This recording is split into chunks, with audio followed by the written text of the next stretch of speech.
Recording in progress.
I will call for a moment of silent prayer or meditation.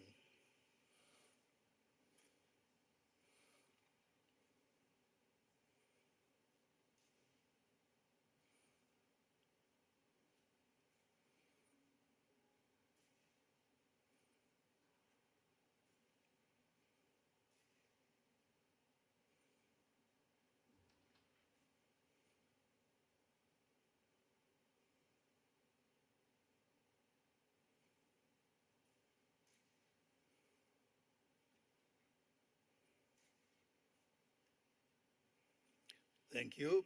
Please be seated.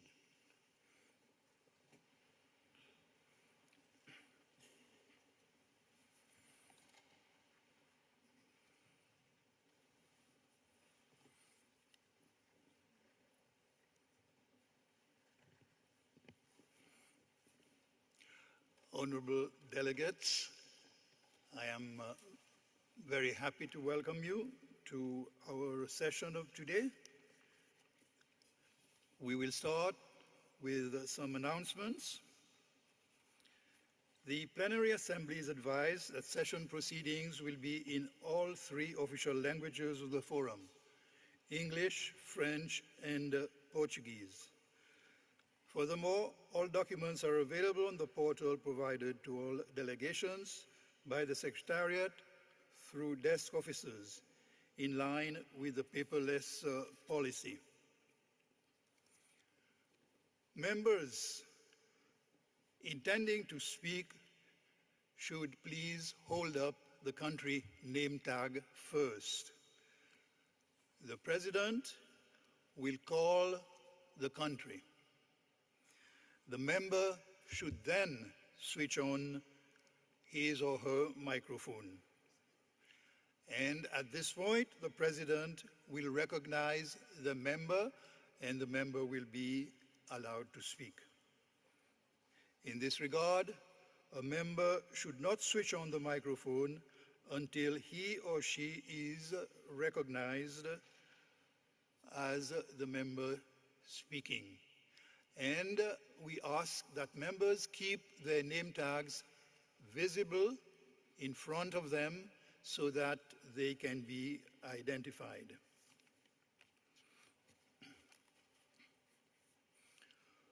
Honorable members, I regret to inform you that since our last plenary assembly held in November 2023, the SADC region has lost the following prominent sons and daughters. First, His Excellency Dr. Hage Geingob, the President of the Republic of Angola, who died on 4th February 2024.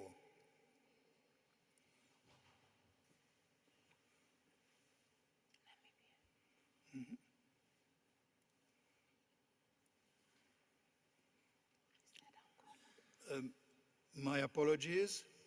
First, His Excellency Dr. Hage Geingob, the President of the Republic of Namibia, who died on 4th February 2024.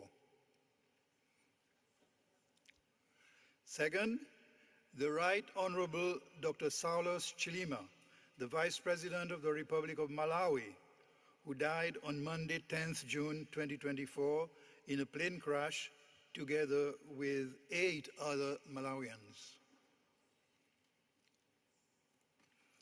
Thirdly, Honorable Rosie Bistuki, Member of Parliament from the Parliament of Seychelles, who died on 22nd December 2023. You may recall, honorable members, that at the time of her death, Honorable Bistuke was a member of the SADC Parliamentary Forum and the chairperson of the SADC PF Standing Committee on Human and Social Development and Special Programs. And fourthly, Dr. Isao Chiviya, the former Secretary General of the SADC Parliamentary Forum, who died on 3rd June 2024. Dr. Isao Chiviya served the Forum from 1st August 2009 to 30th June 2019. May I therefore request all honorable members to rise and observe a minute of silence in honor of the departed souls of our beloved sons and daughters.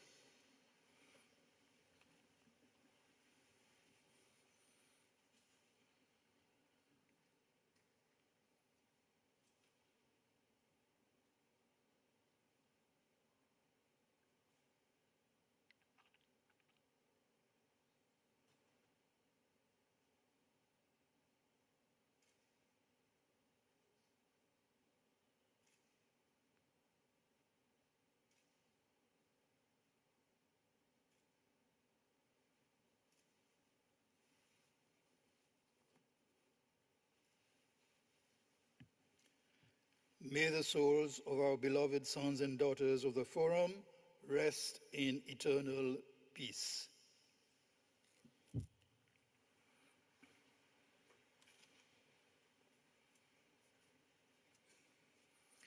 Honorable members, we have received communication from member parliaments submitting the names of new members that have been designated to the SADC PF pursuant to Article 7 of the SADC PF Constitution.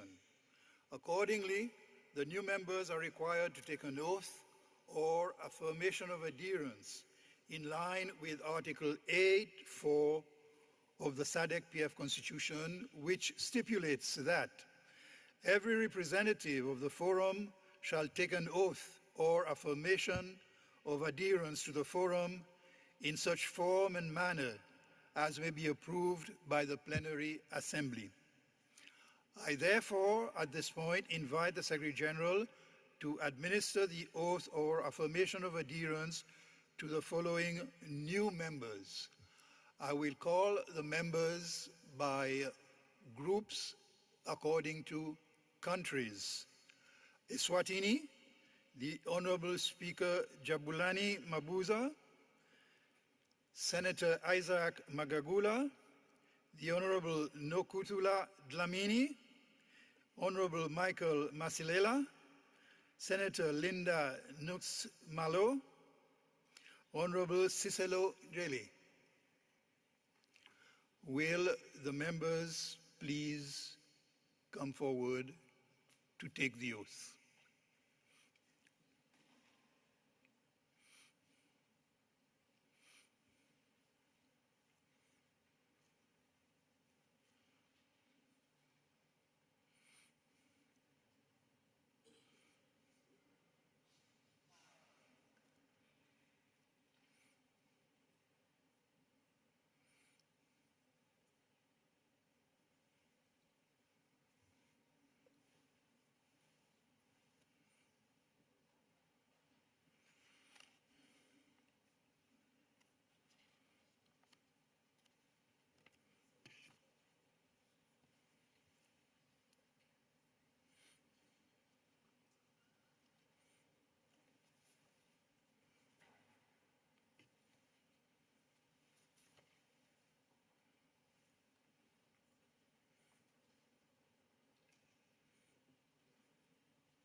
Honorable Speaker, honorable members, may you raise your right hand and repeat after me.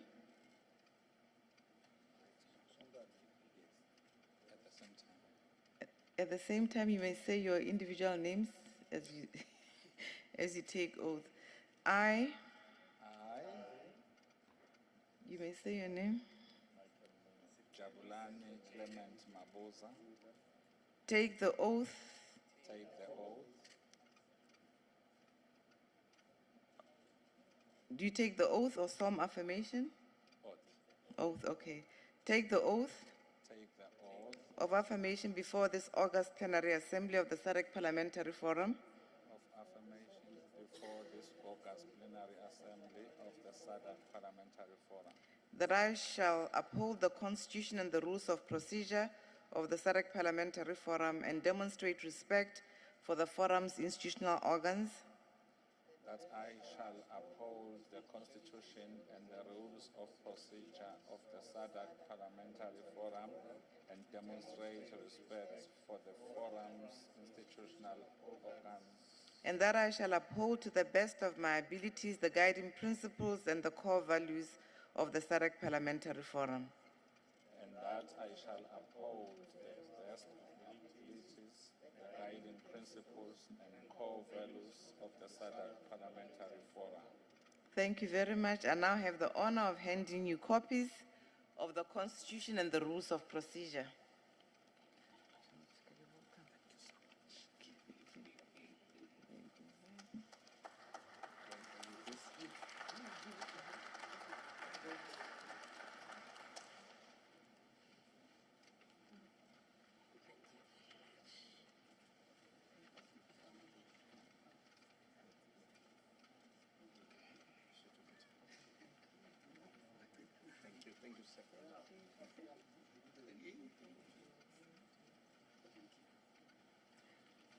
Thank you, sir.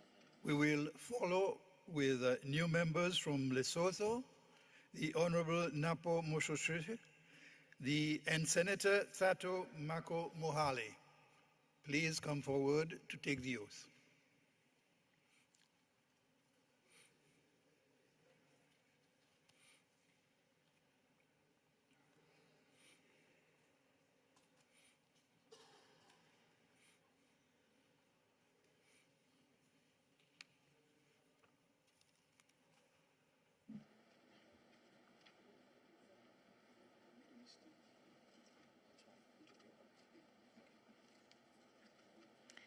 Thank you very much.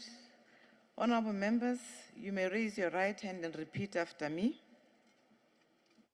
I Napo Moshoshe, take the oath and solemn affirmation take the oath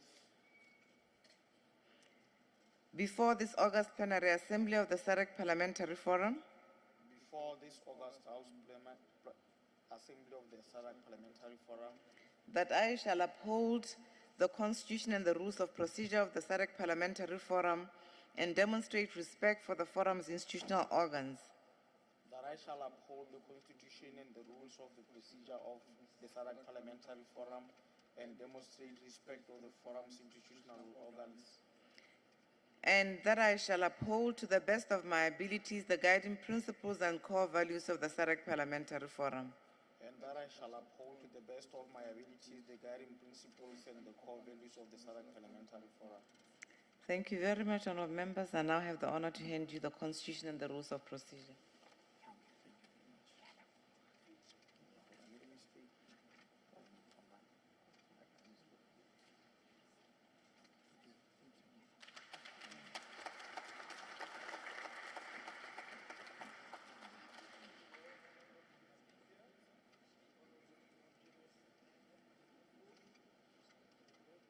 To take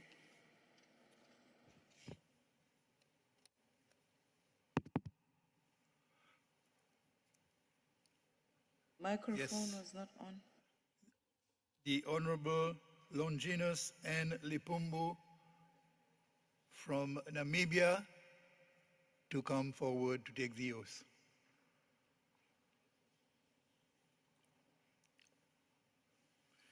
Next, the member from Seychelles, the Honorable Kelly Saminade.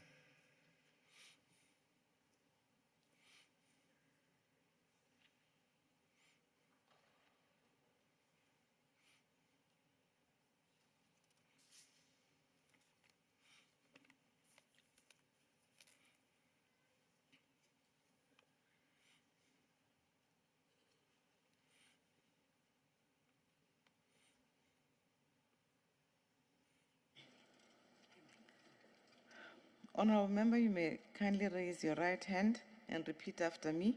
I, Kelly Saminade, take the oath take the oath before this August Plenary Assembly of the SADC Parliamentary Forum before this August plenary of the SADC Parliamentary Forum that I shall uphold the Constitution and the rules of procedure to the SADC Parliamentary Forum and demonstrate respect for the forum's institutional organs. that I shall uphold the Constitution and the rules of procedure of the SADC Parliamentary Forum and demonstrate respect for the forum's institutional organs, And that I shall uphold to the best of my abilities the guiding principles and core values of the SADC Parliamentary Forum. that I shall uphold to the best of my abilities the guiding principles and core values of the SADC Parliamentary Forum. Thank you.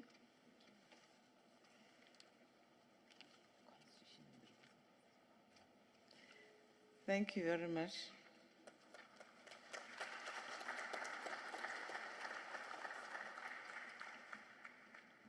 Thank you, Secretary General. We are very happy to welcome the new members to the forum, and we look forward to their participation. Honorable members, we have a few announcements. First, following the parliamentary elections in the Kingdom of Eswatini on 29 September 2023, the Honorable Jabulani Mabuza was elected as the Speaker of the National Assembly. I wish to extend my heartfelt congratulations on his election and welcome him to the SADC PF family.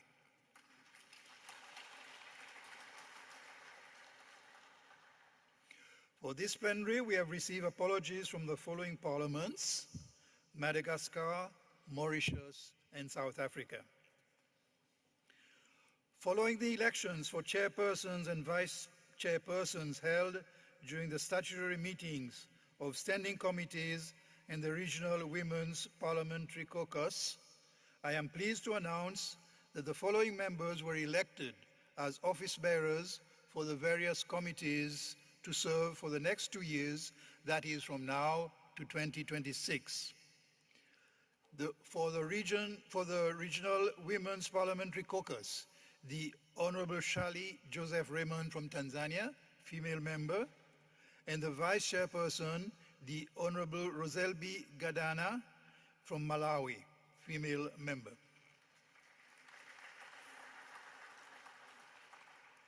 For the Human and Social Development and Special Programs Committee, the Honorable Mope Kati from Lesotho, a male member, and Vice Chairperson, the Honorable Lynette Kareni from Zimbabwe, female member.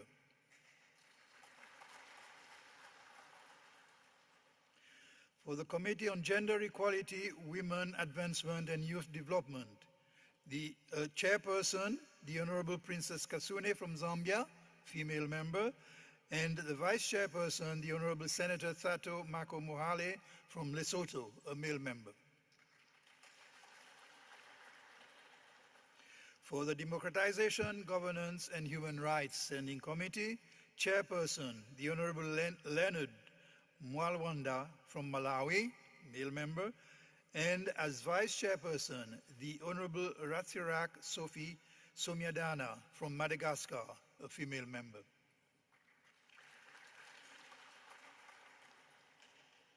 For the Standing Committee on Food, Agriculture and Natural Resources, the Honorable Philippus Katamelo from Namibia, a male member, as Chairperson, and as Vice Chairperson, the Honorable Mutinta Mazoka, Member of Parliament from Zambia, a female member. For the Standing Committee on Trade, Industry, Finance and Investment, the Honorable Ruth Mendez from Angola as chairperson, a female member. And as vice chairperson, the Honorable Dr. Alfred James Kimea from Tanzania, a male member.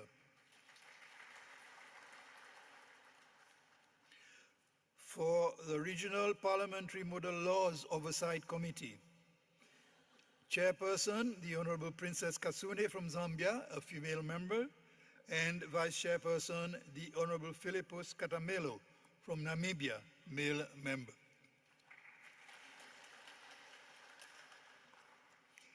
Honorable members, join me once again in congratulating the honorable members who have been elected to the positions of chairpersons and vice chairpersons, respectively, and we wish them the best as they discharge their leadership responsibilities.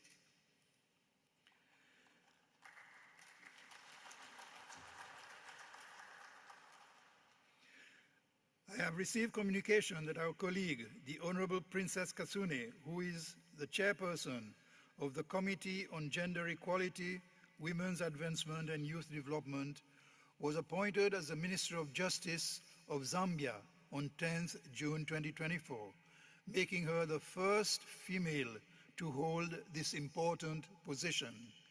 Congratulations to Honorable Kasune.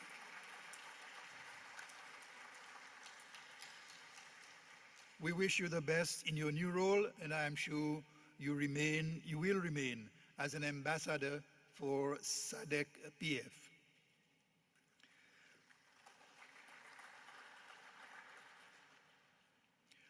Honorable members, as we proceed on our business for today, you are reminded to stick to the 5 minutes allocated time when you are given the floor. The honorable members, for purposes of accurate verbatim recording, you are reminded to always introduce yourself by your name and country whenever given the floor to speak. I will now call for notices of motions. Are there any notices of motions?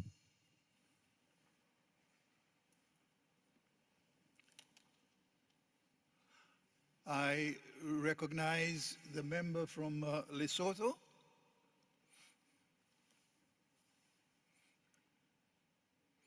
Thank you, Honorable Chair.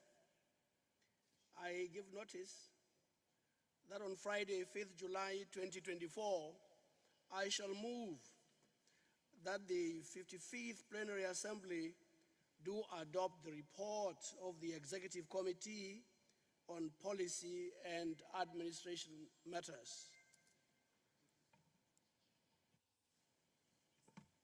Thank you, Mr. President.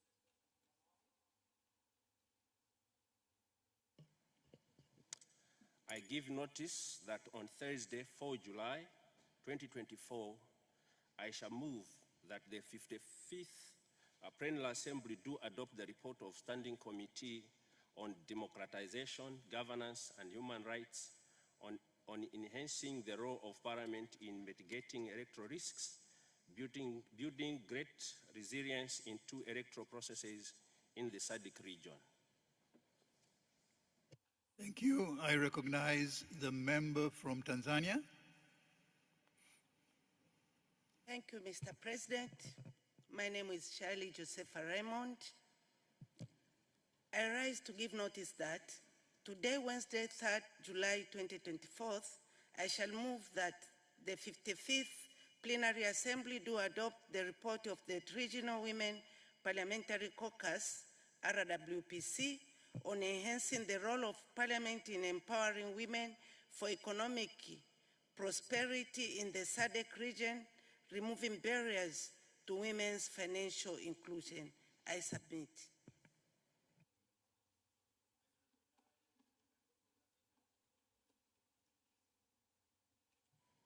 Thank you, Chair, and good morning, Honorable and fellow Africans. I give notice that I shall lay upon the table on tomorrow, Thursday, the 4th of July,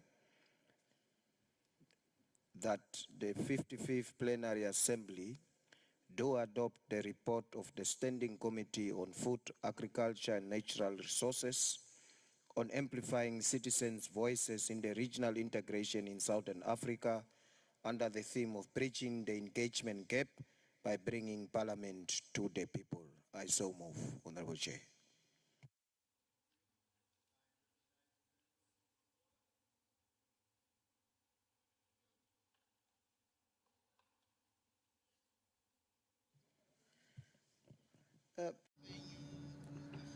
I want to notice that on Thursday, 4th July 2024, I will adopt that the 55th Plenary Assembly, the Standing Committee report on finance and investment on the cooperation in order to enhance opportunities connected to trade, finances, and investments on the SADC region. Thank you very much. I submit. I recognize a member from Lesotho. Thank you very much, Mr. President, and good morning. My name is Honorable Mope Khati from Lesotho. I rise to give a notice that on Thursday, 4th July 2024, I shall move that the 55th Plenary Assembly do adopt a report on the Standing Committee on Human and Social Development and Special Programs on advancing the African Union Agenda 2040 for children, themed strengthening parliamentary engagement for children-centered legislation and policy. I thank you. Thank you, Honorable Member. I recognize a member from Zambia. Thank you, Mr. Speaker. Good morning to all our speakers and indeed my colleagues, honorable members. I, Honorable Princess Kasune of Zambia, I rise to give notice that today, Wednesday, the 3rd of July, 2024, I shall move that the 55th Plenary Assembly do adopt the report of the Standing Committee on Gender Equality, Women Advancement, and Youth Development on a collaborative approach in addressing violence against women in elections and politics in the SADC region, the role of Parliament. Mr. Speaker, sir, let me proceed once again to state that I rise also to give notice that on Thursday, the 4th of July, 2024, I shall move that the 55th Plenary Assembly do adopt the reports of the Regional Parliamentary Model Laws Oversight Committee on enhancing the roles of the RPMLOC in monitoring the domestication of SADC model laws and implementation of related policies and laws through structured reporting, frameworks, and mechanisms. A look at the domestication of SEDI framework for disaster risk reduction. I submit. Thank you. I recognize the member from Eswatini.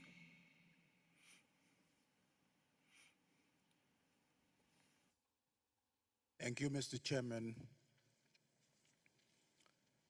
I, Honorable Senator Isaac Magagula from Eswatini, give notice that on Friday, the 5th July this year, I shall move that the 55th Plenary Assembly do adopt the report of the Executive Committee on the financial matters of the SADC Parliamentary Forum, otherwise known as the Treasurer's Report. I thank you, Mr. President. Thank you, Honorable Member. Are there any other notices of motions? There being none, we will resume on the business of the day. I will now call the Secretary General to read the second order of the day.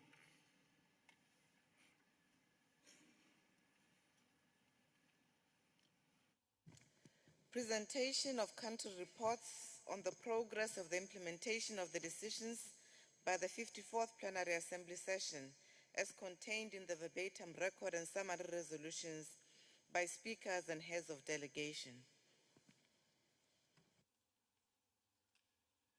I now invite heads of delegations to present their consolidated country reports encompassing the progress on the implementation of the decisions by the 54th Plenary Assembly Session.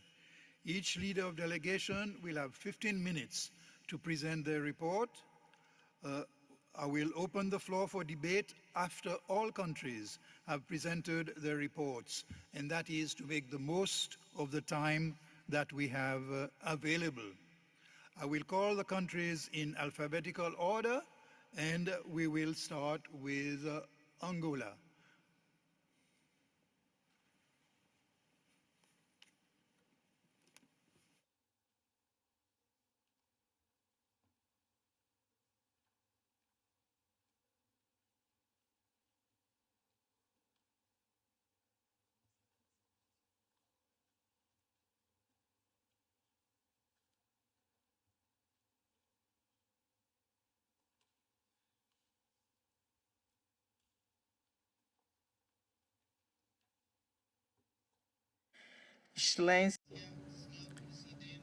Excellency, Parliamentary Forum, SADC Parliamentary Forum, honorable speakers of the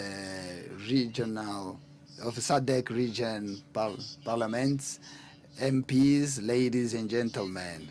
In the 55th Plenary Assembly SADC, that happened, 54th, that happened in Port Louis in Mauritius.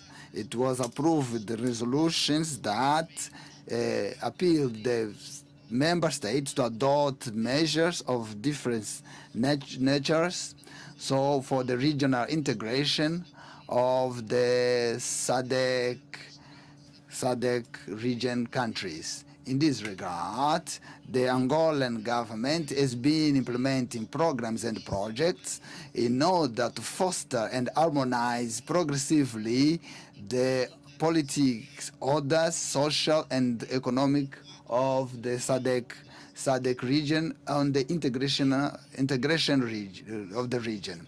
As a priority, the enforcement of the fulfillment of the achievements of the regional, and Angola has been implementing the protocols, agreements, resolutions, and recommendations of all the actions in SADC on the serious domains. For this cause, we have the firm commitment on the implementation in the internal order of the decisions and SADC recommendation in different domains, that today I have the opportunity to present some of the actions that have been implemented by Angola in the framework of the recommendation of the 54th Plenary Assembly. Regarding that, the consideration on the ratification of the model laws in SADC, the Assembly of the Republic of Angola has been implementing all the efforts to incentivize the funds, proper funds on the ratification and transaction of the protocols along SADC. We've been developing permanent tasks for the bills that the focus is the child, just as the children parliament, policy of the first birth, and the implementation through awareness through the National Institute of the Children and the National Council of the Social Affairs, and also implementation of the 11 commitments. The implementation of these actions, they also stop the childhood marriage, and also will also enhance the and on the women participation in politics and decision making in Angola. it is that gender equality that is expressed on the Presidential Decree 2022-13 of December 24th. It is in the Republic Constitution as methodology at all levels to promote women participation in all decision spheres, in institutions, in organizations, or any social infrastructure, once that the Vice President of the Republic is a woman, and a woman at the central government. 8 are led by women, and it's a number of 38%. In the Secretary of State, 11 seats are taken by women, and in the provincial governments of the 18 provinces, 4 seats are taken by women, and 11 are held by women. The Political Parties Act, the participation of women in all the decision-making positions in the political spheres without specifying quotas. The Speaker of the National Assembly is a woman, and of the 5 political parties with seats in the National Assembly, 1 is led by a woman. In the members of the parliaments of 2022, 220 members, 37.7%. In the judiciary, the President of the Constitutional Court and 1 of the Deputy Attorneys General or Prosecutors General are women. In the high bodies of the Council of the Judiciary, 542 of the seats are occupied by women at the following levels: judicial and public prosecutors, councillors, and judges, representing 39% of women magistrates, as well 34.4% of public prosecutors, and 31% of lawyers. In terms of management positions in public institutions, 31% of the 53,707 public servants in leadership roles are women. Last year, 1,396 young girls were trained in small business management, and 930 rural women in food processing and nutritious food. Agriculture, tools and seeds have also been made available to rural areas. I want to emphasize that this activity is still ongoing. With regard to the Gender Equality and Women's Empowerment Program, I want to emphasize that the Ministry of Social Affairs and Women's Advancement signed a protocol with the National Bank of Angola in the field of education and financial inclusion households. To date, more than 30,273 people have been trained in financial literacy as a way of promoting the self-sustainability of households. 3,186 personal and family finance multipliers have been trained. 5,820 bank accounts have been opened. 4,139 debit cards issued, and 12 automatic pay points devices have been supplied. A multi-sectoral gender council comprising representatives of various government institutions and civil society organizations, associations, and individuals, known as focal points, has been established as a platform for addressing specific gender issues.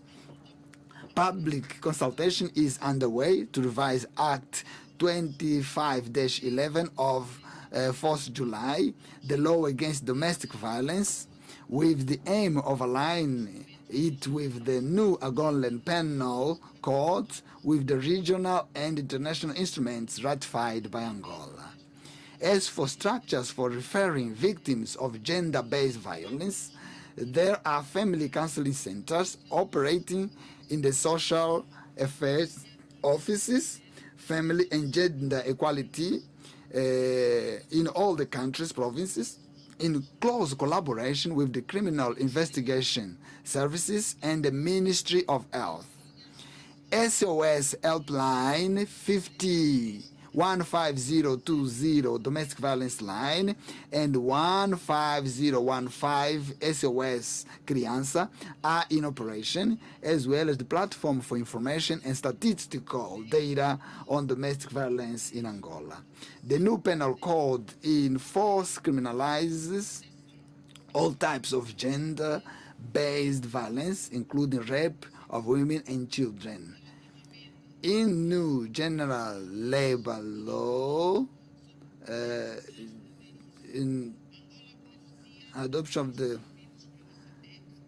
Angola benefits from SADC support through the GIZ project for women-headed business with loans aimed at supporting groups of women working in formal and informal trade, allowing them to exchange experience at national and regional level. With regard to the harmonization of laws that protect women and young people in the promotion of rights to health, the Constitution of the Republic of Angola stipulates that marriage age is 18 years. Although the Family Code, which is currently being revised, provides for the marriage of girls from the age of 16 on an exceptional basis with their parents' or legal representatives' authorization in order to guarantee customary rights.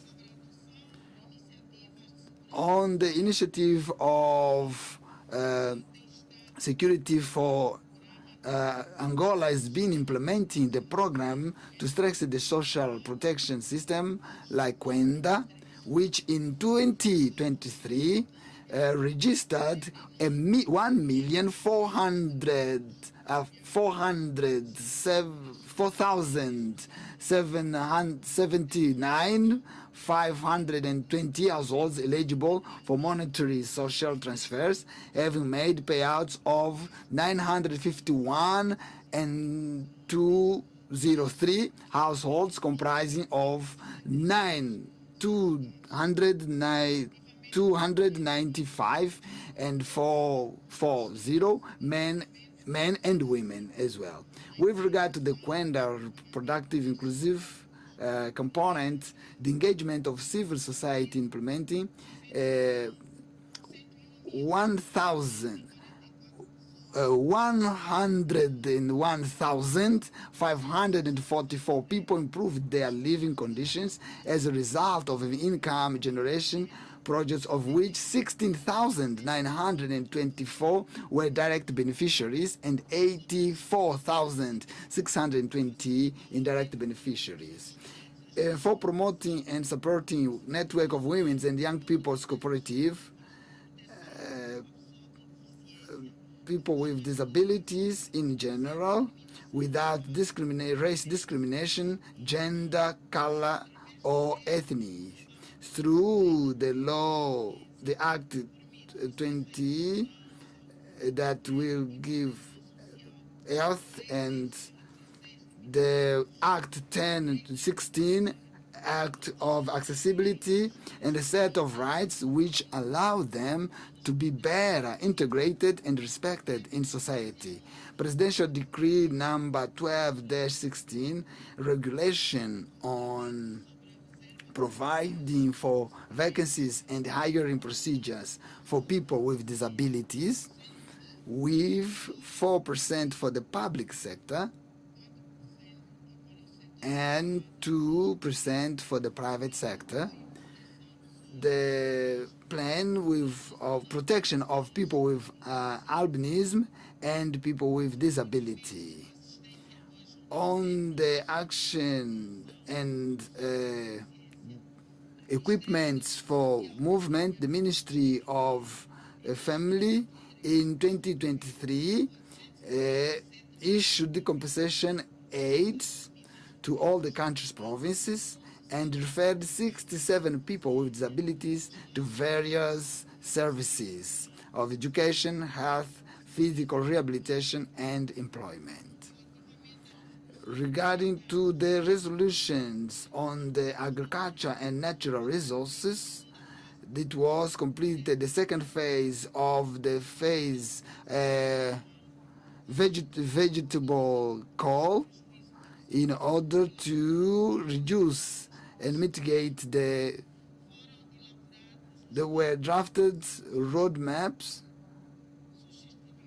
of vulnerability for the coastal area zone and an intersectorial committee to implement the national action to fight desertification and to fight desertification. More than 314 people had trained on resilient agriculture due to climate change. They were trained 314 trainers in the municipalities of Kwanyama, Namakund, Kuvela, and Kunene, in order to have workshops on climate change in partnerships with the Association of People to People.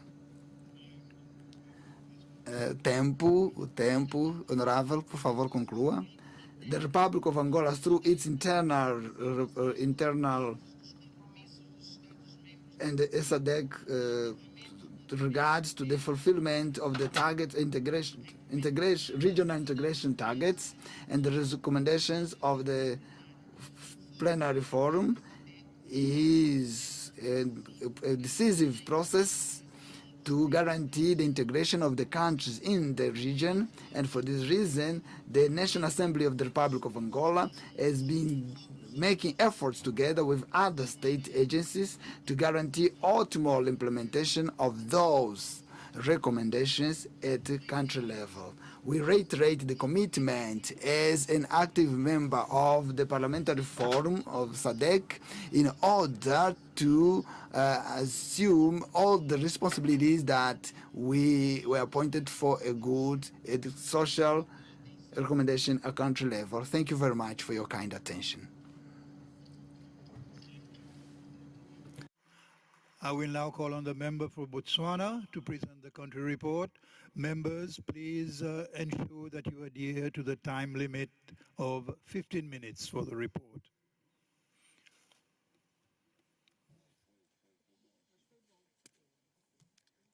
Thank you very much, Mr. President. You recall that since last year, when we debated in the island of Mauritius, the Republic of Mauritius, the role of Parliament in promoting coordination for enhanced disaster risk resolution, recovery and planning. We then have to show as much as possible what we are doing in order to accomplish that. Our members, Botswana as a landlocked country is utterly affected by cross-border floods, disease, wildfires, floods and storms. We have a national policy on disaster management, which we have had down for quite some time. Mr. President, one of the things that the Botswana Parliament has done in relation to managing these catastrophes was to establish committees of Parliament to oversee the implementation by government of the measures which will reduce, as far as humanly possible, the effects of these disasters. Mr. President, under our National Disaster Management Operations, we have an office under the Office of the President, which is manned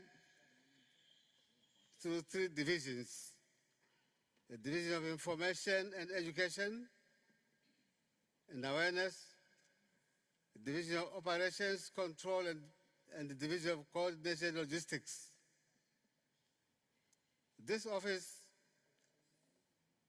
Your Excellencies, is responsible for formulating national disaster management systems and coordinating disaster management throughout the country. And it does that through establishing and maintaining a comprehensive data management information system, providing early warning on approaching disasters and preparedness of its effects on the country, the population, and the livelihoods of the people. Formulating standard operating procedures for emergency response and management, and holding in readiness a series of preparedness and contingency plans, which will then be implemented as and when it's necessary. Now, Mr. President, maintaining up-to-date inventory is very important because it will show you the resources that are available at your disposal, and in partnership with the academic institutions, the program in disaster management, education, training, and public awareness, including training at levels going down up to the community. Climate change policy and industrial adaptation plan. In reaction to the inevitable impact of climate change on national economy, and is obliged by the commitment to the United Nations Framework Convention on Climate Change, Parliament of Botswana passed climate change policy and the National Adaptation Plan in recognition of the need to treat climate change adaptation as a development issue and integrate it into the country's development planning process. As I said, we have these portfolio committees to oversee implementation by the executive.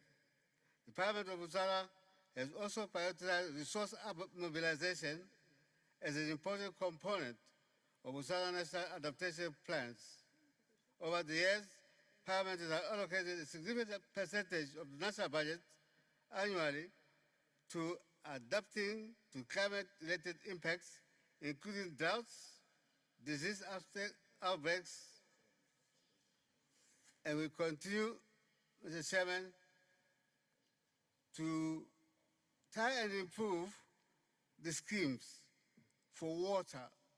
We are a semi-desert, and so we must provide water to the rest of the country from the rivers which are mostly up north, whereas the larger population is down south, where the national carriers taking the water to Haburoni and the region in the south. The National Adaptation Plan framework, therefore, emphatically calls for continued national funding, given that adaptation has been identified by the government as a development issue. It also outlines the strategic and innovative approaches to mobilizing and accessing climate finance from international sources. Mr. Chairman, we have an Emergency Powers Act. This act we employ as and when is necessary under the hand of the President, and we had occasion to employ it when we were attacked, I think, the whole world by COVID-19 pandemic. Parliament had to be called in to authorize the regulations which were made under the Emergency Powers Act because we are now going to interfere with the ordinary rights of the citizen, and Parliament had to authorize that. The SADC Humanitarian and Emergency Operations Center, to further demonstrate commitment to disaster risk reduction, Botswana became the 10th member state of the Southern African Development Community to sign the Intergovernmental Memorandum of Agreement for the establishment of SADC Humanitarian and Emergency Operations Center in September 2023. That is to indicate how we want to approach these disasters as part and parcel of SADC, because we cannot do it alone. Botswana reports regularly and updates its progress on the 7 targets, as is worth noting, especially from target A and B, for numbers of mortality or deaths of people affected, that numbers have maintained and remained low as compared to the global average. Now, to demonstrate the Sendai framework, the country has undertaken the following initiatives. Institutional framework: establish multi-sector committees at national level to facilitate coordination and strategic guidance in the management of disaster risk in the country. Proactive and functioning district disaster management committees in all districts. Establish village development committees who prioritize disaster risk reduction in the development of their own projects. Disaster operations function decentralized to the Ministry of Local Government and Rural Development, which covers the whole country. Adoption and appointment of disaster focal persons in the ministries, departments, and independent departments to act as National Committee on Disaster Management and Disaster Management National Technical Committee. Now, policy and legal framework. This was reviewed National Policy on Disaster Management 1996 to improve linkages, promote multidisciplinary approach, and community engagement. The draft policy is to be considered by Parliament in the current financial year. Mr. President, the enactment of the Disaster Relief Fund order forms part of Public Finance Management Act. It is to provide relief assistance to people affected by natural disasters. Additionally, the country recently passed Mozambique Disaster Emergency Fund order, which came as a result of the disaster that befell us, where we lost 45 Botswana on their pilgrimage to Moria in South Africa. That's what disaster does to you. Finds you unprepared and you get shocked. Now, preparedness and level and disaster response. The existence of National Disaster Risk Management Plan is necessary.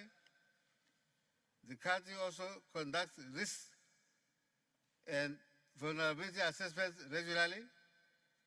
Moreover, simulation exercises, mock drills are conducted regularly across the country, including as many people as possible.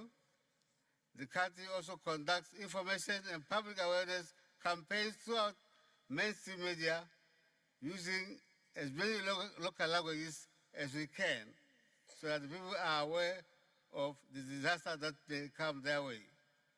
Community resilience. A total of 405 brick and mortar houses have been constructed for households that had their residential structures destroyed by disasters. This is just to help them cope with the disasters. I did mention the early warning systems because since then we do have floods. Now, we have a memorandum of understanding with the mobile providers in the country to warn our communities about disasters which may be pending. Trans-border hazards. Protocols are in place to manage trans-boundary hazards. Early warning information on floods in the Okavango is received from Namibia during the rainy season, and a draft MOU between Botswana and Zambia is currently being processed, and we hope this will go a long way in preparing our people to manage disaster. In conclusion, Your Excellencies, the effective involvement of Parliament is essential for promoting coordination in disaster risk reduction and recovery, and planning in SADC must be done in the same manner. We cannot individualize such planning as countries. SADC must join, must come together, must plan together, because disasters know no boundaries. They don't care about the boundaries which are human drawn. These are called by God, by the elements, and so SADC, time to wake up, time to help each other, time to link up, time to act as one, as we wish us to be. I thank you, Mr. Chairman.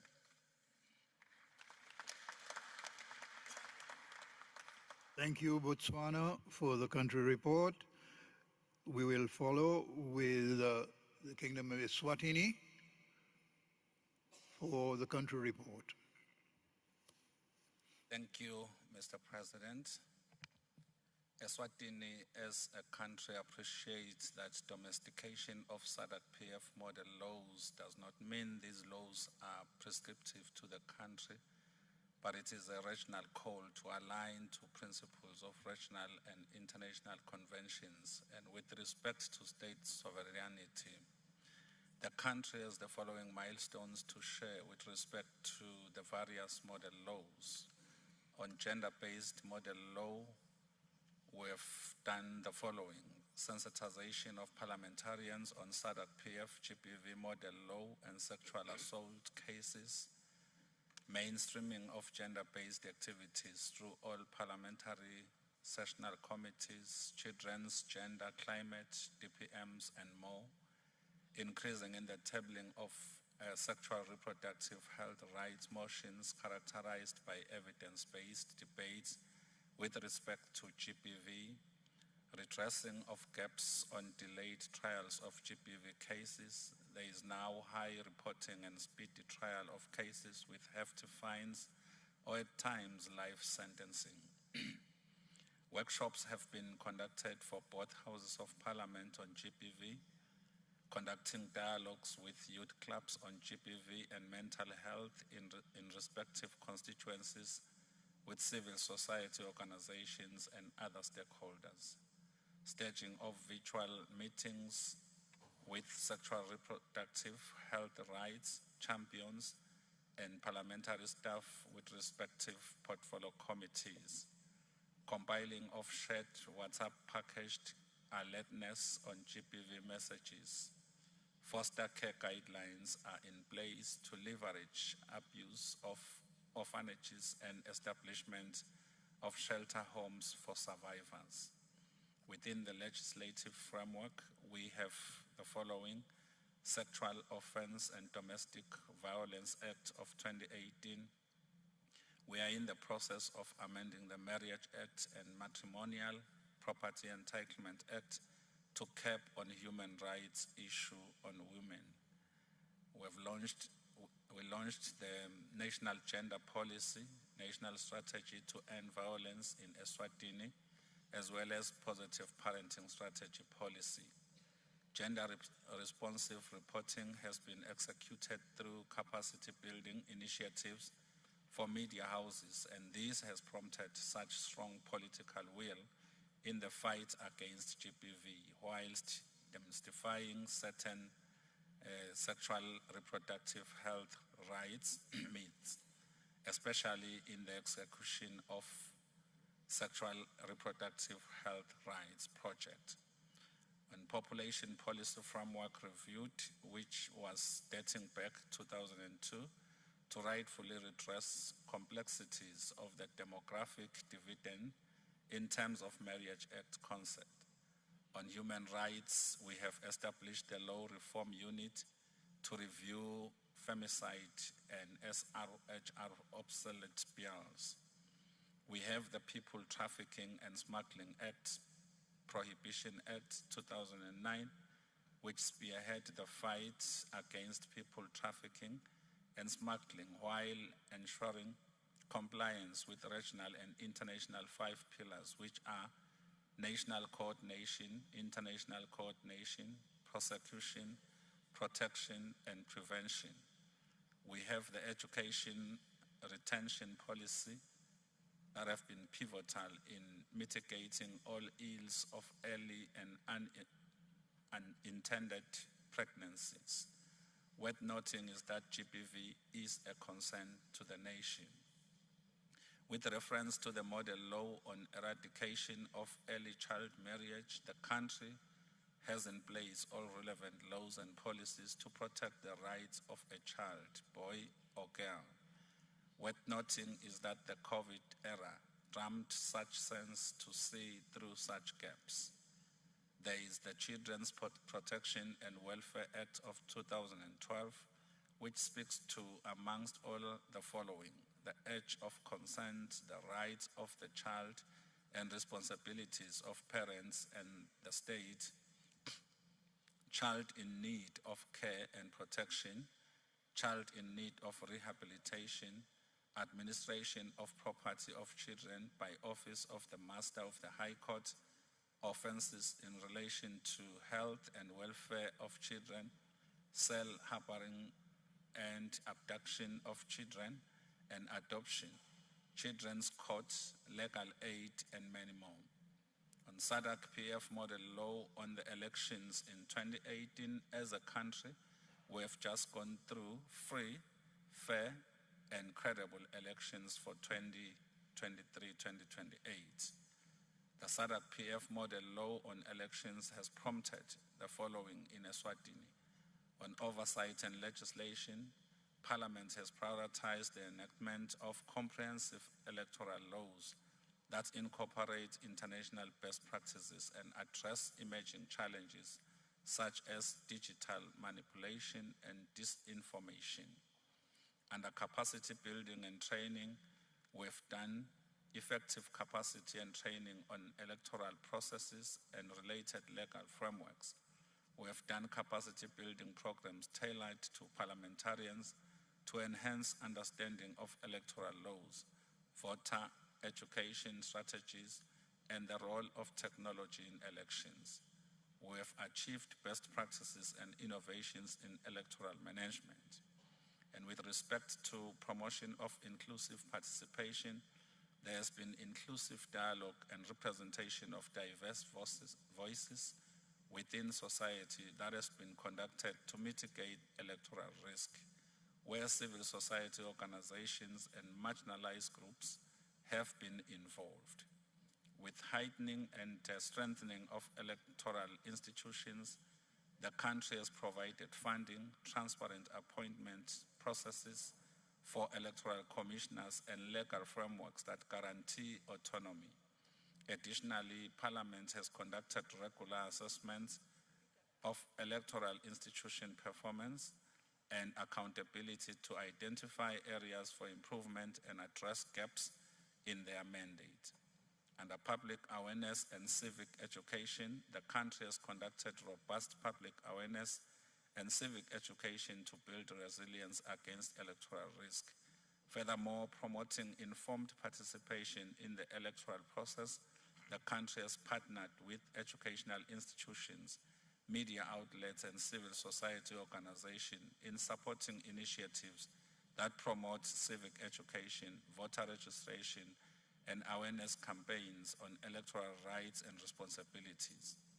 On women elections, the country has considered electoral reform measures that reduce barriers for women and minority candidates by eliminating discriminatory practices, voter registration requirements, and enhancing access to voting even for the marginalized groups and the physically disabled. Worth highlighting is that their Majesties made a call for more women support during election to endorse the SADC Gender and Development Protocol. Eswatini has more women representatives, as high as 29 female parliamentarians, which is about 30% of the Senate members. We have 14 members, and House of Assembly, 15 honorable members, and this is a milestone in the history of the country compared to previous terms. The Women and Elections Act has prompted such strong political will to vote for women. Civic education on women elections has also been a positive indicator, as it has been conducted in all constituencies by Elections and Boundary Commission, and civil society were equally engaged.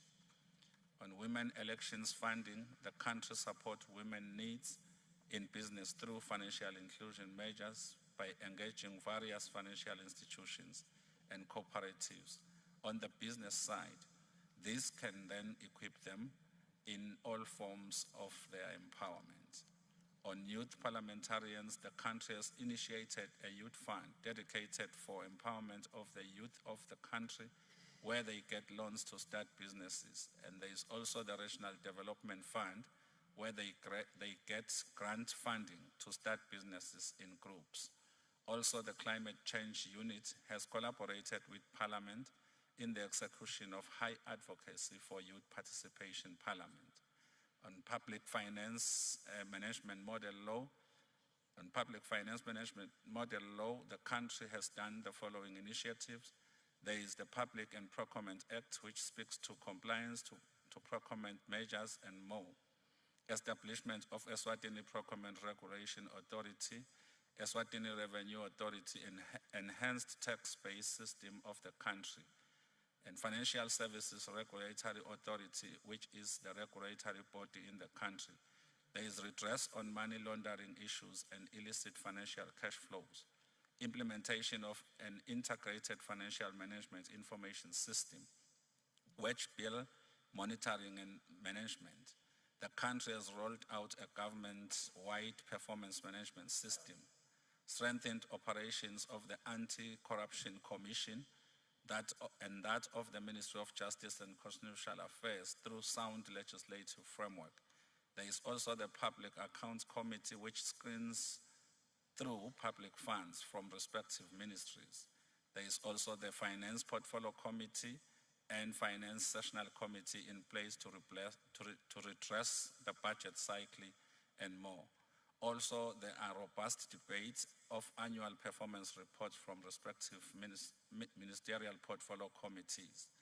On HIV, Eswatini has robustly enacted all relevant policies which speaks to treatment and preventative measures against HIV. Also, there is annual commemoration of the International World AIDS Day. Eswatini has globally attained the 95-95-95 global HIV target, and this means that 95 of the people living with HIV know their status.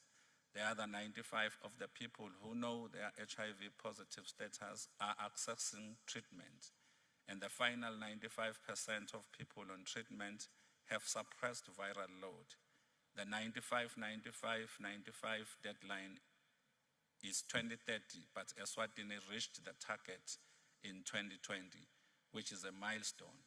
We also have HIV/AIDS Sessional Committee and other portfolio committees, which includes Ministry of Health, Ministry of Education and Training, Deputy Prime Minister's Office, and the Prime Minister's Office, who also execute this mandate with due diligence. Thank you, Mr. Chair.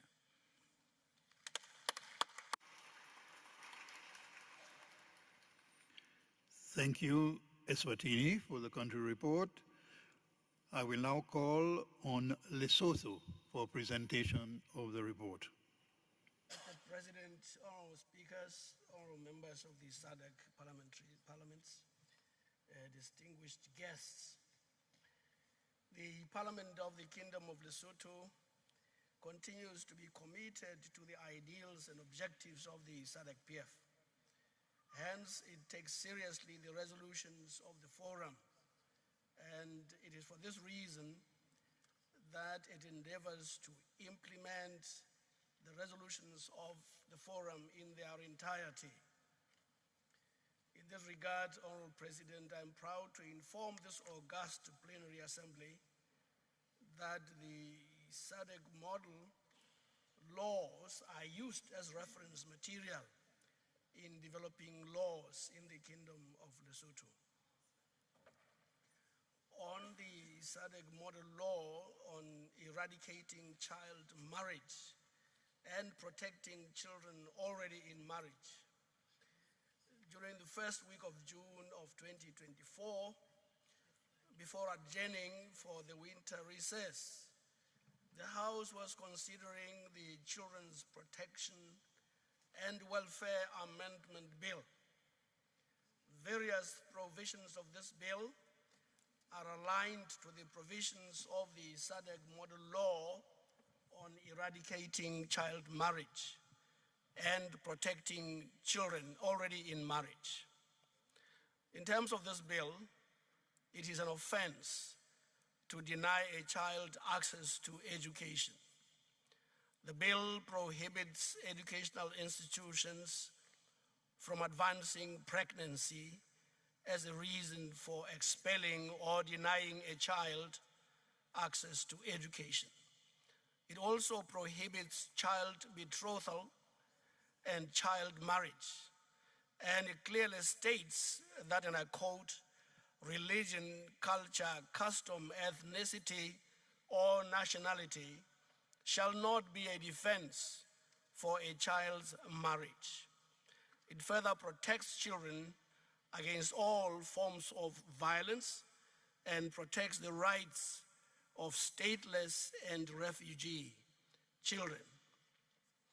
On the SADC model law on public financial management, in my report to the 54th Plenary Assembly, I mentioned briefly that the Ministry of Finance and Development Planning is reviewing the Public Financial Management and Accountability Act of 2011, and that they were given the SADC model law on the public financial management to use as a reference document. I am pleased, Mr. President, to inform this 55th Plenary Assembly that the bill was presented to the informal meeting of Cabinet on 11th June of this year for consideration before presentation to Parliament. I'm hopeful that this bill will be amongst the first to be presented when the House resumes from the winter break later this month. On the implementation of resolutions of the 54th Plenary Assembly, the resolution on the symposium of the theme, and I quote, member parliaments to enact laws, adopt budgets, exercise oversight, and represent communities to address climate resilience in a way which mainstreams gender and ensures that the voices of women are heard in decision-making processes on disaster preparedness, end of quote. Honorable President, on 4th June 2024, members of the National Assembly attended a workshop organized by our Disaster Management Authority with the sole objective of sensitizing them about disaster-related issues. They received various presentations, among them disaster risk reduction initiatives in line with the Sendai framework and the role of the members of Parliament in disaster reduction. I'm confident that all members are now clear on how they can contribute meaningfully towards disaster risk reduction through their 4 key functions of representation, legislation, appropriation, and oversight. In addition, and with the support of the UNDP and the Commonwealth Secretariat, members of the two relevant portfolio committees of the National Assembly attended a workshop on gender mainstreaming and gender responsive budgeting from 16th to 21st June this year. The workshop was intended to equip the honorable members with the necessary skills and techniques to adequately apply a gender lens in interrogating the budget and exercising their oversight function. On the resolution on reviewing the education curricula, since most curricula have become relics of the colonial legacy and out of sync with the demands of the modern world.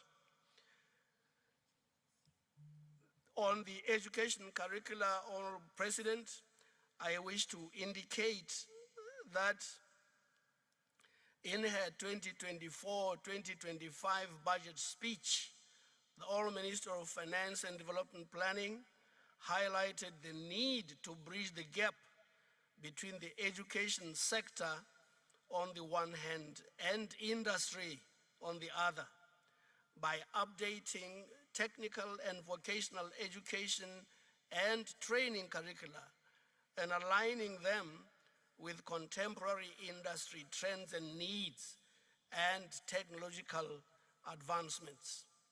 Subsequently, on 15th May 2024, the House debated and passed a resolution to urge the government to implement a new curriculum that was developed in 2010, which will facilitate 3 streams from grade 8, namely vocational, technical, and academic streams.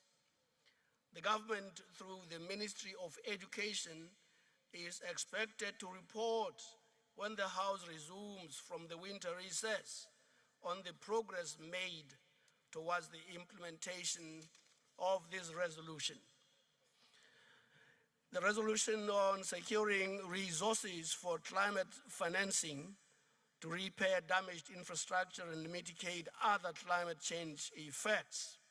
Honorable President, with regard to the effects of climate change, the 2024-2025 budget speech clearly stated that disasters have tested the country's preparedness and recovery capabilities. As a result, the minister highlighted the need for a substantial budgetary allocation for rebuilding the infrastructure that was ravaged and destroyed by harsh weather conditions. Accordingly, Parliament appropriated a comparatively high 4 billion Lesotho currency towards the infrastructure development, an amount which accounts for a whopping 42% of the country's total capital budget. On resolution on investing in pro-poor, clean and renewable energy solutions.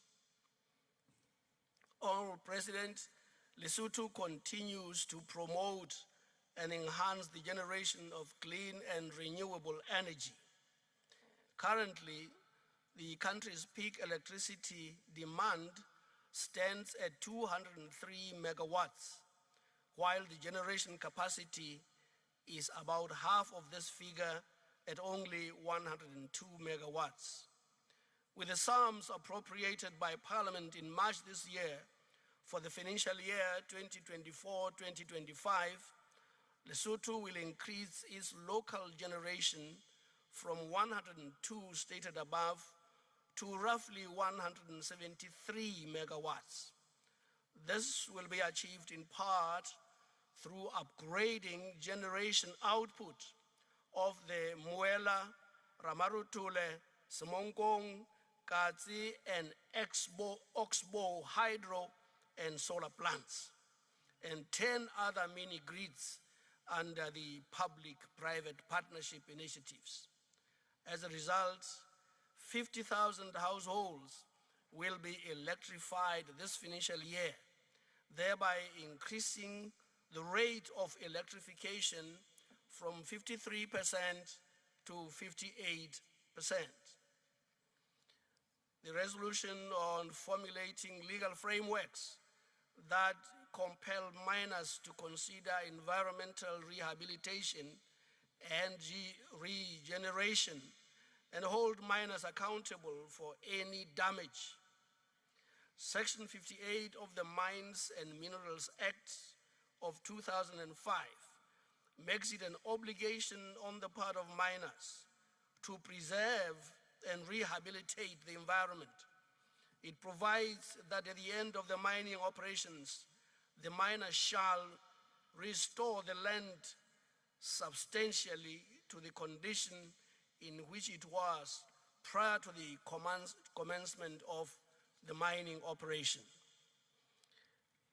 On the last one that I have cited, Honorable President, resolution on enacting laws with stiff punishment and penalties against perpetrators of sexual harassment in workplaces. Honorable President, in March this year, the Parliament of the Kingdom of Lesotho passed the Labour Bill 2024, which prohibits violence and harassment in the workplace, including sexual harassment. The act compels employers to devise mechanisms and remedies to prevent violence and harassment in the workplace. It further imposes harsh and stiff sentences and penalties against the offenders. This much is all that I need to say, Mr. President. Mund Obrigado. Thank you for your kind attention. Thank you very much, Lesotho, for the report. And we will move to the report from Malawi. Thank you very much, Mr. President. All protocols observed. I have a lot to talk about on the responses to the resolutions that were made, but due to time factor, I'll just pick a few. I will start my responses by looking at what Malawi is doing on the role of parliaments in promoting coordination for enhanced disaster risk education and recovery planning in the SADC region. The Ministry of Natural Resources and Climate Change in Malawi leads climate change management efforts. The ministry developed a policy to guide programs for adaptation, mitigation, and capacity building using the green economy approach. And in the process of policy formulation, stakeholders, including civil society and youth-led organizations, were adequately consulted. Further to the above, the policy has set up a coordination structure with representation from the civil society, youth, faith-based organizations, forming the National Technical Committee on Climate Change and Disaster Risk Management. There is also an expert working group on adaptation, which includes members from the civil society and non-governmental organizations. Over the years, Ministry of Natural Resources has been formulating policy documents with the aim of providing policy direction in the implementation of climate change mitigation interventions in the country. For instance, National Strategy on Climate Change Learning 2021.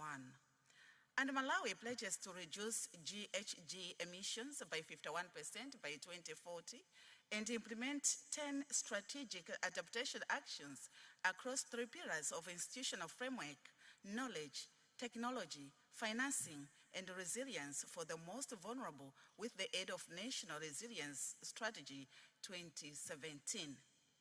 On the resolution of the National Women Parliamentary Caucus, our government, through the Ministry of Information and agencies such as Malawi Communications Regulatory Authority, MACRA, are implementing various programs, including projects with the aim of closing the digital gender gap for rural women. For instance, there is a project to have telecommunication centers with full internet connectivity in each and every constituency, which will see more women from the rural areas benefiting. Our Parliament, through the Portfolio Committee on Media and Communication, provides oversight to MACRA in the implementation of the said project. The government of Malawi has anti-discrimination laws to protect vulnerable groups, including epileptic women, from gender-based violence and ensure equal opportunities in education and employment, among others. This contributes to their access to affordable health care services, including medication in government-funded facilities. In terms of encouraging and promoting women's participation in politics and decision-making, our Parliament, in conjunction with local and international NGOs, has over the years strived to remove all structural, legal, and social barriers that hinder women's participation in politics and decision-making, conducts tailor-made training programs from time to time for women on political systems. For your own information, Mr. President, Malawi Parliament has 2 lady speakers, and the Clerk of Parliament is also a lady.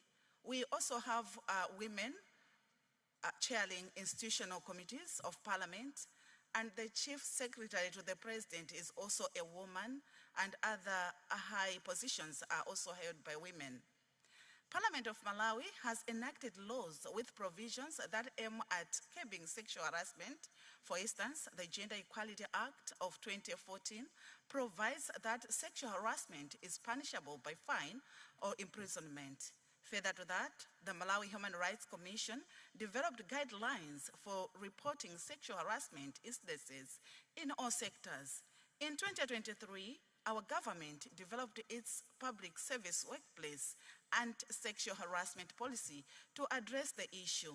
Parliament will continue to provide oversight in the review and validation of these laws and policies to protect human rights in the workplace.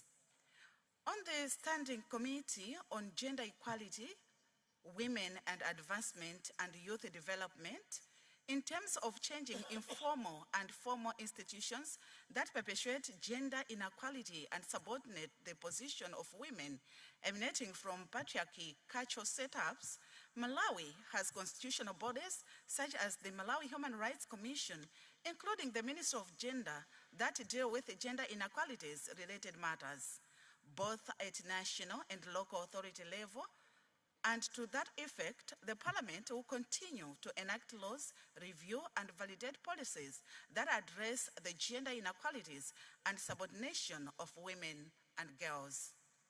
In terms of recognizing and integrating regional policies that support informal cross-border trade and ensuring that women's contributions are valued and protected, government is implementing the National Action Plan for Women Economic Empowerment 2016 and the 2015 National Gender Policy, which both aim at enhancing women's economic empowerment and participation in economic development. The Parliament of Malawi is tasked to oversee the implementation and review of the said policies. Our government has facilitated formation of Women Cross-Border Trade Association, holding policy meetings with them and stakeholders to address all issues affecting women traders, and the Ministry of Trade and Industry, Gender, Immigration and Customs are involved. Our government is taking steps to establish mechanisms for cooperation, coordination, and data management with neighboring countries to prevent trafficking and support child victims, and some of the initiatives on this include Malawi being part of the SADC and AU's Horn of Africa initiative to fight trafficking and share best practices, collaboration with neighboring countries to fight trafficking. There is a national task force on trafficking in persons with regional representatives for coordination and information sharing. In an effort to promote policy that positively discriminates the women or girls and youth to access vocational training, the Malawi government has put in place policies that prioritize women, girls and youth to access vocational training with scholarships and gender-responsive curricula. The aim is to reduce disparities and empower them economically.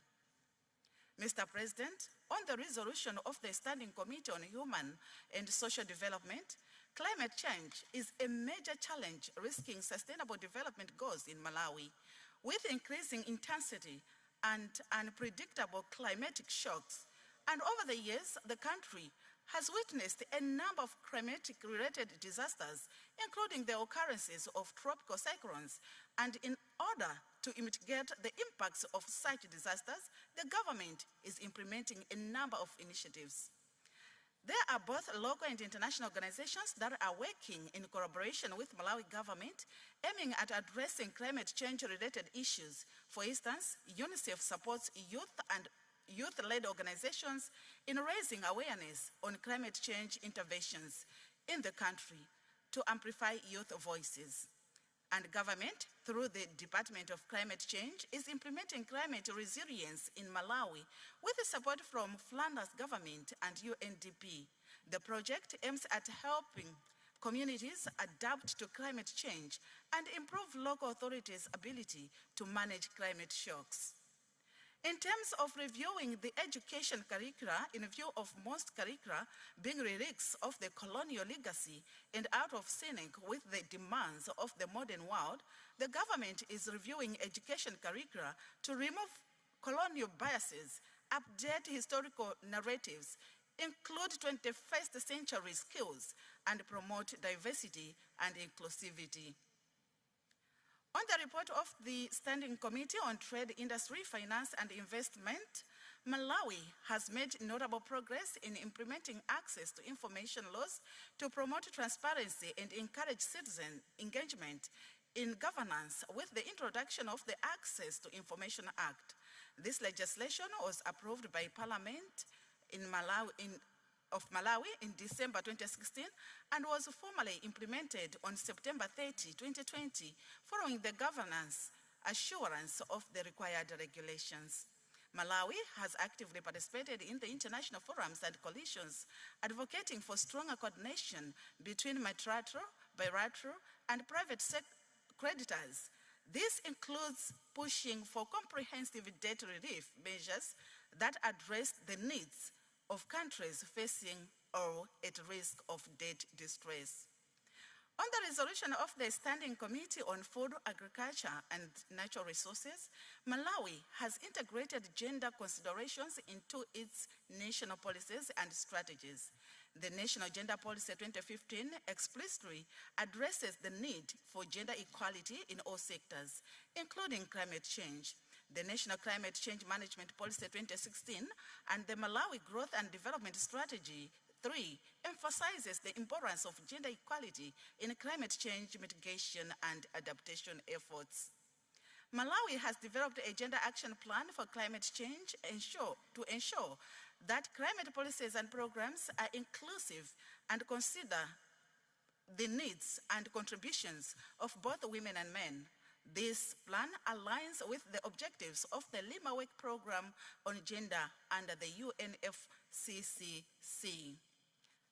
Various projects and programs are now gender responsive. The Department of Environmental Affairs coordinates climate action in Malawi and ensures that gender perspectives are incorporated into climate policies and programs. This department works closely with the Ministry of Gender, Children, Disability and Social Welfare to ensure alignment with national gender policies. Malawi has been involved in various international climate finance mechanisms that support gender-responsive climate actions. Malawi Renewable Energy Strategy 2017-2030 outlines the country's vision to increase the use of renewable energy sources such as solar, wind and biomass. It sets ambitious targets for renewable energy adoption and aims to improve energy access for rural and low-income communities. The Malawi government, through Malawi University of Science and Technology MUST, engages in research on climate change impacts, including security risks, and collaborates with other institutions and and international organizations and the National Commission of Science and Technology supports climate research projects and promotes the use of scientific data in policy making. On the resolution of the Regional Parliament Model Laws Oversight Committee, in an effort to smoothen the process of ratification and domestication of SADC protocols and model laws to ensure the harmonization of laws and enhance regional cooperation in addressing issues of mutual interest in the SADC region, and to ensure that adequate funds are allocated to programs, activities, or sectors that relate to the same, the government of Malawi, through the Ministry of Justice, has established structures within the ministry that are responsible for following up on regional protocols and ensure that adequate resources are allocated and appropriated for ratification and domestication of the same. Further to that, the Parliament of Malawi, through the Committees of Legal Affairs and International Relations, provides oversight on the process of ratification and domestication of the regional protocols and agreements. In terms of the SADC-PF transformation agreements, the government of Malawi was amongst the first to sign the agreement for transforming the forum into SADC Parliament.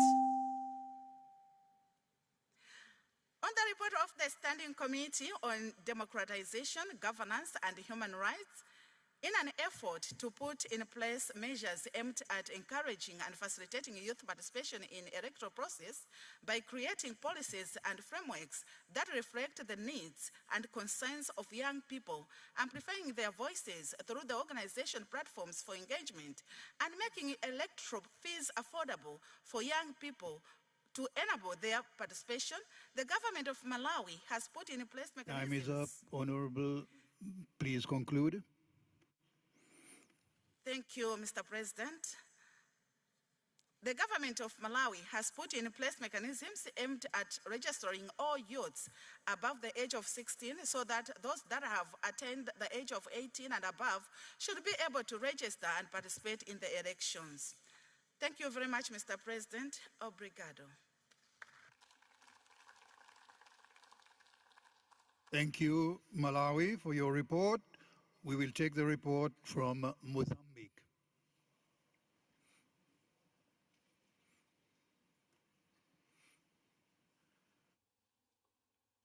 Senhor Presidente do Fórum Parlamentar da SADC, senhores presidentes dos países da região, caros colegas, minhas senhoras, meus senhores, passo a apresentar o relatório nacional sobre os progressos alcançados no que concerne referente à adaptação das leis modelos à legislação nacional e à implementação das resoluções aprovadas durante a 54ª Assembleia Plenária do Fórum Parlamentar da SADC.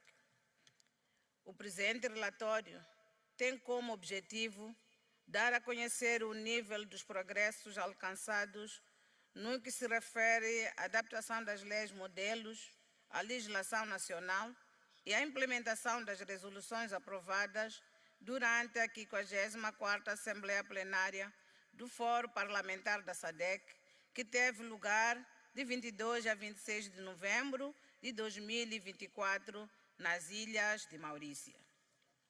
Resoluções sobre a aceleração da incorporação e implementação das leis modelos da SADC sobre o casamento prematuro envolvendo menores e sobre a violência baseada no gênero. Lei modelo sobre a proteção da criança contra casamentos prematuros. Em julho de 2019, o Parlamento moçambicano aprovou a Lei de Prevenção e Combate às Uniões Prematuras, aumentando o cometimento do país no combate a estas práticas nocivas. De acordo com a lei moçambicana, a atividade sexual com um menor de idade, definida como qualquer pessoa com menor de 18 anos, é um crime e punido com prisão e multa. O país tomou medidas para melhorar o ambiente legal e adotou estratégias para travar uma guerra contra casamentos prematuros. Em seu 7º capítulo sobre crime contra a liberdade sexual, o novo Código Penal, aprovado em 2014, chamou a atenção à proteção de menores contra o abuso sexual, práticas e crimes modernos como a pornografia. Em 2015, o Conselho de Ministros aprovou a Estratégia Nacional de Prevenção e Combate ao Casamento Prematuro para o período 2016 e 2019. A Lei da Família de 2019 manteve a nulidade de qualquer casamento que envolva um menor. Com base na lei modelo da SADC sobre premature. So, and protect children from marriage, the law is a legal document that Mozambique has, and promote to conduct hard measures against premature marriage. Child's protection is discussed clearly in the Republic Constitutions. Number 1, all the children have the right to be protected by the family, society, and the state, considering their full development. Children, mostly the orphans, disabled children with disabilities, they have the protection of the family, the society, and the state against any form of discrimination, mistreatment, and abuse on authority by the family and many other institutions. Child must not be discriminated due to her birth or not even a mistreatment. It's prohibited to hinder a child to school access. The Mozambican Constitution states that the state has the right to protect and give the right for women and children as it is in the international conventions. So provisions and constitutions. The family law on the child's protection, it says that child is everyone who is under 18 years old. So on marriage, the Family Act states that marriage is a volunteer union between a man and a woman with the aim of making a family through a full communion. And the will to marry is personal, individual to each and any of the individuals. And it demands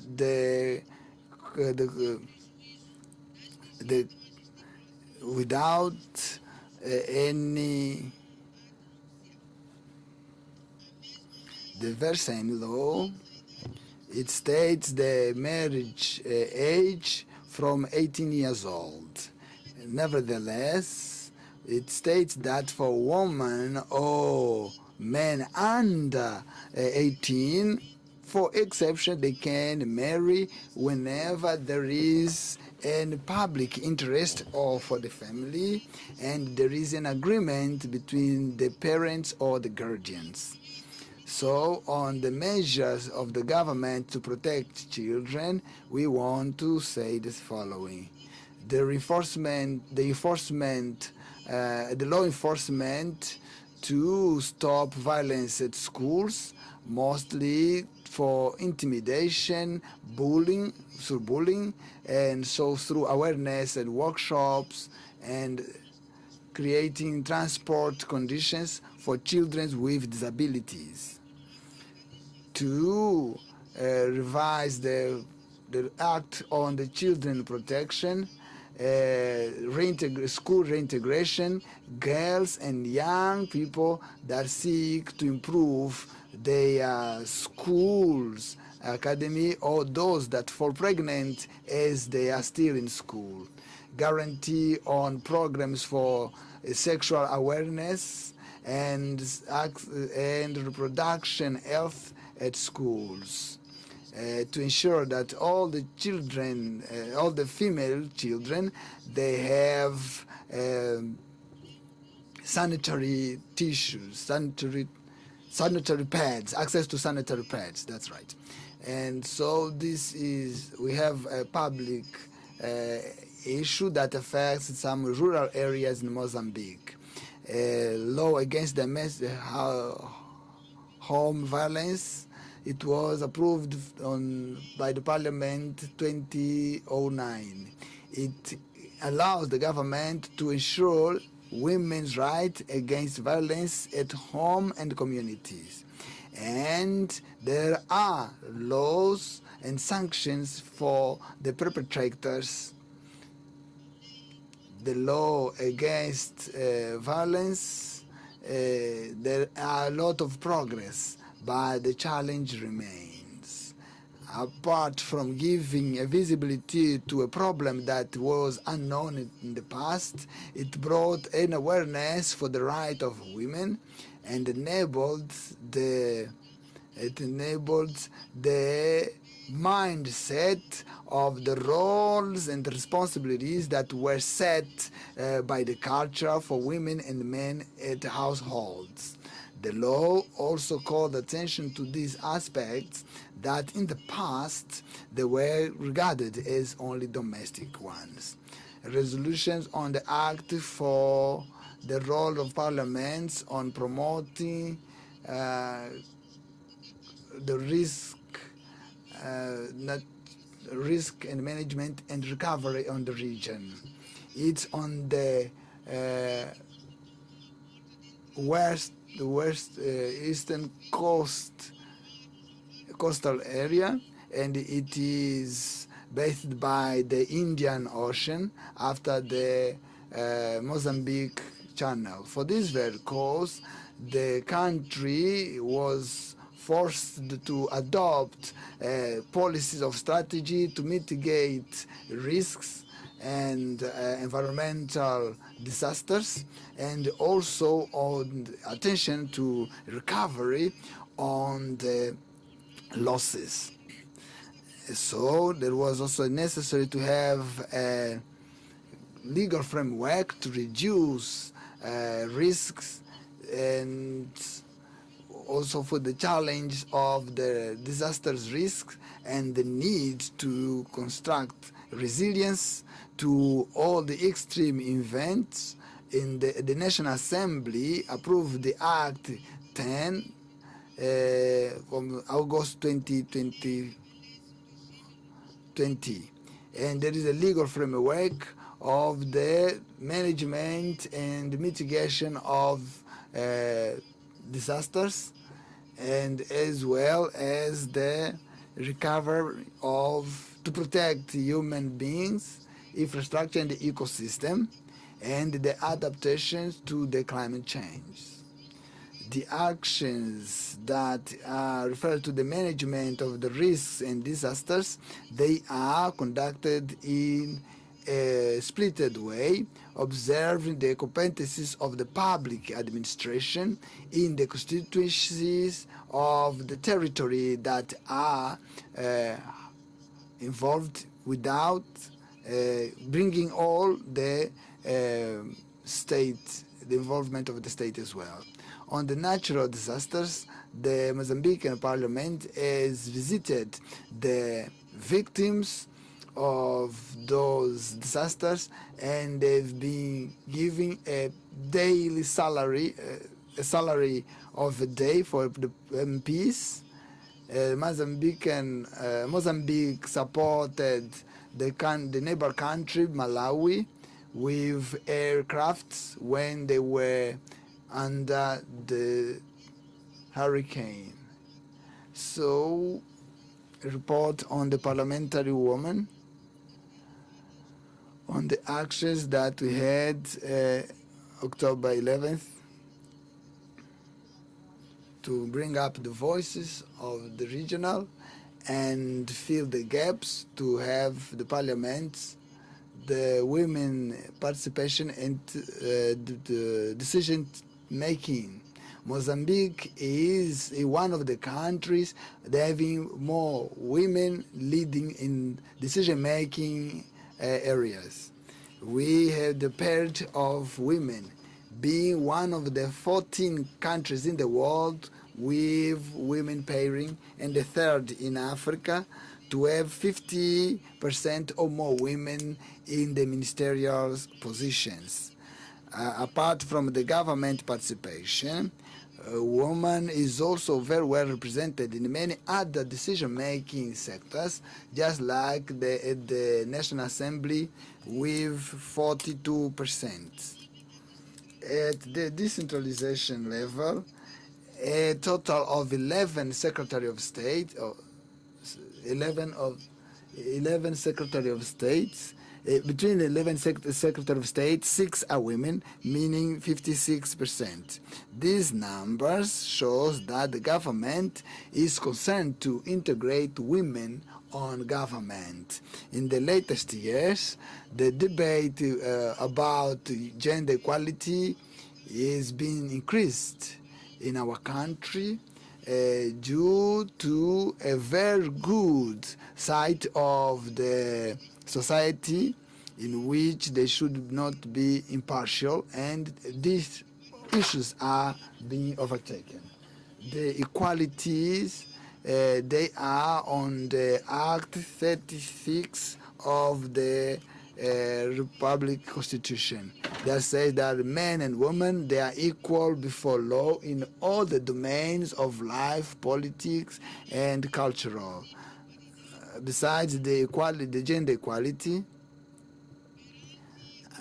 before the Republic Constitution, we adopted the legal framework like on the gender of the gender equality for Africa 2004 and the SADC protocol in 2012, and women participating on trade, transboundary trade.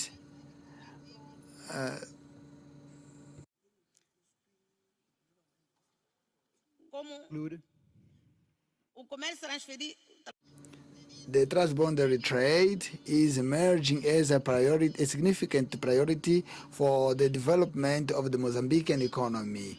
Estimations shows that more than $200 million US dollars on importing and exporting and importing on the transboundary and the annual transboundary trade. We estimate that between 70 to 80% on the transboundary business people, they are women, and 90% of these women, they depend of this trade as only breadwinning. And Mozambique recognized that due to the surveillance of this, so some big great quantity of mealies and others that. Please conclude. However, the Mozambican authorities, they acknowledge that the transboundary trade is in a capability to bring revenue. Thank you very much for your kind attention. Thank you. I submit. Very much, Mozambique, for your report. Honorable members, it is time for a break. We are slightly behind schedule. We will take a break and resume in about 25 minutes, which will be 11:45. Thank you. Please be sure you are seated by that time.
progress.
Honorable members, we will resume with the presentation of the country reports, and I am pleased to call on Namibia to present.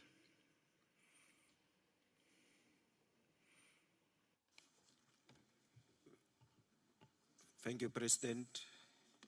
Honorable President, honorable members of the SADC fraternity, fellow Africans. I'm honored, elevated, and particularly privileged to present to this plenary the report of Namibia on the implementation and the recommendation of the 54th Plenary Session. This report is a culmination of information as was received from various engagements and reports, as well as the work done by Parliament through its oversight function.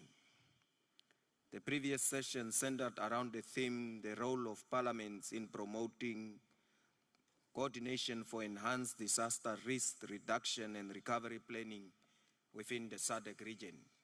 In this regard, Honorable President, we would like to report that the Disaster Risk Management Act number 10 of 2012, which was published in the Government Gazette on the 3rd of September 2012. The Act then seeks to provide for the establishment of institutions for disaster risk management provided for in the integrated establishment of disaster management approach that focuses on the prevention and reduction of risk disaster, mitigating the severity and the post-disaster recovery within our country, Namibia. The National Disaster Risk Management Policy, in line with the constitutional obligation, outlined a coherent, transparent, and inclusive policy for the government of the Republic of Namibia. It furthermore highlights various rights contained in the international fundamental rights and freedoms, including the right to life, equity, human dignity, and safe environment, the protection of property, healthcare, food, water, social security, and safety nets. The policy also aims at the achievement of sustainable development in accordance with Namibia's Vision 2030 through strengthening of the national capabilities to reduce risk and build community resilience to disaster.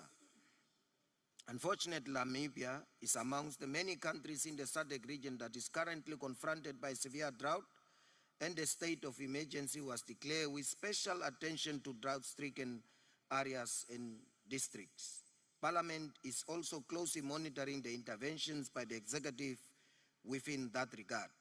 On the resolution on the adaptation contribution, adaptation is still a relevant feature in Namibia, as it is considered as the most valuable countries to climate change and impact. Namibia is particularly vulnerable to flooding and droughts.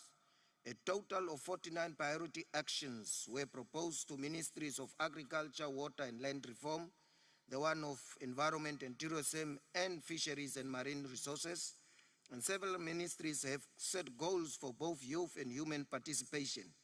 And therefore, in Namibia, we see gender-based balance and the promotion of youth and women as relevant and as such that the youngest member of cabinet is 28-year-old and who is also the head of the Ministry of ICT, having been appointed as a deputy minister at the age of 25.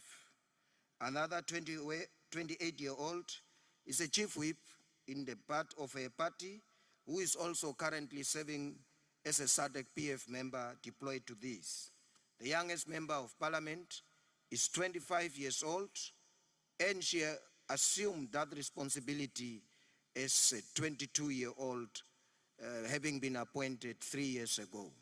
A parliamentary committee on natural resources in Namibia has overtaken oversight visits to green schemes in 3 northern regions where major green schemes are located, as well as visited projects funded by the Green Scheme Climate Fund through Environmental Investment Fund and the Global Environmental Facility within the Ministry of Agriculture, Water and Land Reform, being the executing agency, while the project funded by the Adoption Fund is executed by NamWater, which is the water utility.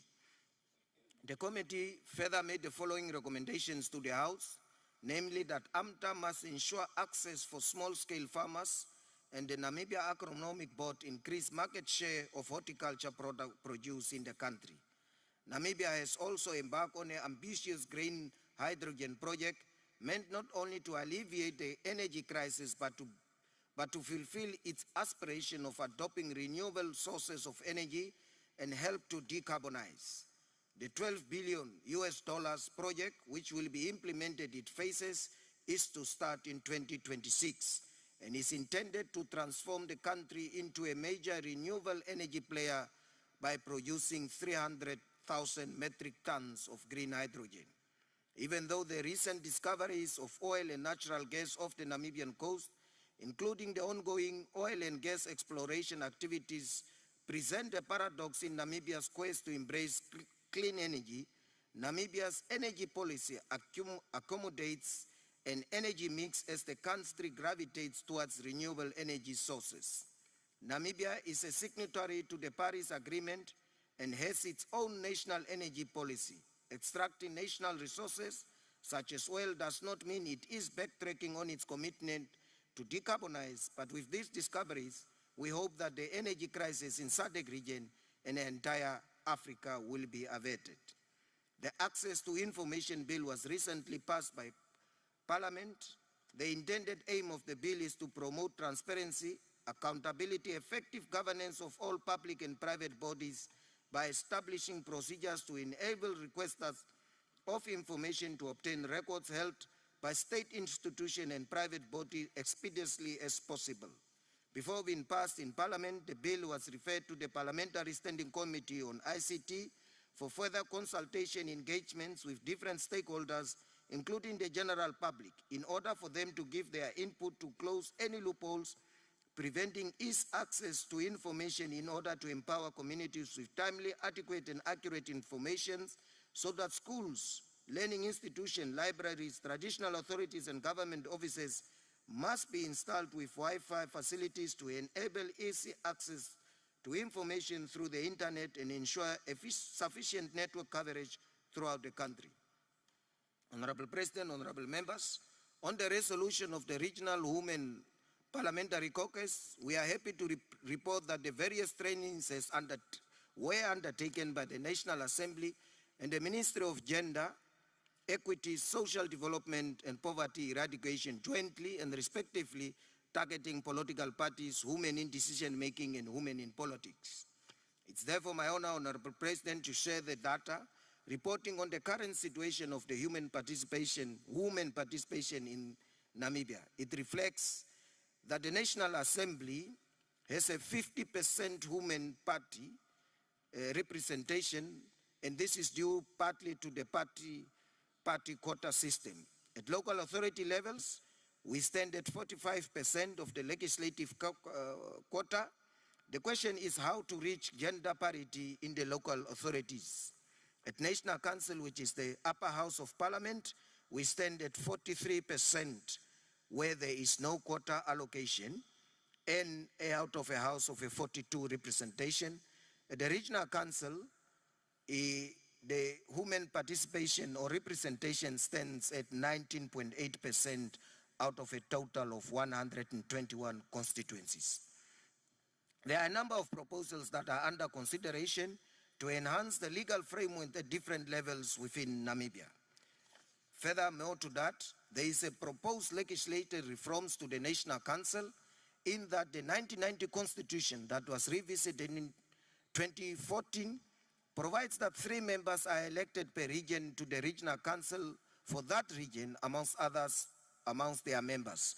This system has no provision for any form of quotas, and it is therefore the proposal or discussion to reform the Constitution and or the Electoral Act to stipulate that Regional Council must at least have 1 woman to the National Council for their region, which will bring the number to at least equivalent of 33%.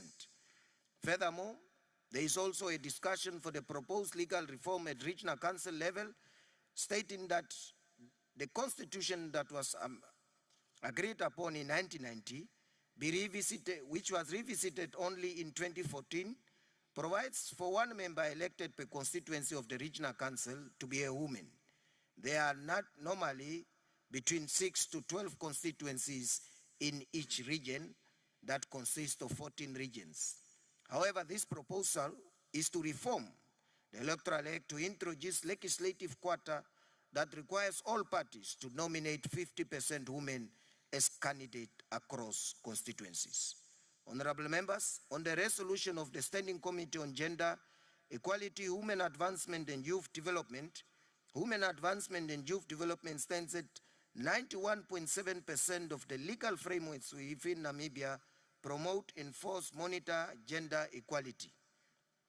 Prior to COVID-19 pandemic, the country was assessed as having the 3rd largest global income inequality gap, with glaring evidence of extreme inequalities in gender, economic status, and other factors preventing access services and opportunities on moving out of poverty. Namibia has a natural gender policy with the objective of guiding the attainment of Vision 2030 and its aspiration for a society in which women and men will have equal rights and equal access to basic services, as well as opportunities to participate in and contribute to political, social, and economic, cultural development of the country. But despite this progress, Namibia with this regard, Namibian women continues to experience pervasive gender and intra-household inequalities contributing to income poverty. The very progressive Child Care and Protection Act of 2015 protects the rights of children and youth, and in particular Article 226 prohibits child marriages and engagements of persons below the age of 21. It is worth to note that the age of maturity is 18, but for the purpose of marriage, a person must have attained the age of 21. The Ministry of Gender Equality, Poverty Eradication, and Social Welfare has embarked on the continuous advocacy program, education and reporting on cases of child marriages in collaboration with the Ministry of Home Affairs, Immigration, Safety and Security. Resolution on the Standing Committee of Human and Social Development. Honorable President, on the resolution seeking for key population and actions to prevent new criminalization of laws being enacted, Namibia would like to report that the population group remains vulnerable to HIV and AIDS and infections due to widespread stigma and discrimination within Namibia. Men who have sex with other men as well as transgender persons are still not accepted in the mainstream society, a situation that has resulted in a lack of access of essential health services and a result in physical abuse and death recently. Parliament of Namibia, through its Standing Committee on Gender, Social Development and Family Affairs, in a collaboration with HIV and AIDS and Governance Project of the SADC Parliamentary Forum, has visited health facilities in the country to try and ascertain the health conditions and other challenges related to HIV and AIDS and the sexual reproductive health and rights. The visits are also part of an oversight function and responsibilities of parliamentarians to raise awareness and advocate universal access to SR, HR, and HIV and AIDS. Almost all the regions in Namibia have been visited since 2017. Key population groups such as men with HIV, with other men and prisoners were part of the targeted group that were visited, and as such, services on the risk of HIV and other distinguished.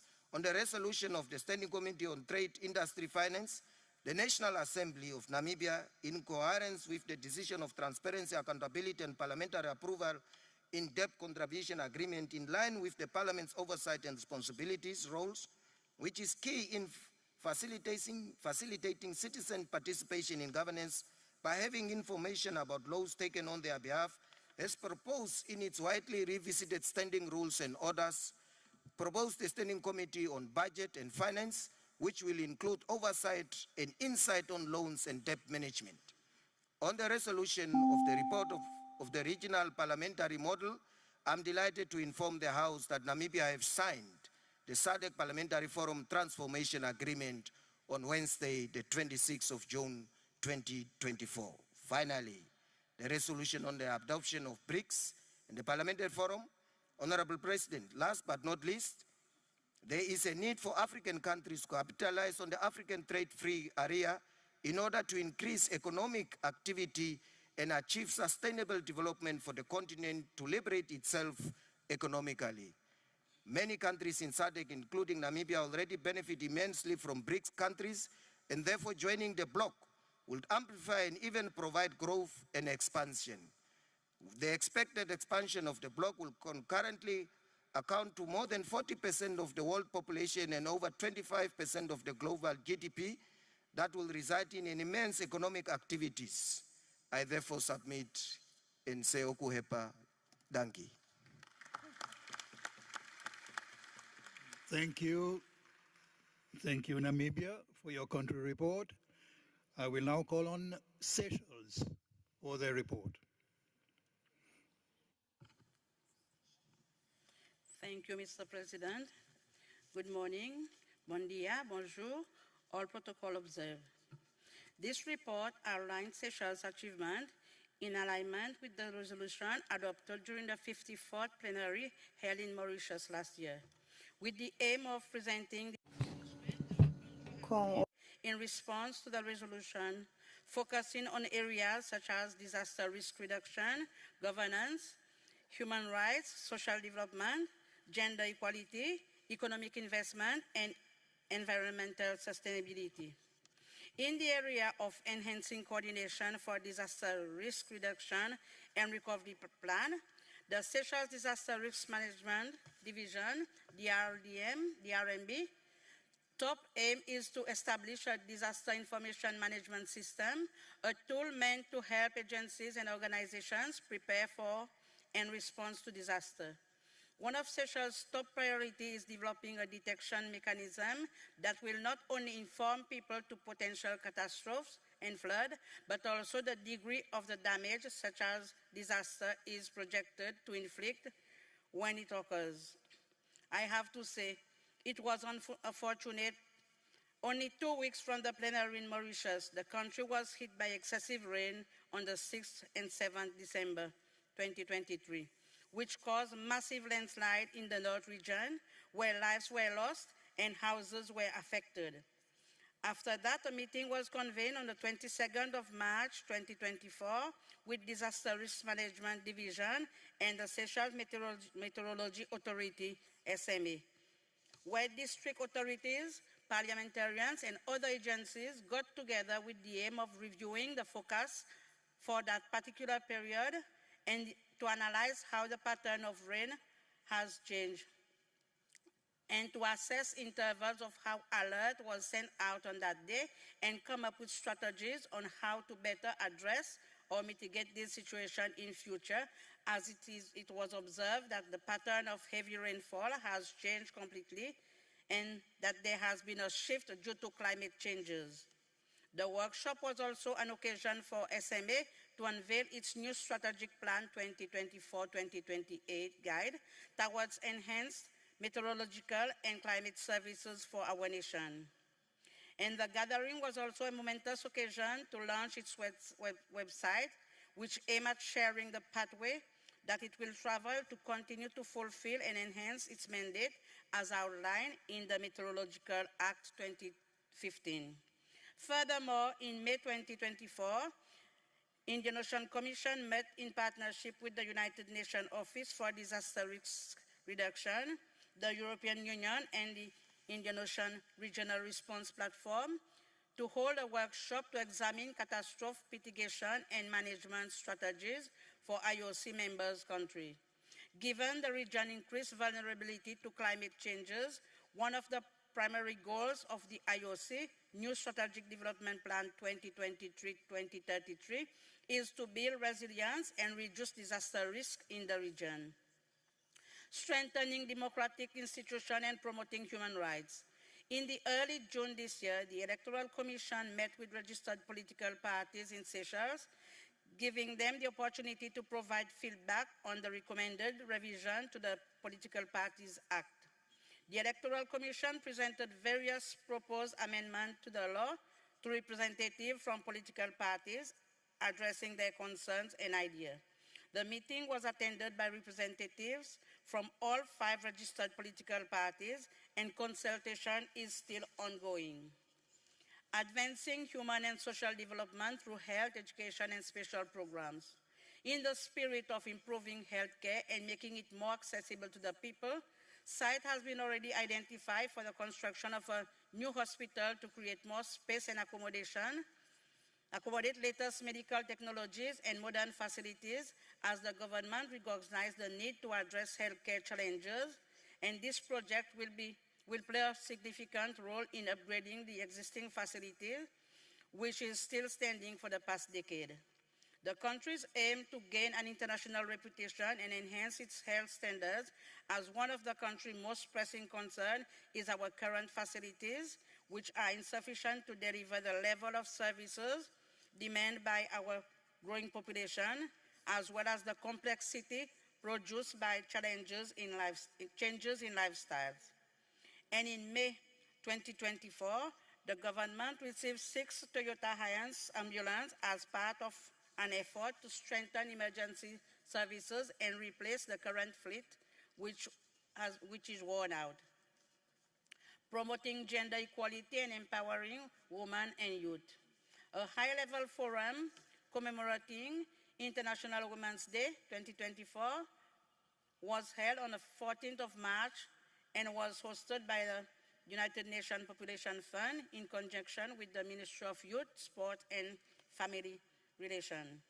Within the context of the International Women's Day 2024 topic, the forum aimed to investigate various methods of investing in a woman and position entrepreneurship as a vehicle for transformative changes in order to address concerns related to sustainable development. A number of female ministers from Seychelles, as well as the First Lady of the Republic of Seychelles, took part in the high-level forum discussion, promoting women access to a variety of funding alternatives, including those for the setup and growth of small and medium-sized businesses, were amongst topics for discussion. The event was an opportunity to commemorate the women and girls who are pushing for the promotion of entrepreneurship. Throughout the course of that day, there were roundtable and panel discussion with the purpose of conducting an in-depth analysis on the obstacles and opportunities that exist in Seychelles with regards to the empowerment and welfare of women. In her opening statement, the Minister for Youth and Sport and Family emphasized the need of self-care and the requirement for women to invest in themselves without any reluctance. It is good to note, Mr. President, that the Domestic Violence Act 2020 of Seychelles came into effect last year on the 4th of December during the 16 days activism observed by the world against gender-based violence. Enhancing regional trade, industry, finance, and investment. The Department of Trade has a non-stop trade information resource center known as the Trade Information and Promotion Center. The center is designed to provide information to exporters, importers, trade support organizations, researchers, academic, and the general public. In March this year, Tourism Seychelles created an impact at the 27th edition of the BMT Trade Fair, which took place in Nepal from 14 to 16 March, where the most recent developments in tourism were displayed. These developments included everything from closeness to luxury travel, and they also highlighted innovation that are defining the future of the sector, where Seychelles had the opportunity to take part in the panel discussion that was organized by the Tourism Board. Thus, a national intellectual property strategy is currently being established for Seychelles, and once completed, it is expected to guide the future application for intellectual property law and policies. And because Seychelles is relatively new to intellectual property, therefore several frameworks must be established to ensure that all aspects are covered and well integrated. Ensuring food security and sustainable management of natural resources. Seychelles and South Korea have signed a memorandum of understanding to cooperate in fisheries and aquaculture. The MOU was signed by the Minister for Fisheries and Blue Economic and Minister for Ocean and Fisheries of Korea on the sideline of the Korea African Summit, which was held in Seoul, 4th to 5th June 2024. The agreement intends to improve bilateral cooperation, ease knowledge transfer, information sharing, and capacity building efforts, as well as promote fish and fisheries product commerce. It will also strengthen private sector's cooperation and combat the IUU, illegal, unreported, and unregulated fishing in these critical sectors. The MOU demonstrates Seychelles and Korea's shared commitment in addressing global issues such as climate changes, overfishing, and marine pollution, and emphasizes the mutual benefit of technological and scientific collaboration, as well as paving the path for future projects that will increase the resilience and sustainability of the fisheries and aquaculture industry. It's good to point out that fisheries are the second largest contributor to the economy of our country. The Parliament of Seychelles has also extended its MOU with the Seychelles Institute for Agriculture and Horticulture in April 2024. SHIA is currently the sole institution providing training in the ornamental, horticultural, and landscaping sector. The two institutions have benefited from each other through exchange of knowledge, capacity building, green practices, and improve the biodiversity of the parliamentary ground. In May 2024, the Food Security and Sustainable Development Committee from Parliament met with the Minister for Environment, Agriculture, and Climate Change to demonstrate its support for the ministry on various technical aspects of related legislation and policies for all three sectors, not excluding budgetary constraints faced on a daily basis. Discussion on the feasibility of achieving the target of the ministry's strategic plan also took place. Other national issues such as climate changes, seagrass protection, natural disaster, and district-related matters were also jointly addressed. To conclude, I must say, Mr. President, that Seychelles has made significant strides in addressing the resolution adopted during the 54th SADC-PF Plenary Assembly. Through strategic initiatives and programs, the country has enhanced disaster preparedness, strengthened democratic governance, advanced social development, promoted gender equality, stimulated economic growth, and ensured sustainable management of natural resources. These achievements reflect Seychelles' commitment to participate to the principles and objectives of SADC-PF Plenary Forum. Ladies and gentlemen, we are one energy, but together we can make the change. I thank you. Merci beaucoup. Obrigado. Thank you to Seychelles for the country report. The next country report will be from Tanzania. Honorable Head of Delegation. Thank you, Chair. I will present a country report on resolution of the 54th Plenary Assembly on behalf of Tanzania delegation. And because of the time, I'll just pick few of them. Mr. President, regarding the resolution on SADC member states to facilitate capacity building for women and youth to promote active engagement in agriculture, the government of United Republic of Tanzania, through Ministry of Agriculture, has introduced a sustainable program for youth and women engagement in agriculture, which is known as Building a Better Tomorrow program, or abbreviated as BBT. This program is designed for inclusive and sustainability, targeting youth and smallholder farmers along COP subsector value chain. Mr. President, in this program, women and youth are drawn from the villages, put together in agricultural training center. They are given proper and modern agricultural training for a period of time. And then upon completion of the training, each participant is given a piece of land, average 10 acre, and a startup capital to acquire all the required agricultural inputs and extension services. So, Mr. President, this program has done a lot to address the challenge of unemployment in Tanzania. And this program is a 7-year program, and the target is to benefit around 1.5 million women and youth in Tanzania. Mr. President,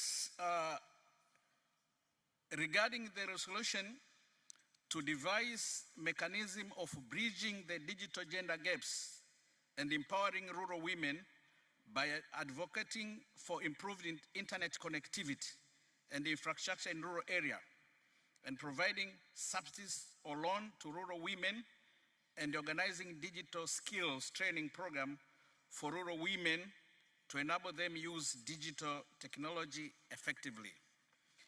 Mr. President, as I mentioned yesterday, in Tanzania, first of all, the government of United Republic of Tanzania is electrifying all its villages, 12,300 villages in Tanzania, and all of them are in the rural areas. And again, the government of Tanzania is doing a great job on the rollout of mobile broadband network with quality internet. And as we speak now, we are around 86%. So the government, what is doing is providing subsidy to the communication service providers to enable them put communication infrastructure in rural area. Mr. President, in the financial year, which just ended 4 days ago, that 30 June 2025, the government of Tanzania has provided subsidies to the telecommunication provider to enable them construct 700 communication towers to the tune of Tanzanian shillings 216 billions. So this is a special and a purposeful effort that the government is doing to ensure that internet connectivity is available in the rural areas. And again, the government of Tanzania, in collaboration with the various stakeholders, provides from time to time special training for girls in primary and secondary school in the rural areas to ensure that they are able to use these digital gadgets like smartphones, iPad, laptop, etc. So there's a lot that is being done by the government of Tanzania to ensure that it's bridging the gap of gender gaps and empowering rural women, especially in the rural areas. Mr. President, regarding the resolution on member parliament of the SADC Parliament Forum to develop the synergy with the policymakers, academia, civil society organization, traditional and faith leaders, community-based organization, youth representative and other stakeholders to promote climate justice by reducing the carbon footprint through measure in line with the Paris Agreement. The government of Tanzania, in the first place, we signed the Paris Agreement on 22nd April 2016 and ratified it on 18th of May 2018.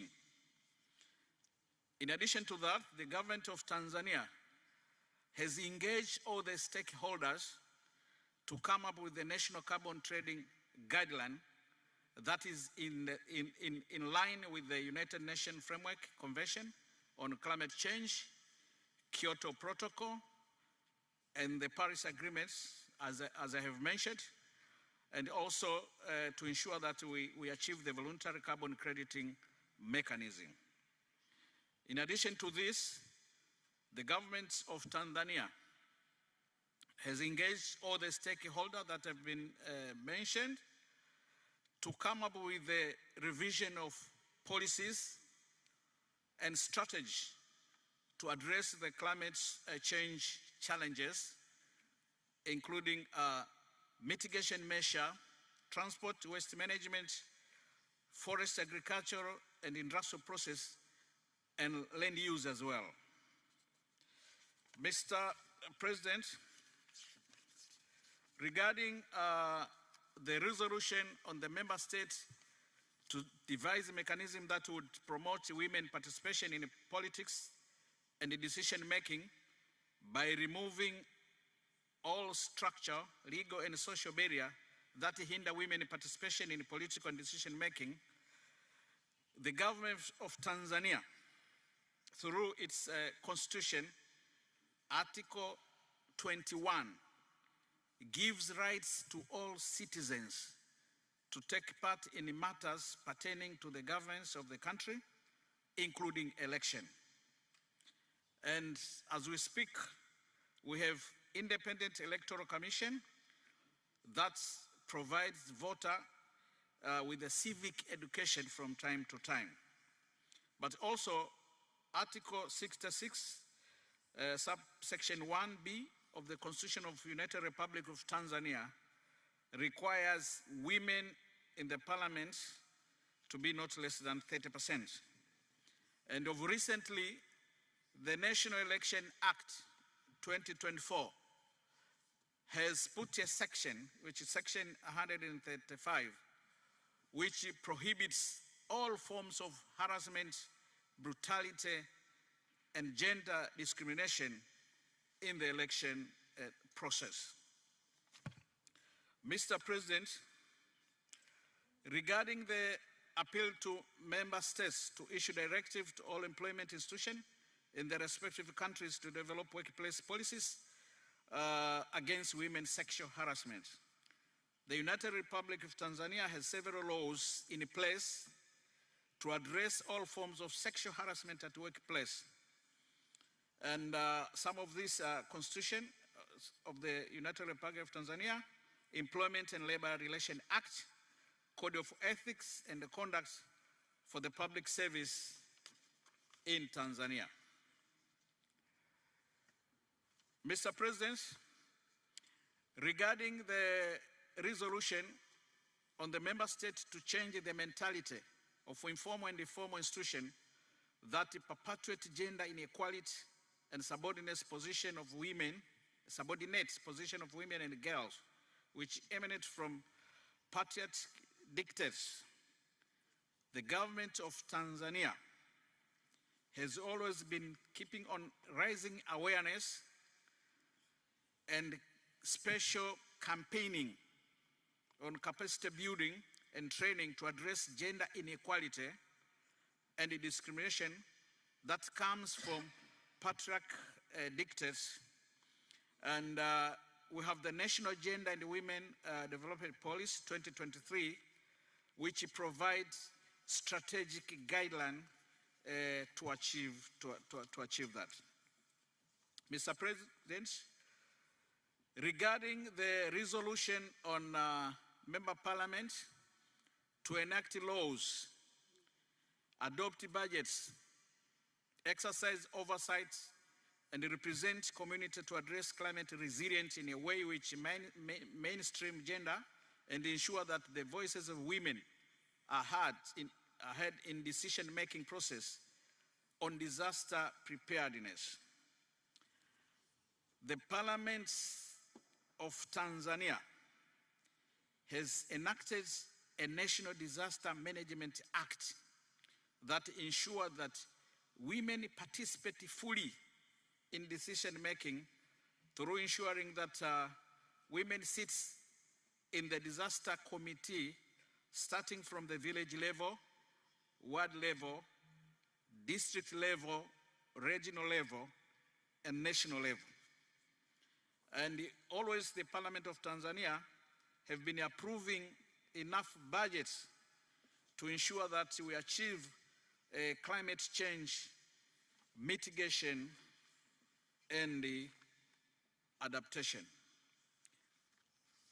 Mr. President, regarding the resolution that requires the SADC member states to underscore the importance of regional cooperation in disaster risk reduction and the preparedness, especially since countries of the same geographical region witnesses and experience similar weather pattern and are affected by similar climate events. The United Republic of Tanzania is always open and encouraging other member states in terms of sharing best practice on climate change mitigation and adaptation experience. Mr. President, as I said, these are the resolution and the acts of implementation that I've picked from the long list, and the rest has already been submitted to the Secretariat in writing. Thank you very much for this time. Thank you very much, Honourable Member, for your report on behalf of Tanzania. We now call on Zambia for presentation of the report.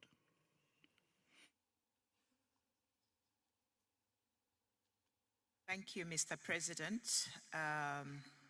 Before I delve into the report on the progress of the implementation of the 54th Plenary Assembly resolution that Zambia has made, I just want to acknowledge and appreciate you, Mr. President, all our speakers, and indeed my colleagues, members of Parliament, not forgetting the SADC SG, Madam Boemo, as well as the Secretariat for SADC Parliamentary Forum, and indeed the National Assembly of Zambia staff for the recognition of my new appointment as the first ever female minister in Zambia for justice. Thank you very much. It shows the progress we are making as SADC Parliamentary Forum. Mr. President, just like other colleagues have already alluded to, due to the interest of time, and indeed that the report has already been submitted, I will proceed only to highlight a few silent points that Zambia would want to report on. The National Assembly of Zambia, in response to the resolutions that were adopted at the 54th SADC Parliamentary SADC Parliamentary Forum Plenary Assembly, which was held in Port Louis, Mauritius, from the 22nd to the 26th of November 2023, I will touch on the followings. As it relates to member states investing more in climate change awareness campaigns, as well as early warning system, Zambia has this year experienced a prolonged dry spell coupled with high temperatures the drought has also affected about 2.2, I think this is 1,000, if not mistaken, hectares of land, representing closely to 5.2% of Zambia's area. In accordance with the Disaster Management Act enacted in Parliament in 2010, the President of the Republic of Zambia on the 29th declared this prolonged drought spell, which is now in full blown, as drought and indeed a national disaster and emergency, which I know that some countries also followed. In this response, His Excellency actually called on all resources to be put towards human relief, and to this effect, the national budget of 2024 actually had to be revised, and we had to approve a supplementary budget, which was approved last month. In addition, the government, through the Disaster Management Mitigation Unit, also approved relief support to people who were affected, especially the most vulnerable ones, which were coming to a figure of about 2.7 million people, 6.6 million people, and those who are not really in dire need were up to 8.5 million people. And you can imagine Zambia is only a country of a population of 20 million people. Because of this, the government has gone on to increase some of the social security protection interventions, which are actually trying to provide support for those that are heavily affected, as already alluded to, which is about 2.7 million people, have also been helped through the 39 district out of the 116 district that we have in Zambia through cash transfer at individual level, but also at family level, those who are very vulnerable. In terms of climate change, the Ministry of Green Economy and Environment, in collaboration with the Disaster Management Team, as already spoken about, and the Mitigation Unit, has also taken the campaigns at a local level. This is including disseminating of information, printing and distribution of weather-related materials and updates to the communities. And we are hoping that it can also go in our local languages. Early warning systems, once again here, the National Disaster Management Committee has created some subcommittees, as well as one of the responses is being headed by Her Honor, the Vice President of the Republic of Zambia, Madam Mutale Nalumango, Her Honor, the Vice President. In terms of the recommendation to develop synergies and policymakers, academic and civil society organizations, traditional and faith-based leaders, as it relates to promoting justice by reducing the carbon print through measures in line with the Paris Agreement, I have to report that Zambia has adopted the international agreements such as the United Nations Framework Convention on Climate Change, and is making strides in domesticating this. In this regard, the National Integrated Measures Reporting and Verification System to enhance transparency through the tracking of national greenhouse gas emission levels, the tracking of climate finance flows are also being received, and also the impacts of mitigating actions. And some of the followings are adoption and disaster risk reduction, mitigation and low emission development related actions. Others is the capacity building to strengthen the institutional and human resource capacity in order to effectively address all aspects of climate change through the nation, but also provinces, districts, and local level. I have to say here also that the issue of gender has been actually taken seriously. Hence, in gender climate change programs are being implemented. Technology is another area that the Zambian government has actually seriously invested in to benefit all Zambians, especially those involved in climate change as well as technology transfer. As it relates to the recommendations where member states has to put urgent and deliberate measures to encourage and facilitate youth participation, the Zambian government once again here has gone on to actually encourage young people to register as voters, as seen in the 2024 register that stood at 3,315,400 of them were youths below the age of 35, representing 47% of the total registered voters.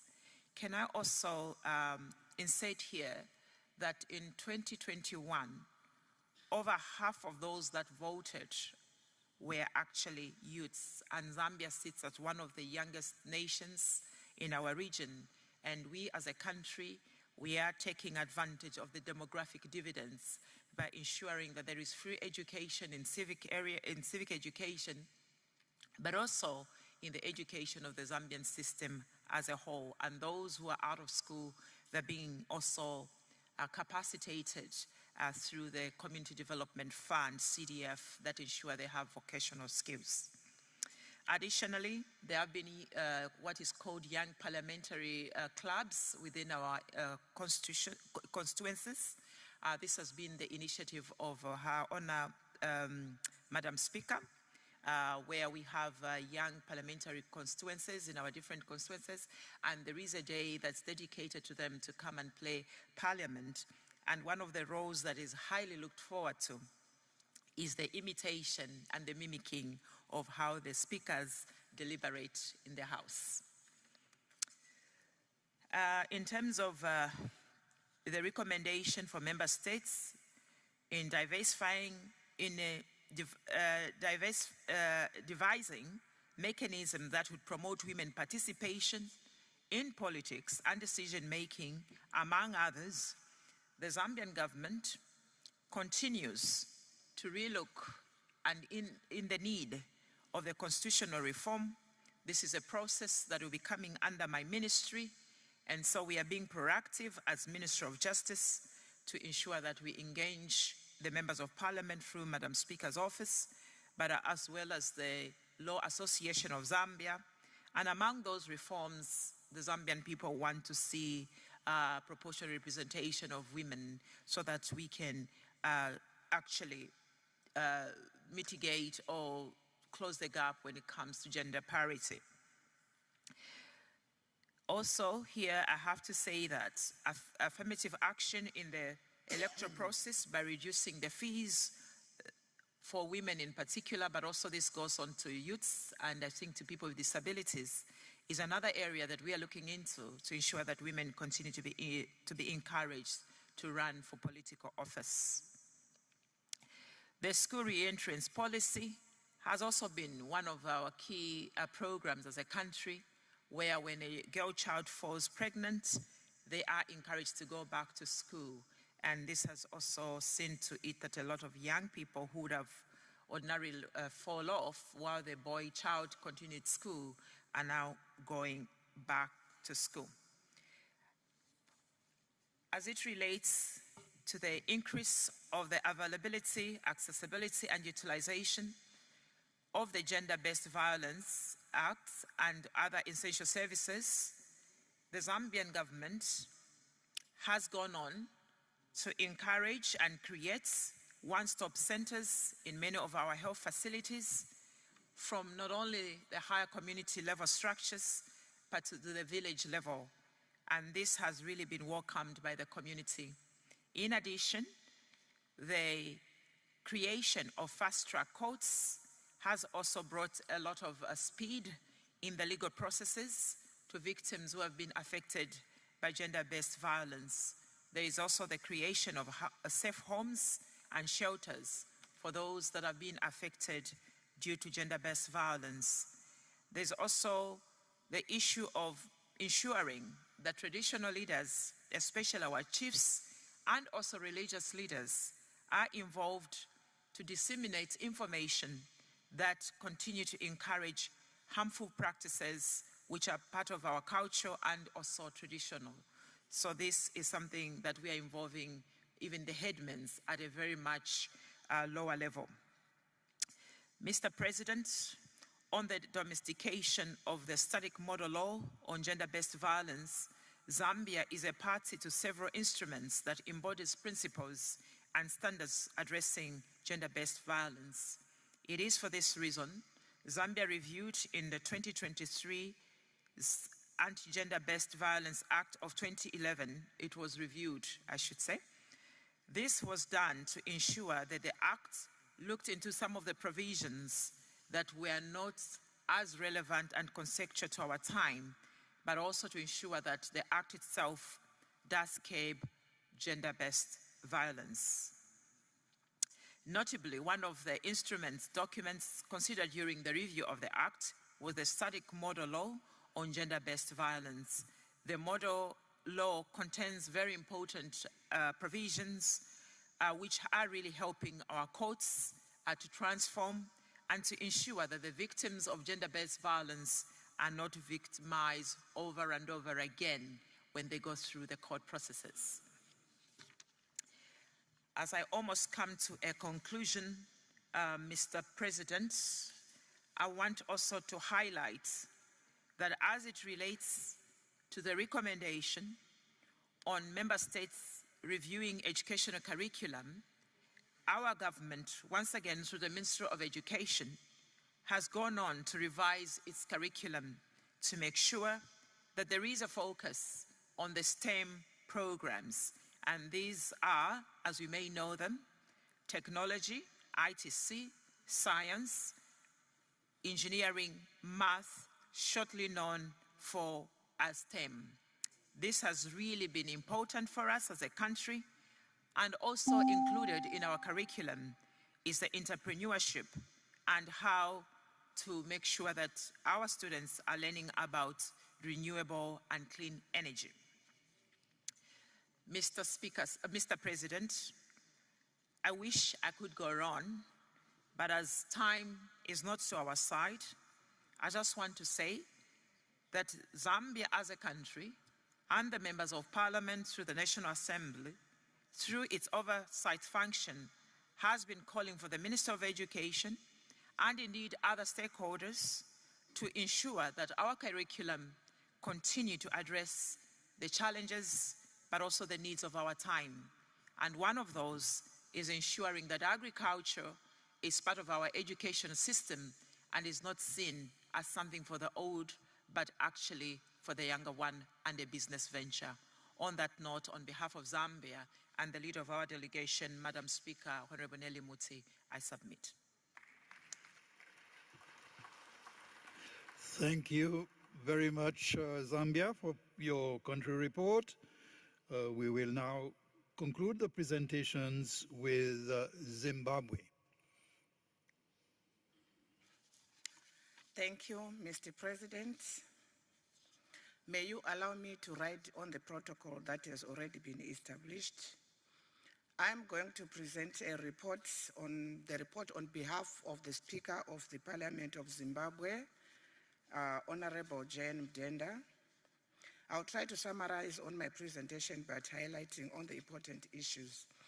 Mr. Speaker, Mr. President, it is my singular honor and privilege to present the Zimbabwe Implementation Progress Report on the resolutions of the 54th SADC Parliamentary Forum Plenary Assembly Session held in Port Louis, Mauritius from the 22nd to the 26th of November 2023 as guided by the Constitution of the Zimbabwe and all international treaties and agreements ratified by our country. Mr. President, on the resolutions on the theme to promote climate justice by reducing the carbon footprint through measures in line with the Paris Agreement regularly reported to the COP. Mr. President, the Parliament of Zimbabwe has established a Parliamentary Technical Committee on Climate Change and the consequential climate action thereof. Accordingly, the 15th and 16th March on 15th and 16th March 2024, this committee conducted a climate change sensitization workshop for all members of parliament, relevant ministries, and civil society organizations. Furthermore, Parliament promulgated Statutory Instrument 150 of 2023, which regulates the thriving carbon credits trading opportunities for climate action in Zimbabwe.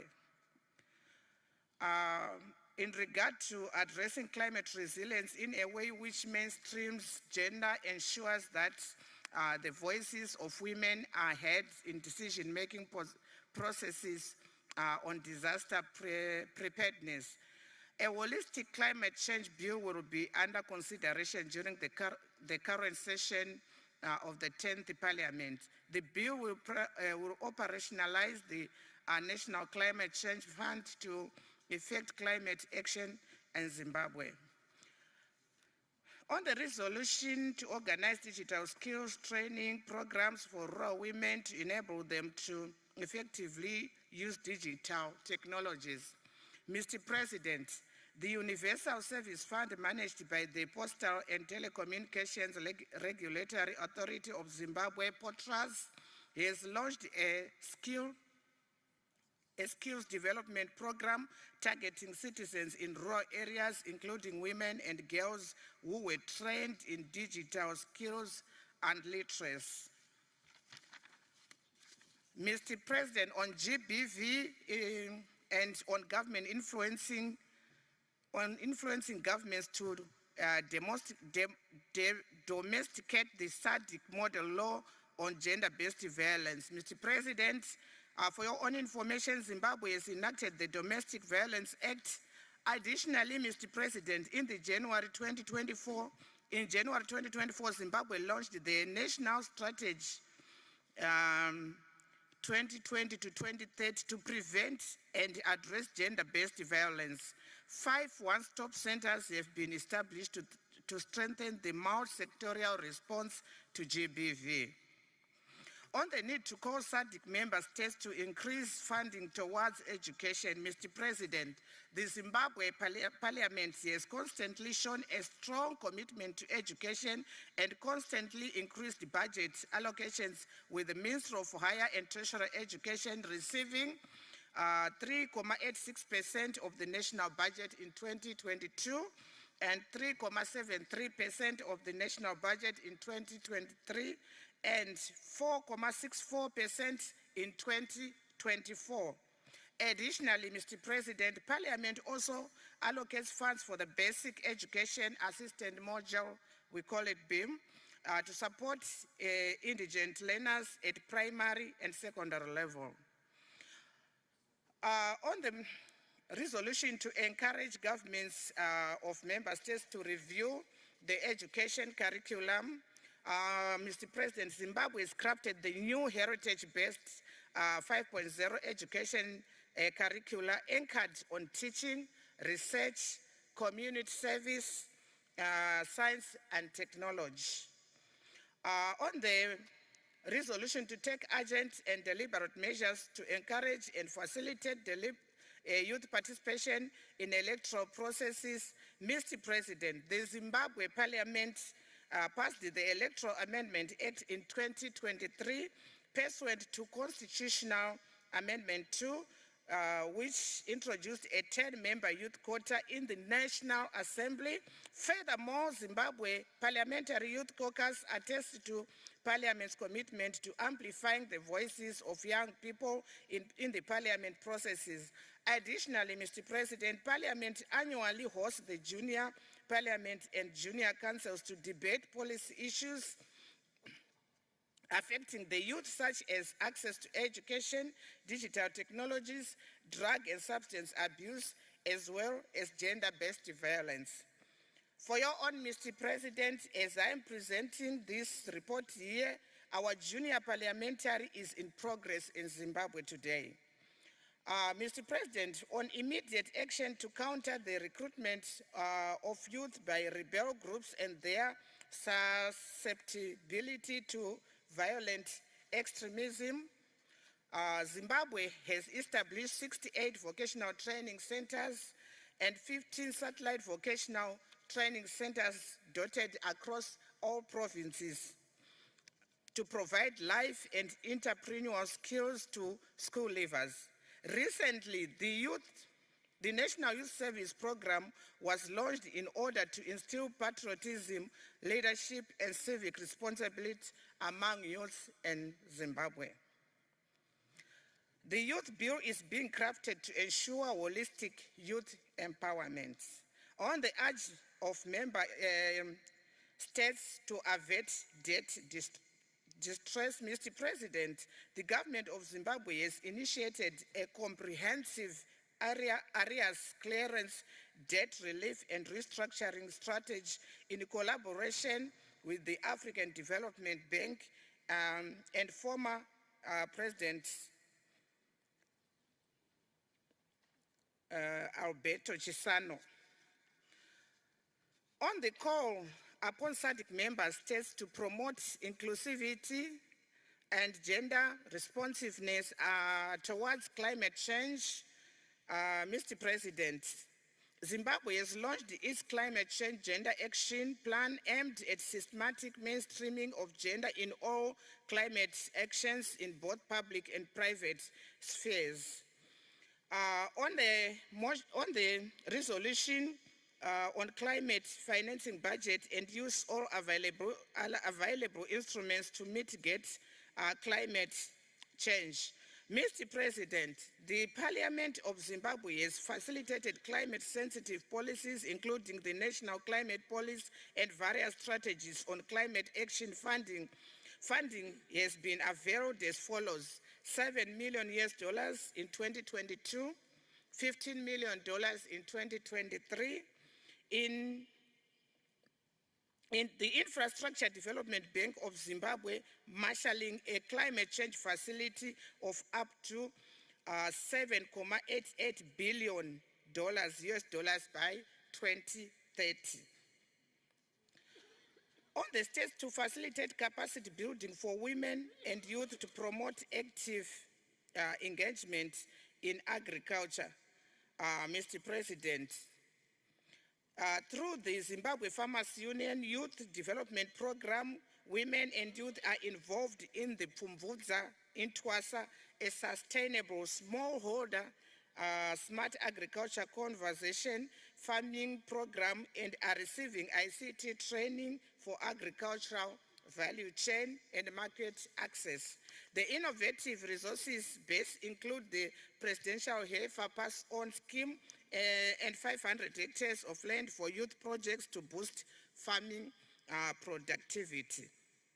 Mr. President, on the domestication of the SADC model law on eradicating child marriages and protecting children already in marriages, here, Mr. President, this has been complied with through a constitutional court ruling in 2016, which stipulated that child marriages are unconstitutional, as they violate the 18 years age of majority threshold. The new Marriage Act of 2022 thus prohibits marriage for those under 18 years old. On the need to promote cooperation between respective member states and BRICS, Mr. President, as stipulated in Section 327 of the Zimbabwe Constitution, Parliament ratified a 2024 agreement with the Russian Federation of Science, Technology, and Innovation. Furthermore, Parliament has a robust benchmarking visit program and embarks on bilateral visits which have strengthened parliamentary diplomacy and cooperation with BRICS and other countries. Additionally, Mr. President, in May 24, our Speaker led a delegation to Mozambique at the invitation of Speaker Esparaga Lorinda Francisco Nyom Bias, which resulted in significant collaborative outcomes and strengthening the inter-parliamentarian cooperation agreements between the two parliaments. I so submit, Mr. President. I thank you.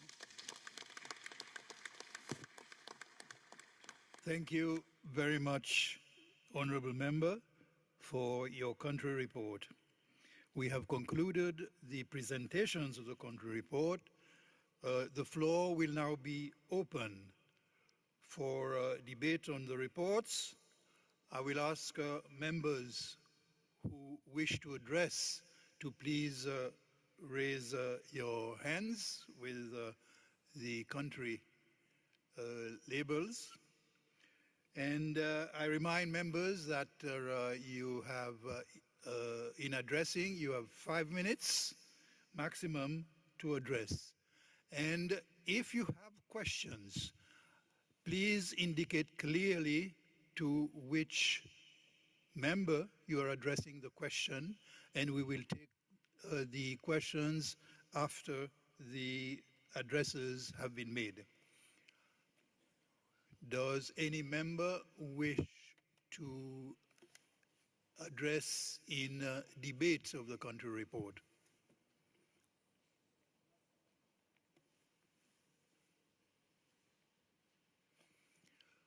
If there are no members wishing to debate, we will proceed with adoption of the country reports. I therefore now put the question that the reports, the country reports, be adopted. Are there any objections? There being no objections, I will declare that the country reports are duly adopted. Thank you. May I, to close the session, may I just commend the various countries for their reports, and we are very encouraged that progress has been made in many of the resolutions and model laws that SADC-PF has proposed. And I think on the whole, we have seen countries moving forward on the various issues, and with the countries moving forward, you are also moving SADC-PF and the region forward on the various issues of consequence that address our region. I thank you very much. We will now adjourn. We'll take a lunch break, and we have caught up right on time, and we will be able to resume at 14 hours. Thank you. Adjourn.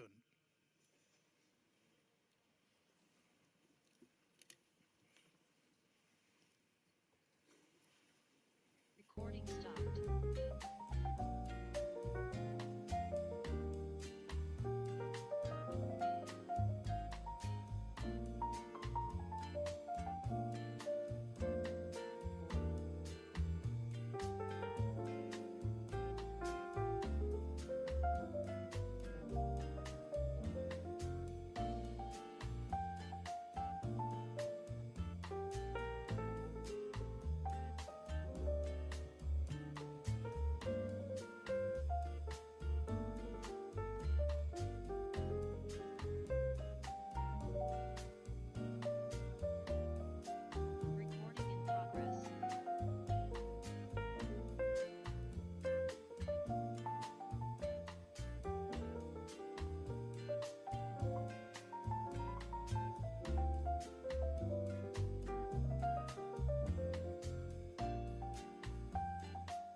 empowering women for economic prosperity in the SADC region, removing barriers to financial inclusion of women.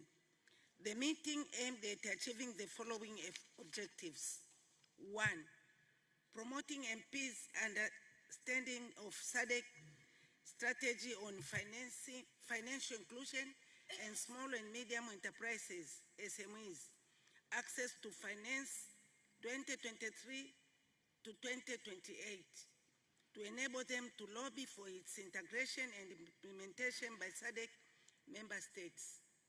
2, enhancing members' understanding of barriers to women's and youth financial inclusion in the SADC region and the effect of climate shocks such as drought on small and medium enterprises in view of ensuring it is infused in activities, reports, and motions of the standing committees.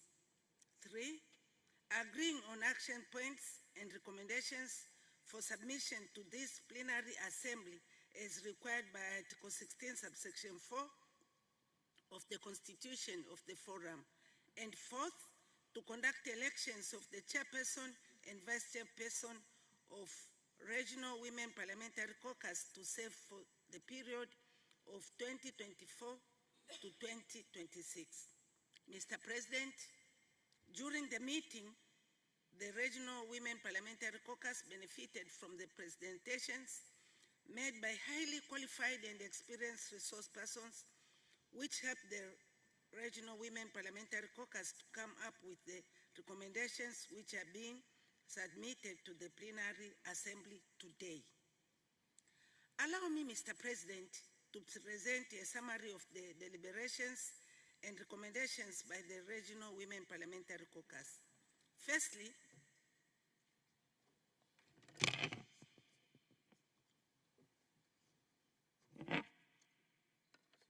I beg your pardon.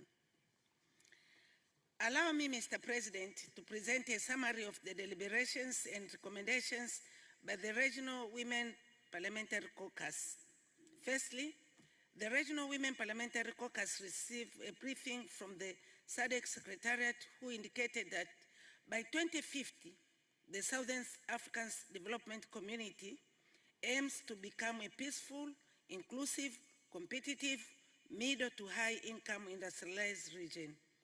This vision includes sustainable economic well-being, justice, freedom for all citizens.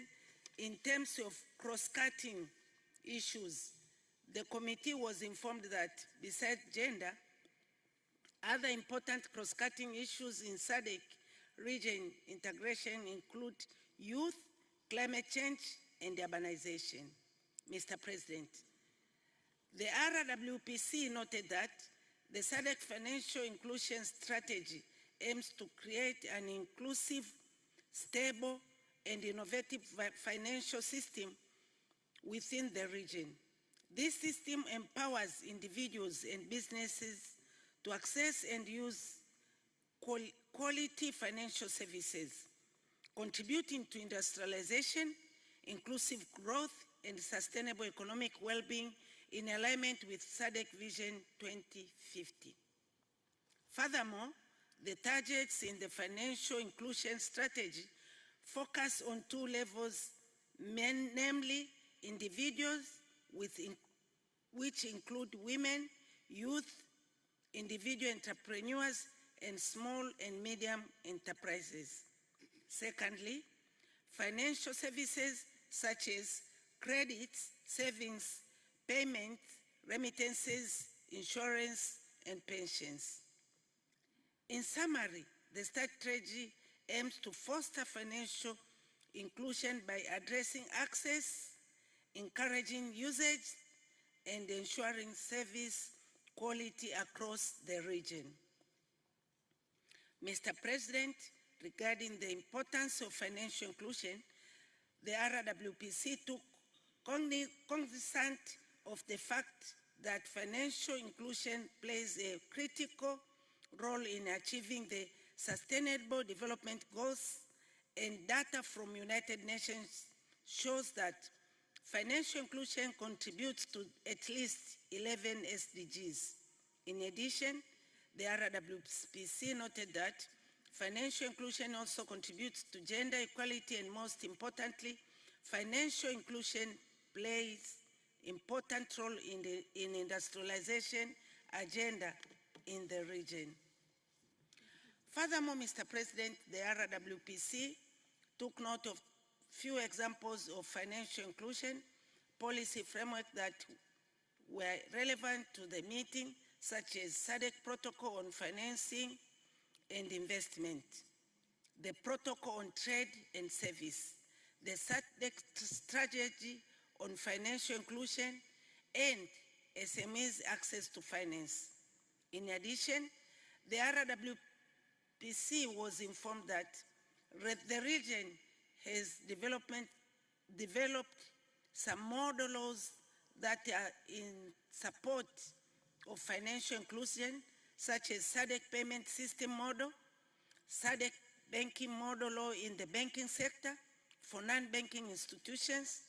The model laws include cooperative financial institutions model law, microfinance institution model laws, SMEs listing requirements model law, and insurance and medical aid societies model laws.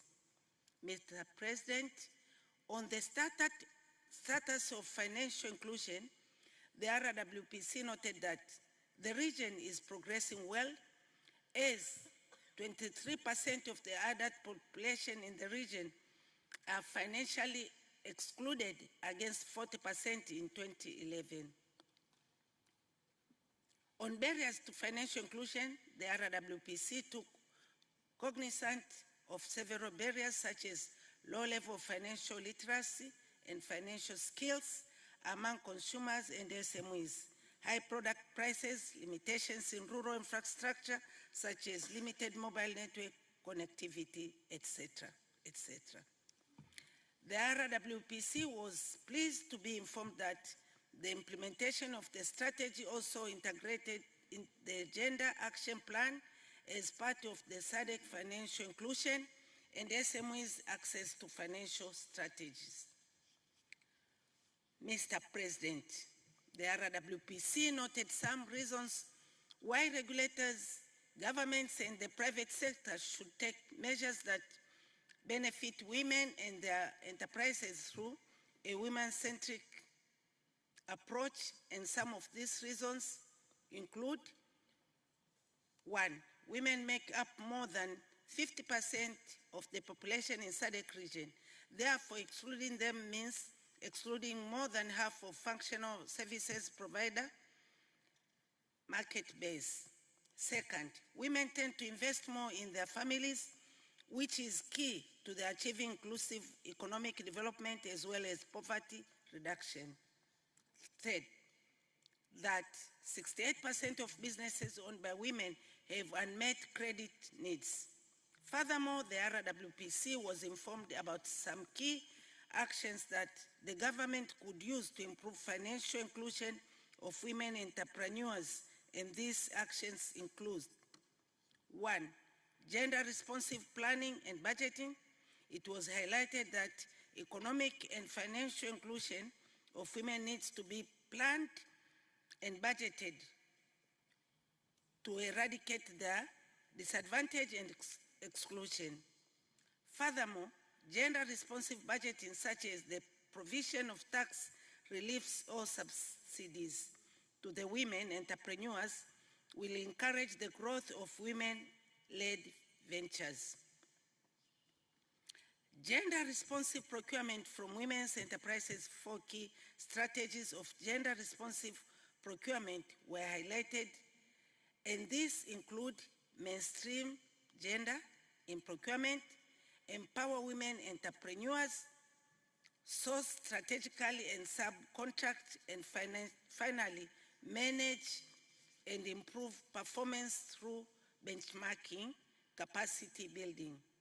Mr. President, on barriers to implementing gender-responsive budgeting, the RWPC took cognizance of the following barriers: socio-cultural barriers that reinforce gender inequality, collecting and using sex and gender disaggregated data.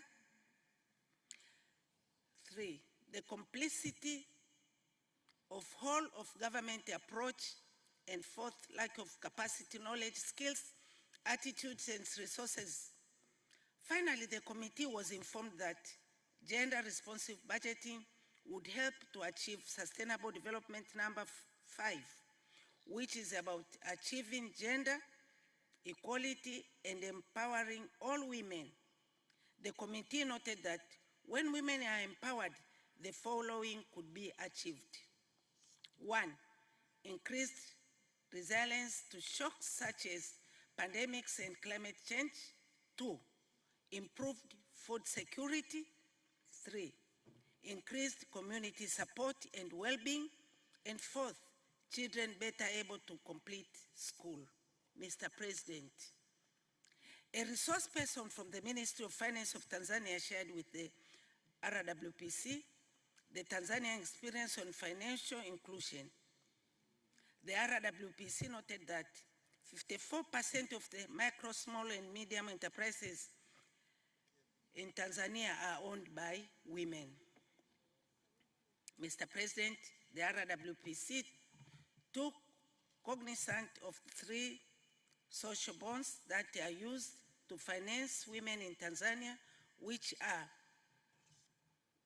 they are called Jasiri Bond, which is the first social bond issued in Tanzania and in sub-Saharan Africa. It was highlighted that the funds raised from the bond are used to finance women-led or women-owned SMEs, or business whose products and services have positive impact in women. The second bond is Sub-National Water Infrastructure Bond that finances water infrastructure projects, and the third bond is the Ethical Sharia Compliant Sukuk Bond that is used to finance Sharia compliant businesses. Lastly, the Regional Women Parliamentary Caucus was informed that Government of Tanzania has recorded several achievements on financial inclusion, such as 1, the formal financial inclusion has grown from 65% to 76%.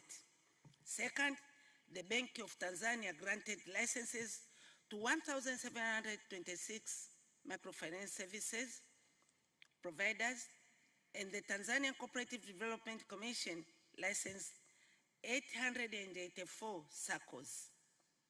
The local government, third, the local government authorities has registered 49,168 community microfinance groups. Fourth, awareness seminars to various targeted groups participating in expeditious crowd pooling events such as National Financial Services Week, and the program covers financial education events through social media, TVs, newspapers, and radios. And fifth, the Ministry of Finance, in collaboration with the financial services providers, conducts financial education programs for women in March every year. Following on the presentation, the RWPC deliberated on the issues raised and resolved to recommend to the 55th Plenary Assembly today. 1, call on member states to lobby for integration of SADC strategy on financial inclusion and small and medium enterprises, access to the finance 2023 to 2028, and its implementation by SADC member states. Second, encourage member states to consider delivering financial education using the diversity of channels such as radio, social media, newspaper, and puppet shows that suits each group of people. For instance, social media is important in reaching out to young people in countries where there is wide access to the internet. For women in the rural areas who do not have access to mass media, puppet shows are likely to be very effective. Third, prompt member states to create good environment for private sectors to play their role in promoting financial inclusion of women, for example, reducing prices. Fourth, urge member states to take key actions that could be used to improve financial inclusion of women entrepreneurs, among others. Gender-responsive planning and budgeting, such as providing tax relief or subsidies to the women entrepreneurs to encourage the growth of women-led ventures, etc. And, Mr. President, allow me to conclude. Mr. President, gender-responsive procurement that include mainstreaming gender in procurement, empower women entrepreneurs, source strategically and subcontract, and finally manage and improve performance through benchmarking capacity building. Urge SADC parliaments to advocate for gender-responsive policies at the national and regional level and encourage governments to prioritize women's financial inclusion in their development agendas. Call member states to develop and promote financial products especially designed for women, considering their unique needs and preferences. This could include saving accounts, microloans, and insurance tailored to women's circumstances. Implore member states to advocate for policies that address gender-based discrimination in financial services and encourage equal access to credit, property, rights, and inheritance for women. And further implore member states to promote digital financial services such as mobile banking and e-wallets to increase women's access to banking, payments, and savings, and address barriers like limited internet connectivity and digital literacy. Mr. President, allow me to conclude by submission by expressing the gratitude to the Secretary General and staff of the SADC-PF for the technical and professional support provided to RWPC and ensuring that its meeting is held successfully.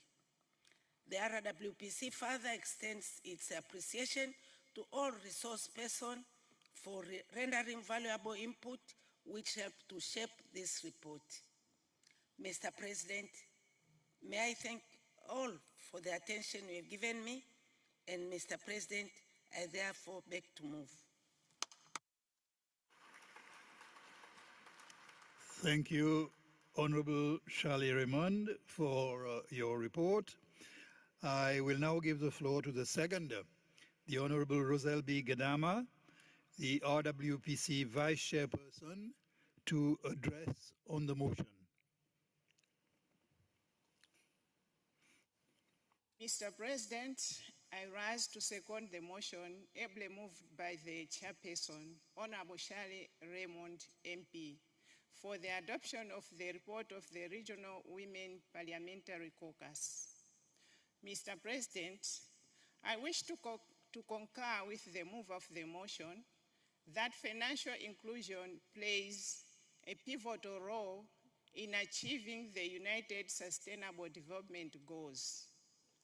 It actively contributes to the realization of goal numbers 1, 2, 3, 4, 5, 8, 10, and 17, which are no poverty, zero hunger, good health and well-being, quality education, gender equality, decent work and economic growth, reduced inequalities, and partnerships for the goals, respectively. By providing access to financial services empowering the underserved, and fostering collaboration, financial inclusion emerges as a vital enabler of sustainable development. Mr. President, promoting women's financial inclusion is not only a matter of gender equality, but also a strategic move for sustainable economic development. This empowerment benefits not only women, but also their families and communities. When women have access to financial services, such as saving accounts, credit, and insurance, they can participate more actively in economic activities. By providing women with financial tools, we reduce their vulnerability to poverty. Furthermore, when women have access to credit, they can invest in income-generating activities, education, and health, leading to improved living standards for their families. It is worth noting that women's financial inclusion indirectly impacts a country's nominal GDP. As women become economically active, they contribute to production, consumption, and invest, driving economic development, and research shows that financial inclusion combined with income has a stronger impact on women's economic empowerment than either factor alone. These two elements interact synergistically, reinforcing each other. Mr. President, it is well known that parliamentarians have a special role in the promotion and protection of human rights and are better placed to play a crucial role in promoting women's financial inclusion. Through their legislative function, they can influence the enactment of laws and policies that promote gender-inclusive financing, and these regulations can encourage financial institutions to serve women effectively. In addition, parliamentarians have a duty to pass a budget that has adequate allocation to support programs aimed at women's financial inclusion. They can take a leadership role in advocating for women's rights, emphasizing financial inclusion as a key enabler of women's economic empowerment. Mr. President, in seconding the motion, let me also highlight the importance of being deliberate in terms of addressing barriers to women's financial inclusion. Members may consider advocating for the provision of targeted financial education to women, focusing on digital literacy. This can help them understand financial products and services better. Challenging norms that limit women's financial participation is also very important, and encouraging equal decision-making power and financial autonomy. Let us also remember that collaborative efforts are essential to create an inclusive financial ecosystem for women. Mr. President, let me also highlight the nexus between women economic empowerment and sexual and reproductive health and rights. Recognizing that women economic empowerment is impacted by limited access to sexual reproductive health and rights, it is imperative that SADC countries to sensitize women about SRHR. The UNFPA Observer Report of the 68th session of the Commission on the Status of Women found several causal pathways for reproductive health improvements to economic empowerment. It was found that contraceptive access and use, increased women's decision-making power regarding their fertility, education, and careers.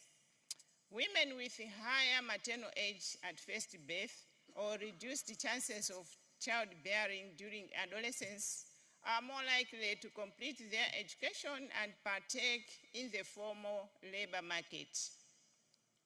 It was also found that having fewer children increases labor market participation. Finally, Mr. President, I wish to reassert that SADC member countries must be seen to be making an effort in terms of ensuring the implementation of the already existing international and regional instruments on financial inclusion. This will enhance women's financial inclusion, which will benefit not only women, but also society as a whole. Mr. President, with these remarks, I second the motion. Thank you for listening. Thank you, Honorable Gadama, for your address in seconding the motion. I will now open the floor for debate on the motion. Members who wish to address shall indicate by show of hands. You are reminded that for purposes of recording, please always introduce your name and country when you are about to speak. And reminder also that members have a limit of 5 minutes for any address. The honorable member from Seychelles. You have the floor. Thank you, Mr. President. Even though I'm not a woman, I would like to give my contribution on the motion. Would you please put your name tag in front of you for the purposes of the camera? Thank you. Egbert Aglai, MP from Seychelles. I will start by highlighting on some salient point that was mentioned during the International Women's Day that was March 8 in 2024, so this year. And at this event, the title, the theme was Accelerating Women in SADC Region for Joint Economic Growth.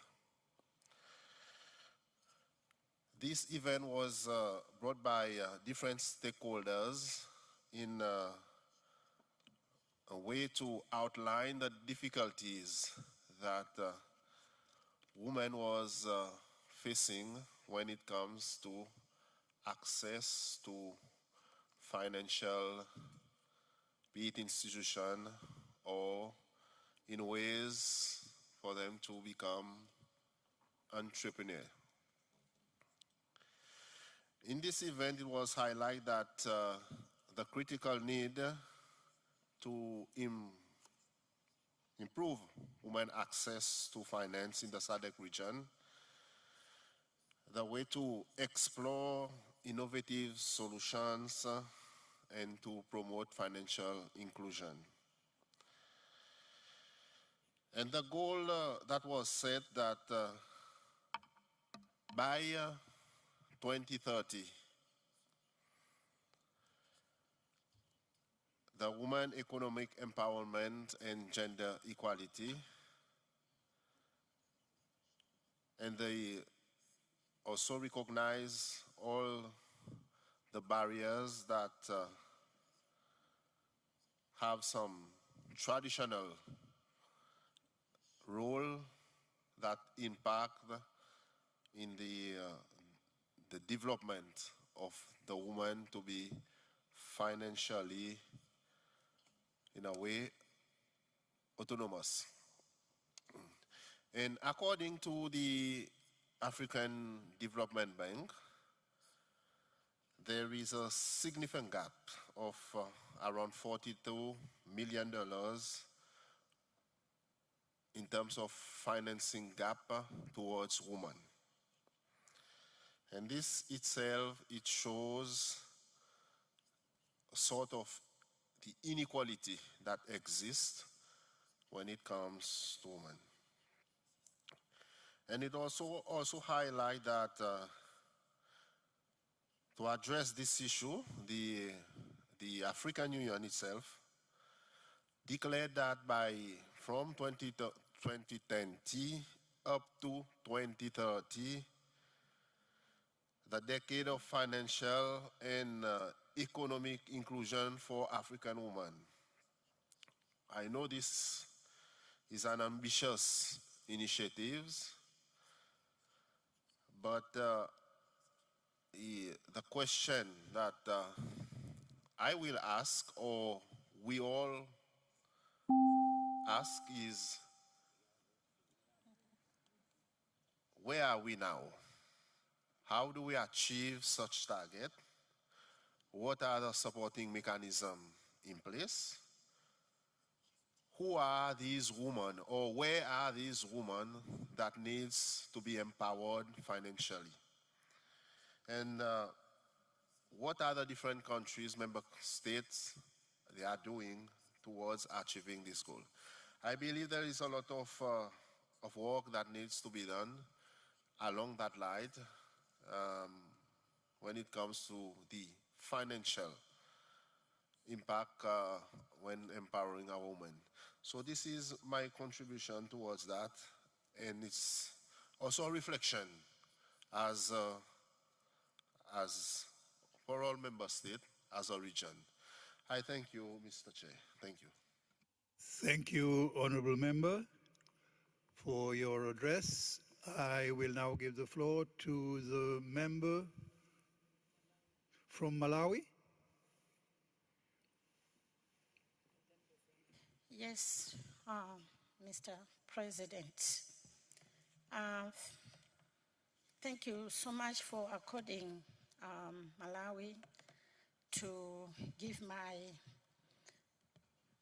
contribution on the same topic in regards the issue of women empowering women.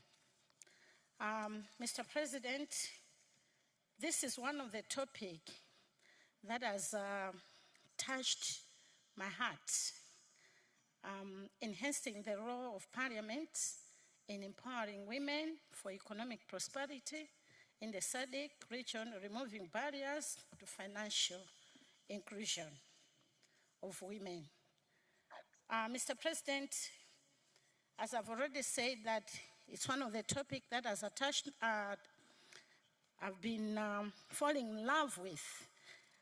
As a lady, I would like to see a lot of women doing well in different countries in the SADC region. Coming from a rural background, I've seen that there's a lot of women not doing well in different areas where they live. So by bringing this, it shows that SADC region, they have got the will of women at heart. And if this is going to be implemented and make sure that most of the women are well empowered and have funds, we'll see that there will be no more domestic violence. In most cases, we've seen that a lot of women in rural areas, if they don't have money, if they are not well empowered in their houses, we'll see that a lot of men are bullying them by throwing sorts of words on them. But having a woman being empowered, we'll see that this woman is taking care of their children, is feeding maybe their siblings and other issues. So it is indeed very important for a woman to be empowered. even us as members of parliament, if we don't have money to finance our campaigns, then it will be really difficult because we cannot be coming each and every time asking for money to go to the constituency if we don't have money to our husbands. So us as women that are in the leading positions, we really need also to have actually money that can take us, that can make us see the light of the day when it comes to politics. Mr. President, I rest my case. Thank you. Thank you, Honorable Member. I will give the floor to the member from Malawi.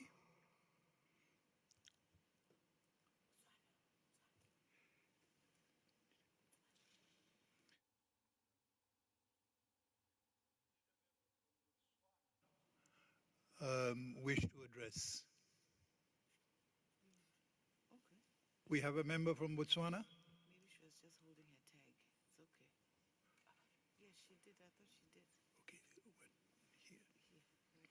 Honorable Member, you have the floor. Yeah. Thank you, Mr. President. My name is Talita Monakotla, Member of Parliament for Botswana. Mr. President, I stand to beg this House to adopt the report because as women, we encounter numerous challenges that are stumbling blocks in achieving economic prosperity in this region. This report came at the right time, since in Botswana, Parliament passed Economic Inclusion Bill and it was enacted on the 20th April 2022. Primary target of this act are women because they operate small-scale business, since most of them are operating in informal sector and they are financially excluded. Hence, their businesses do not qualify for credit facilities from financial institutions. Mr. President, most women in remote areas are financially excluded, which means they are not active in economic activities, and this poses a challenge to them because they cannot find sustainable jobs to take care of themselves. And this can really increase gender-based violence.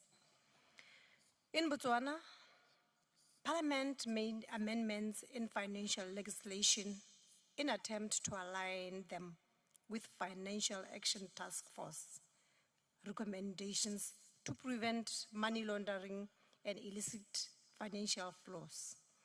Thus means discontinued use of checks, which disadvantages majority of women living in remote areas because most of them do not own bank accounts. They have even went back. They are the worst now, the women who are in the remote area.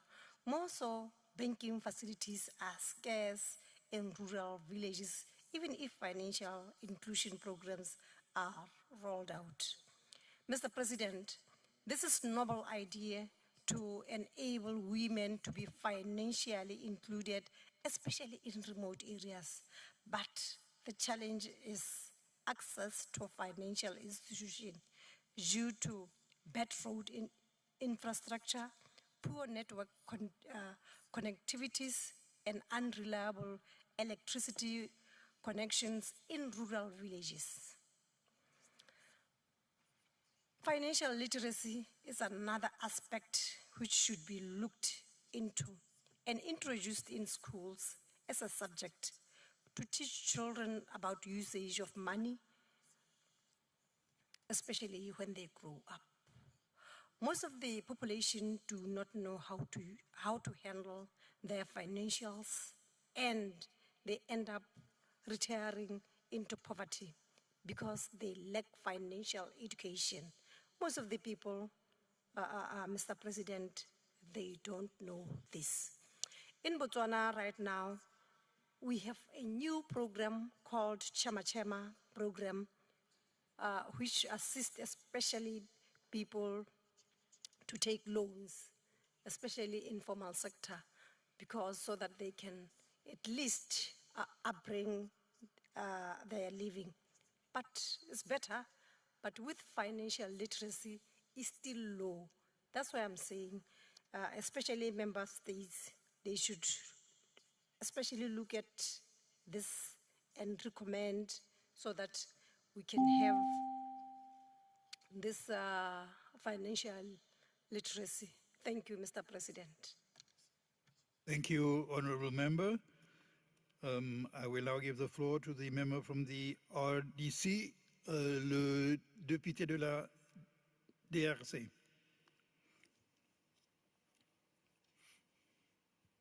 Merci beaucoup de m'avoir accordé la parole. Muito obrigada por me ter dado Pour l'autonomisation de la femme.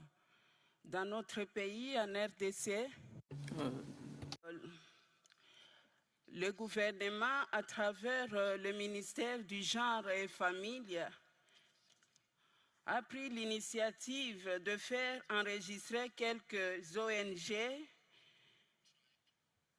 qui ont des personnalités juridiques, et ces ONG de femmes bénéficiaient des financements du ministère pour réaliser quelques projets d'autonomisation de la femme. Mais la difficulté en est que, vu la grandeur de la RDC, beaucoup des ONG, surtout à l'intérieur du pays, les ONG n'ont pas de personnalité juridique et ils n'ont pas l'accès aux subventions de l'État pour réaliser. In order to have the empowerment. And so on behalf of the SADC region, in order to reflect. I've been advised by the Secretary General that the DRC is present today as observers and therefore not entitled to make an address in the debate. I am very sorry to cut you off, and I apologize that we have not paid attention to this at the outset. Thank you very much. I will call on the member from Mozambique to address.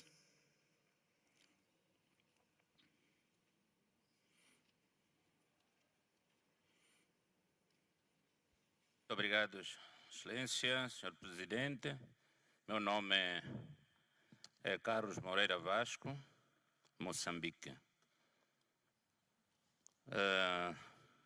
Sua Excelência Filipe Jacinto Nyusi, Presidente da República de Moçambique, disse durante a abertura da conferência sobre On the opening of the conference of gender equality that was done by the first ladies of the continent gathered in Maputo, that gender equality promotion and elimination of inequality, of gender inequality in all the sectors of the activities, they are also one of the commitments in Mozambique in the scope of Agenda 2063 of the African Union and the fifth objective of 2030 of Sustainable Development Goal.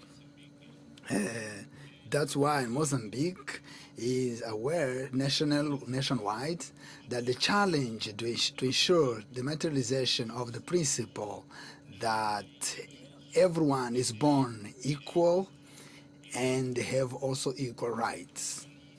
That's why we as Mozambican Parliament, we are engaged to approve laws and policies, strategies that enable that women and men may have the same rights and they may also have the very same duties in all domains. In this context, we want to present our agreement that was presented by the Regional Women Parliamentary Caucus that is to reinforce the role of the Parliament on empowering women for economic growth in the SADC region, promoting and removing barriers for the financial inclusion for women, and I would add to guarantee their access on education and health.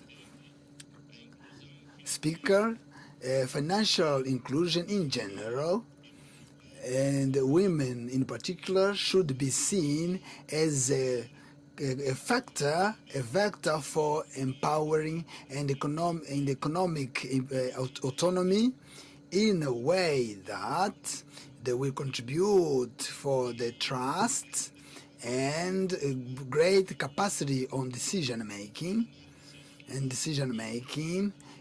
they should be informed on their personal finance management in efficient way.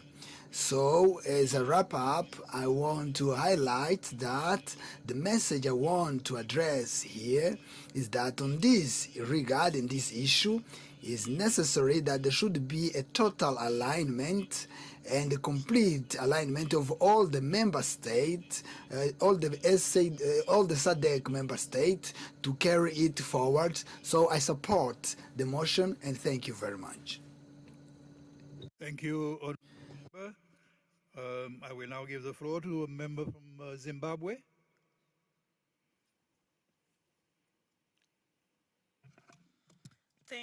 Thank you, Mr. President, for affording me this opportunity to add my voice on the motion. Mr. President, allow me to make my contribution on the ongoing debate pertaining what parliaments can do to remove women's barriers to financial inclusion for economic prosperity. To remove women's barriers to finance and other resources, Parliament of Zimbabwe put in place laws and facilitated programmation of pertinent policies. Section 17C, Mr. President, states that the state and all institutions and agencies of government at every level must take practical measures to ensure that women have access to resources, including land, on the basis of equal with men. Furthermore, Mr. President, Section 56.2, empower women to get equal opportunities in all spheres, stating that women and men have the right to equal treatment, including the rights to equal opportunities in political, economic, cultural, and social spheres. In addition, Mr. President, every woman has full and equal dignity of a person with men, and this includes equal opportunity in political, economic, and social activities. Mr. President, Property Prevention and Discrimination Act in 1998 prohibits financial institutions from perpetuating discrimination on the grounds of sex, among others, by refusing to guarantee... Honourable Member, I'm very sorry to interrupt once again, but would you just pace your delivery for the purpose of translation and broadcasting? A little slower, please. Thank you. Thank you, Mr. President.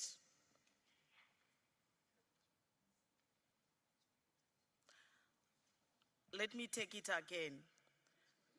Mr. President, Section 5 of the Immovable Property Prevention and Discrimination Act in 1998 prohibits financial institutions from perpetuating discrimination on the grounds of sex, among others, by refusing to grant loans or other financial assistance for acquisition, hire, construction, maintenance, or repair of any immovable property on the basis of sex. Furthermore, Mr. President, the National Financial Inclusion Strategy, NFIS 2022 to 2026, is aimed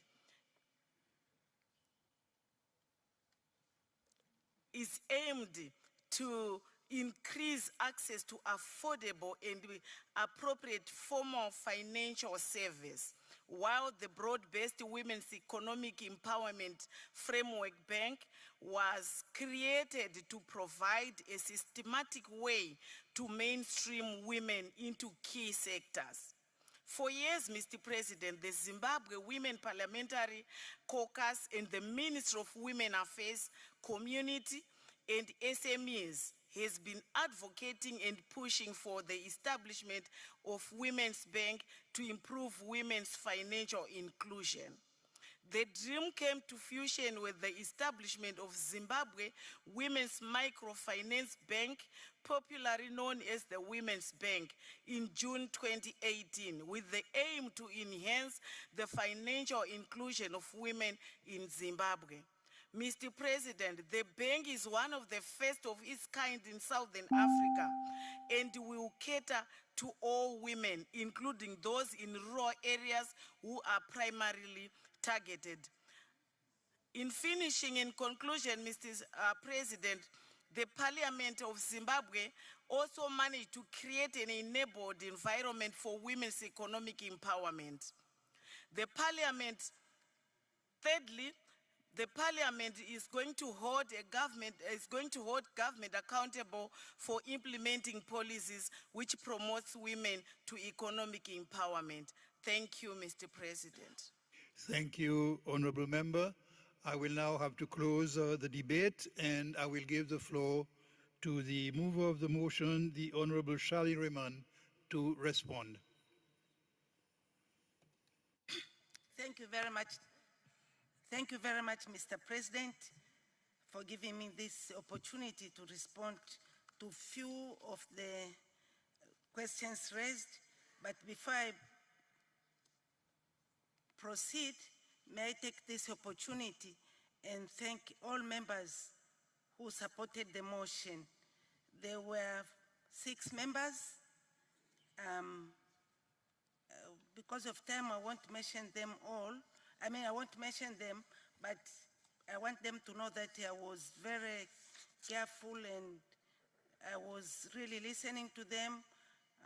Honorable Talita from Botswana, Rachel Zulu from Malawi, had Honorable Carlos from Moreira, Honorable Late Karani from Zimbabwe, and the supporter for the motion, Honorable Rosby Gadama, who is my vice from Malawi. Please, I beg your pardon because I mixed up names. Honorable Lite Karani is from Zimbabwe, to put records well. If there is anyone I left behind, then please forgive me. Mr. President, all of those members of Parliament supported the motion, despite the fact that Honorable Agaye, a girl Bet from Seychelles, came up with questions. And he asked questions which really kept me puzzled. He said, where are we now? Where are these women who need to be supported? Then I was thinking, within the region, majority of the women need this support. And that's why this came up through this motion today. So I think in Seychelles, maybe things are different. All women can access the bank freely. Maybe we'll talk later, but I just want to tell him that majority of women in the region, in the SADC region, really need support from their governments so that they can move fast. For a number of reasons, women were left behind for some time. From education, they didn't have a chance to go to school. And if I heard what Honorable Talita said, once a woman is educated, then she can access those funds from the financial institutions. But it's not only that. Even women in our African countries do not have access for property. They don't own land. Only few countries whereby you find a woman owns land. So, Mr. President, I'm requesting all of you to support this motion and let it be adopted. Having said so, Mr. President, I'm thanking you again, but this is very crucial. We need to speak the same language. It's high time now. Women should be given more of what they deserve, being the people who stay home and raise children. And even if a woman is working or is employed, still children know the mother before they know the father. I submit.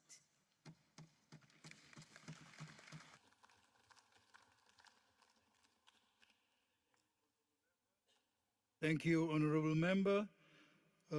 We have closed the debate on the motion, and I now put the question that the Regional Women's Parliamentary Caucus report be adopted.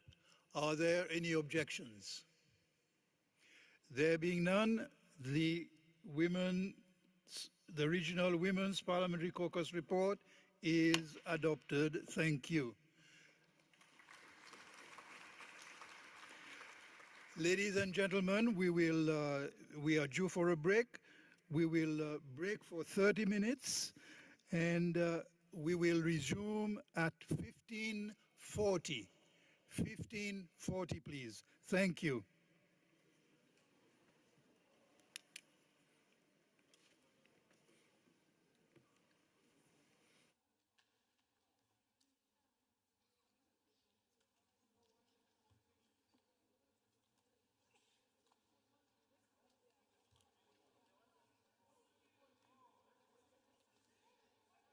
Point of order.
Honorable members, good afternoon again.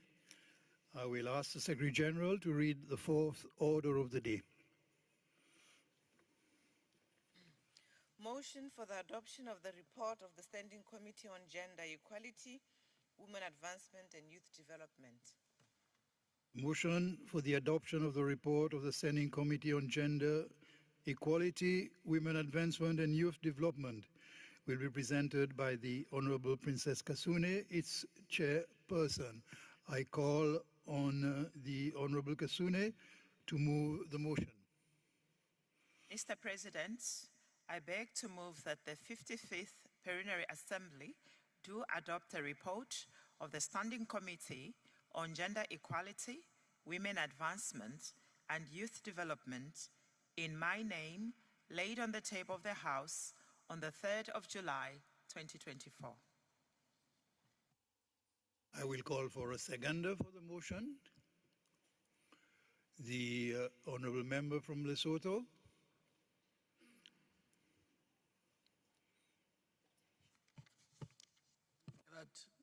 Mr. President, I move to support the motion, Mr. President.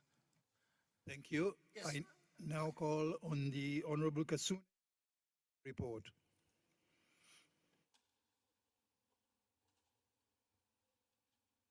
Mr. President, pursuant to its terms of reference articulated under Rule 42A of the SADC PF Rules of Procedure, the Standing Committee on Gender Equality, Women Advancement and Youth Development, GERWIDE, held a statutory meeting on Wednesday, 15th May 2024, under the theme, A Collaborative Approach in Addressing Violence Against Women in Elections and Politics in the SADC region, the role of Parliament.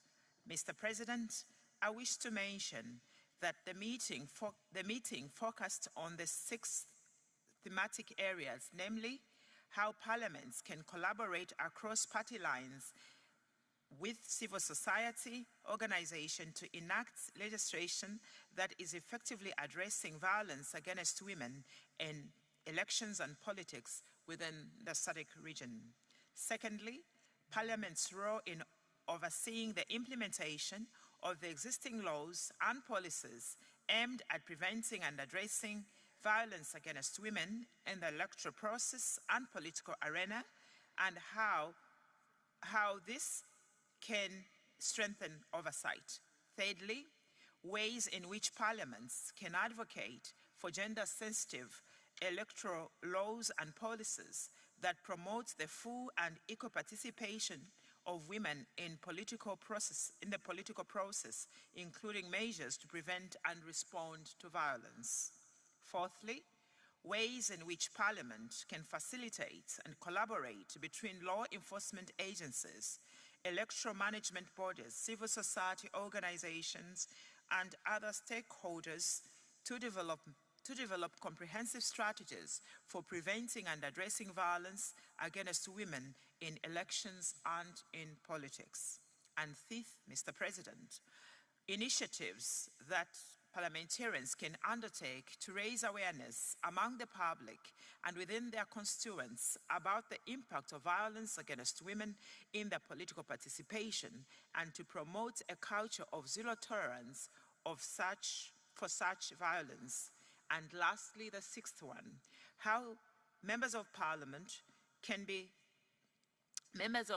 parliamentarians can be supported through capacity building efforts to equip women politicians, electoral officials, and law enforcement agencies with the skills and resources needed to prevent, mitigate, and respond to violence against women effectively in the context of elections and politics in the SADC region.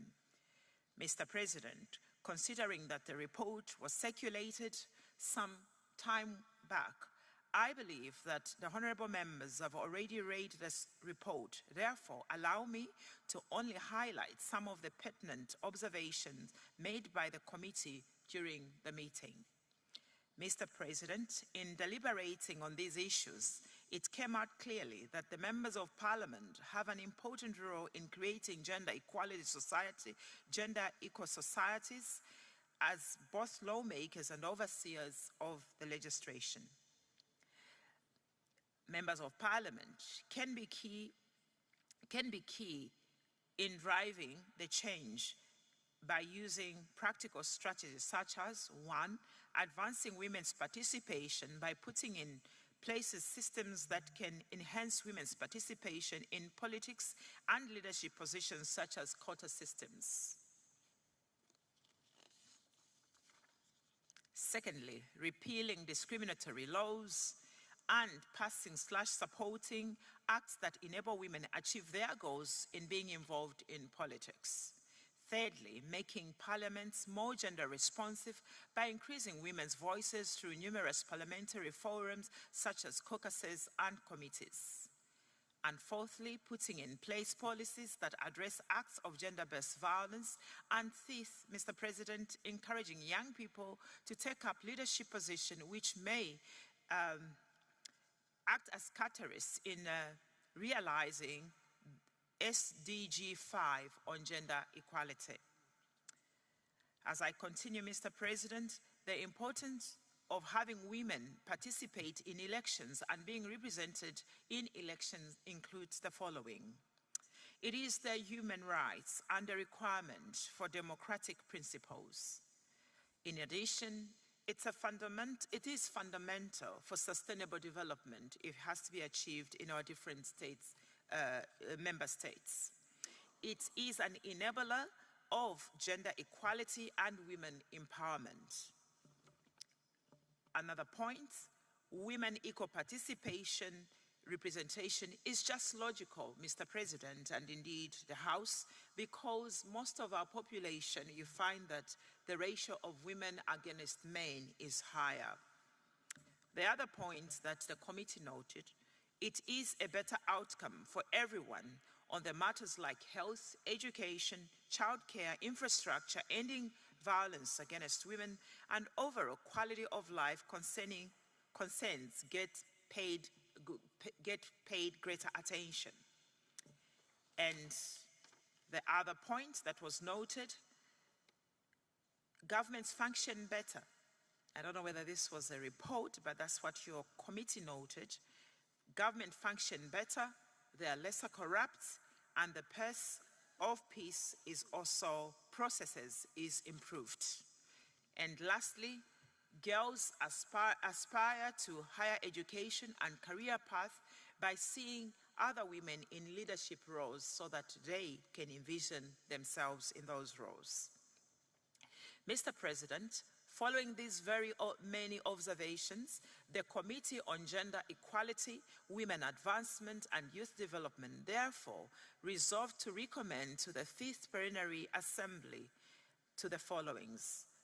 First, to urge member states to begin using the electoral cycle approach of addressing violence because it is more holistic and not an ad hoc approach. Secondly, the committee appealed to the SADC member states to consider enhancing research on the followings: the topics, the type and effects of violence, the type and effects of violence on women in politics in their respective countries. Secondly, the economic and political losses from gender-based violence on women in public office, support research on the prevalence and the dynamics of gender-based violence in public life to inform evidence-based policy programming. Election, another point that was noted, election is a process, therefore there is need to do research where violence is most prevalent during pre-elections, during elections, and post-election period. Need to look beyond political leaders running for elections and invest in women supporting women in women supporting politicians like party and candidate agents who get violated as well. And thirdly, Mr. President, there was a call on the member states to pass and enact electoral laws that criminalize the violence against women in public, VAWAP, and enforce existing laws in this very regard. And fourthly, resolve that the SADC member states would enhance awareness and norms changing through training and sensitization of parliaments, policymakers, judiciary, laws enforcement agencies, such as the police, on the cost of violence against women in public office, and gender-based violence for women also in public life, and the need to ensure their security. And fifth, there was also a call on the member states to provide victims of gender-based violence and indeed violence against women in politics, VARP, I hope I'm saying it correctly, with support, protection, and access to justice, as well as ensuring emergency assistance and safety measures for the victims. And sixth, appeal to member states to create complaint mechanisms and response protocols, as well as establish and enforce effective sanctions of victims of violence against women in public, VAWAP. And seventh, affirm that member parliaments should advocate for state institutions and or political parties to mandatorily have a code of conduct. So that was 5, 6, 7, 8. Reiterate the need for SADC parliaments to take on necessary measures to compare electoral bodies to put in place election dates arranged with police and security in general. And ninth, encourage member states to enact code of conduct that penalize and deregister political parties that support gender-based violence against women in public office. In conclusion, Mr. President, the committee would like to express its profound gratitude to the resource persons for their insight during the presentation of the committee. Also many thanks goes to Secretary General of SADC Parliamentary Forum for her team and guidance, for the guidance and the technical support they rendered to the committee during the meetings. Mr. President, with those remarks, I beg to move. Thank you. Thank you, Honorable Chairperson, for your presentation of the motion. I will now give the floor to the seconder, the Honorable Senator Thato Mako Mohale, the Vice Chairperson, to address in seconding the motion.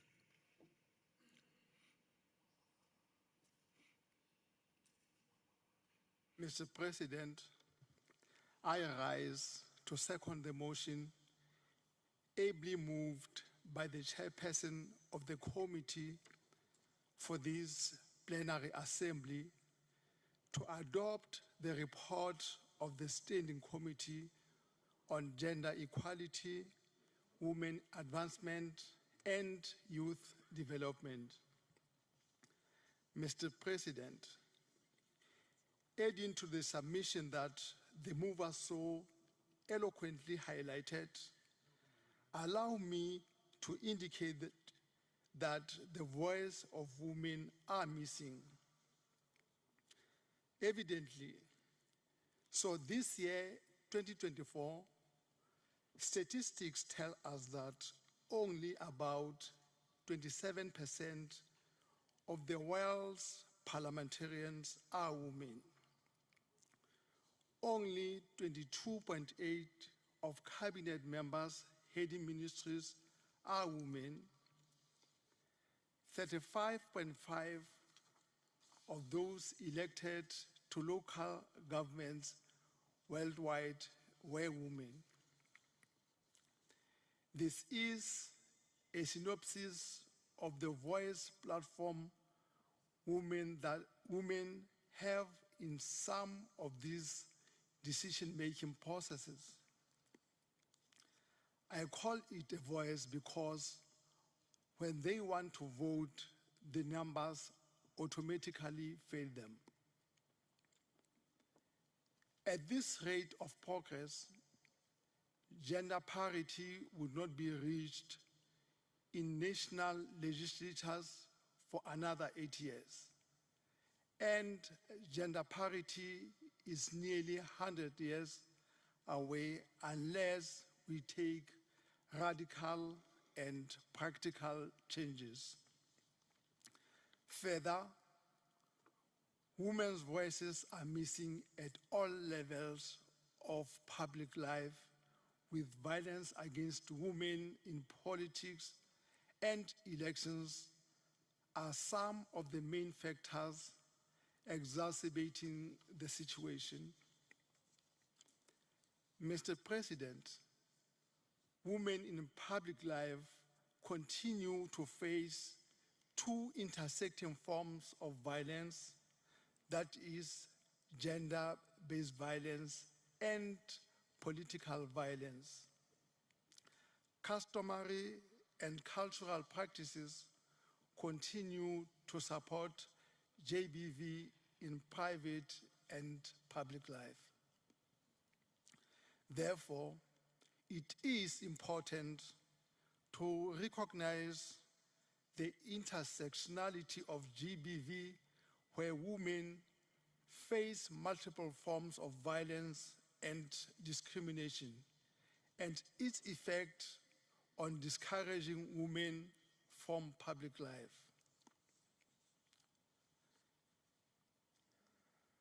The prevalence of violence against women in politics in Africa keeps rising. However, the percentage of female voters and women candidates fielded by political parties has slightly increased in some countries, but the percentage of female representatives in national bodies has remained significantly low, such that more than 60% of women do not participate in politics due to fear of violence.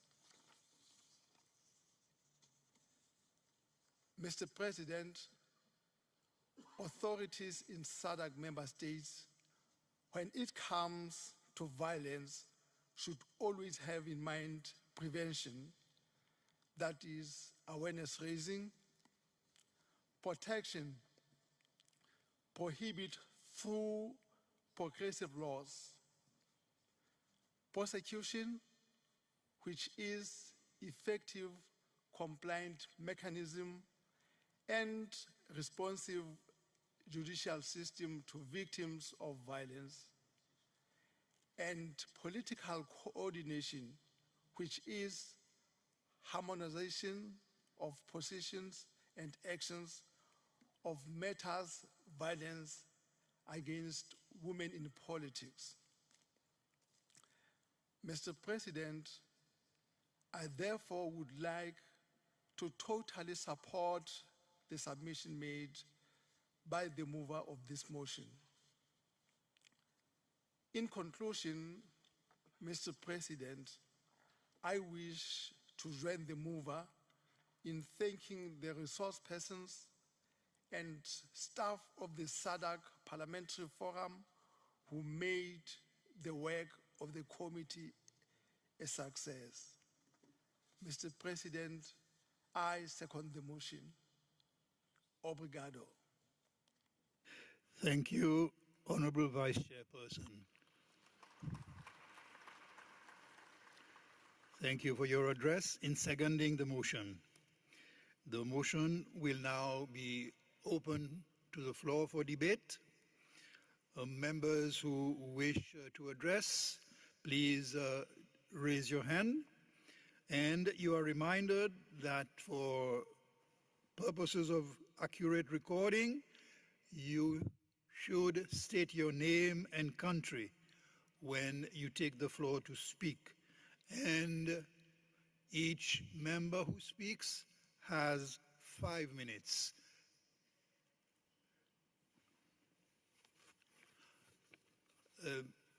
Thank you. We will start. I will start with a member from Seychelles. Thank you, Mr. President. First of all, I would like to say good afternoon, everybody, all protocol observed.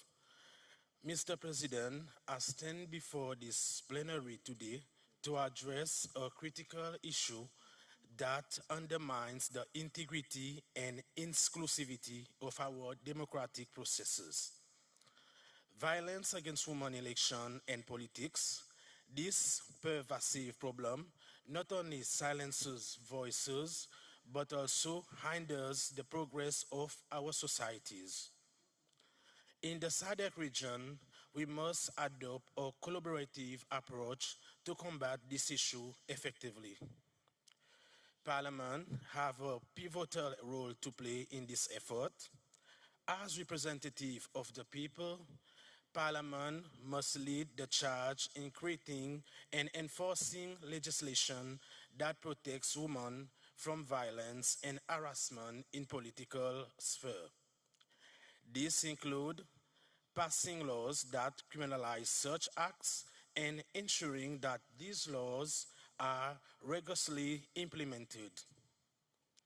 However, legislation alone is not enough.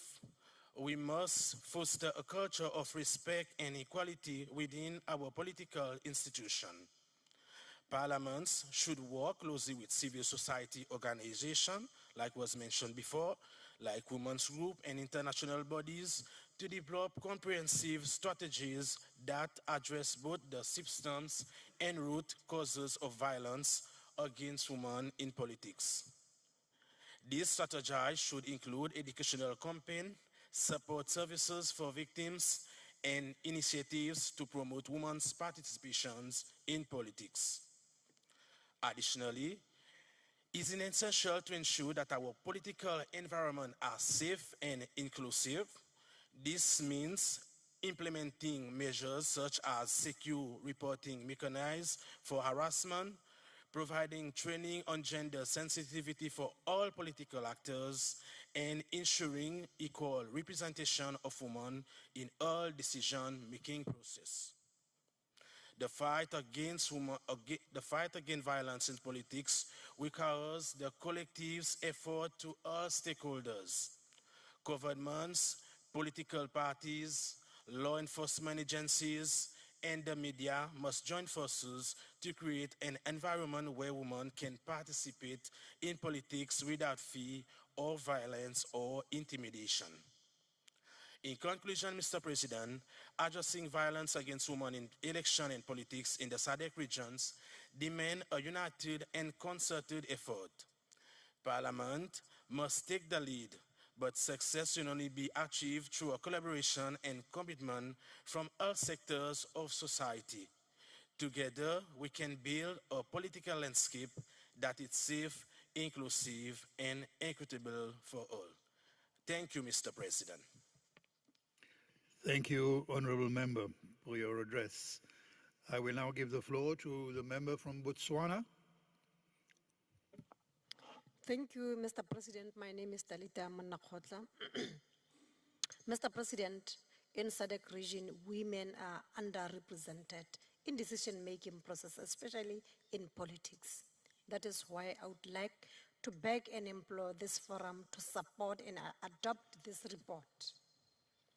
Mr. President, if I can give you the example of the country which I am from, like Botswana, the past election in 2019, only 3 women out of 57 members of parliament won election, and there were 4 specially elected members, and in the total of 7 out of 63, and then 6 women are in cabinet out of 26. Mr. President, women go through challenges in order to occupy public offices. They endure violence, threats, and vulgar language. Male counterparts perceive women as people who are not fit to occupy decision-making space. Hence, they always ridicule women in order to discourage them to participate in decision-making processes.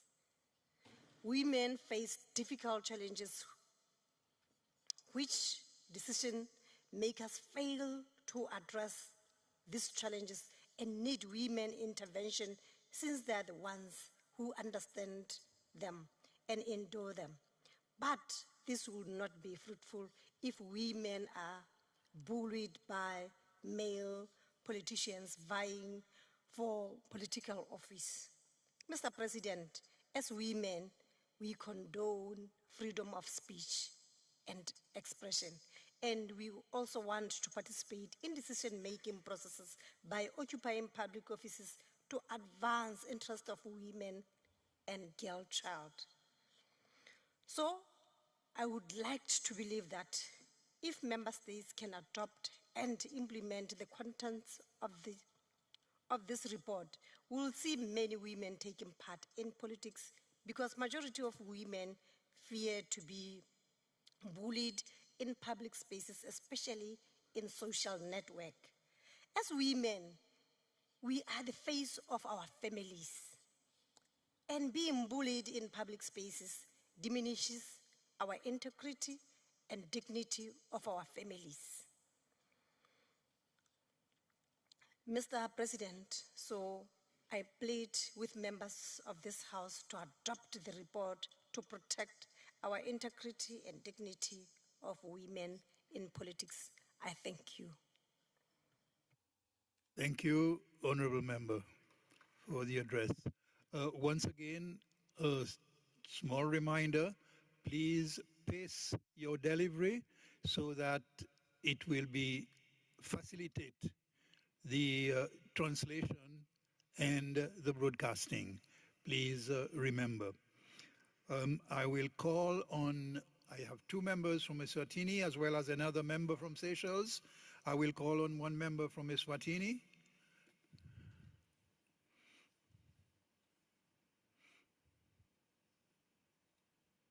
Thank you very much, Mr. President, for the opportunity to make an intervention on this very critical subject that has been presented to us by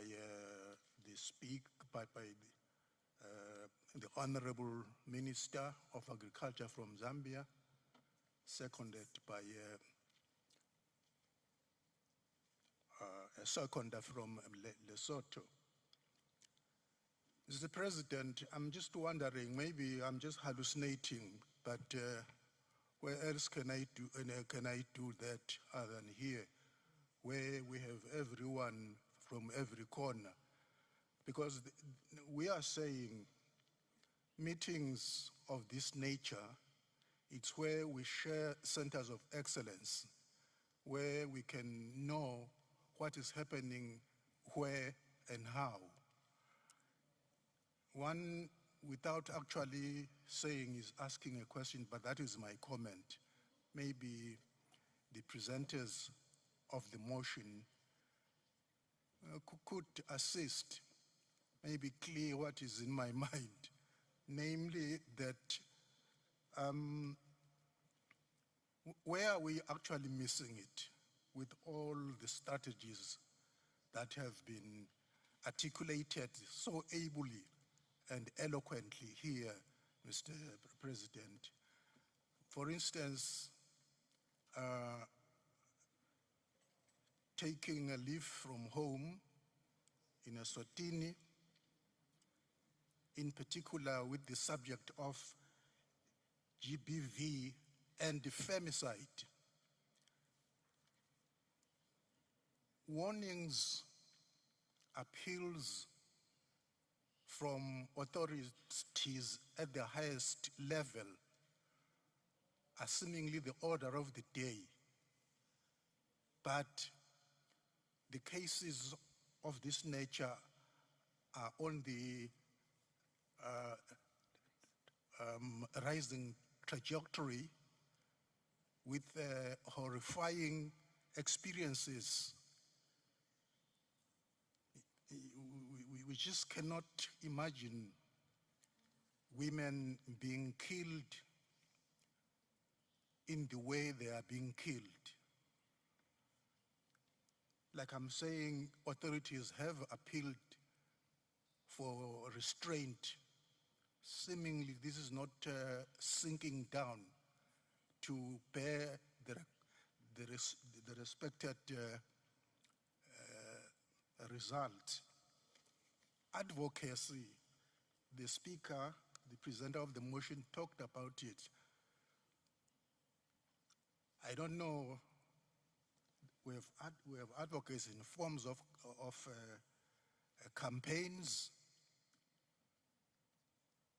advocacy from all other angles to ensure that women are not there to be abused in the way they are abused. We have, for instance, a media strategy where now and again, we in particular men are being sensitized and conscientized against this culture. It is called a billion rising. And it is unfortunate that nothing seems to be coming through. Dedicated legislation with very harsh sentences in place. I don't know where we are losing it. Coming to positions in politics, we are all for them to be there. We cannot leave anyone behind when we are developing. We need them.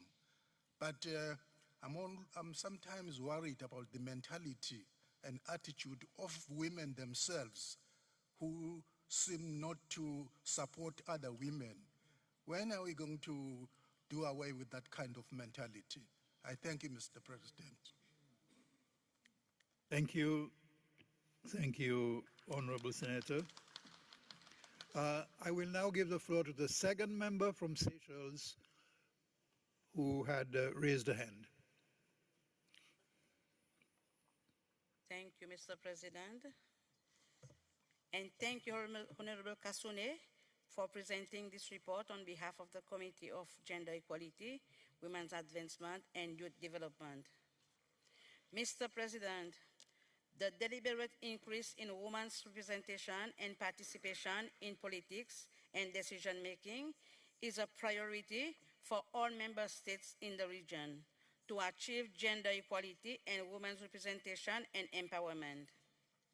While favorable electoral systems are the main focus for increasing women's participation, there are other factors that influence and hinder women's participation.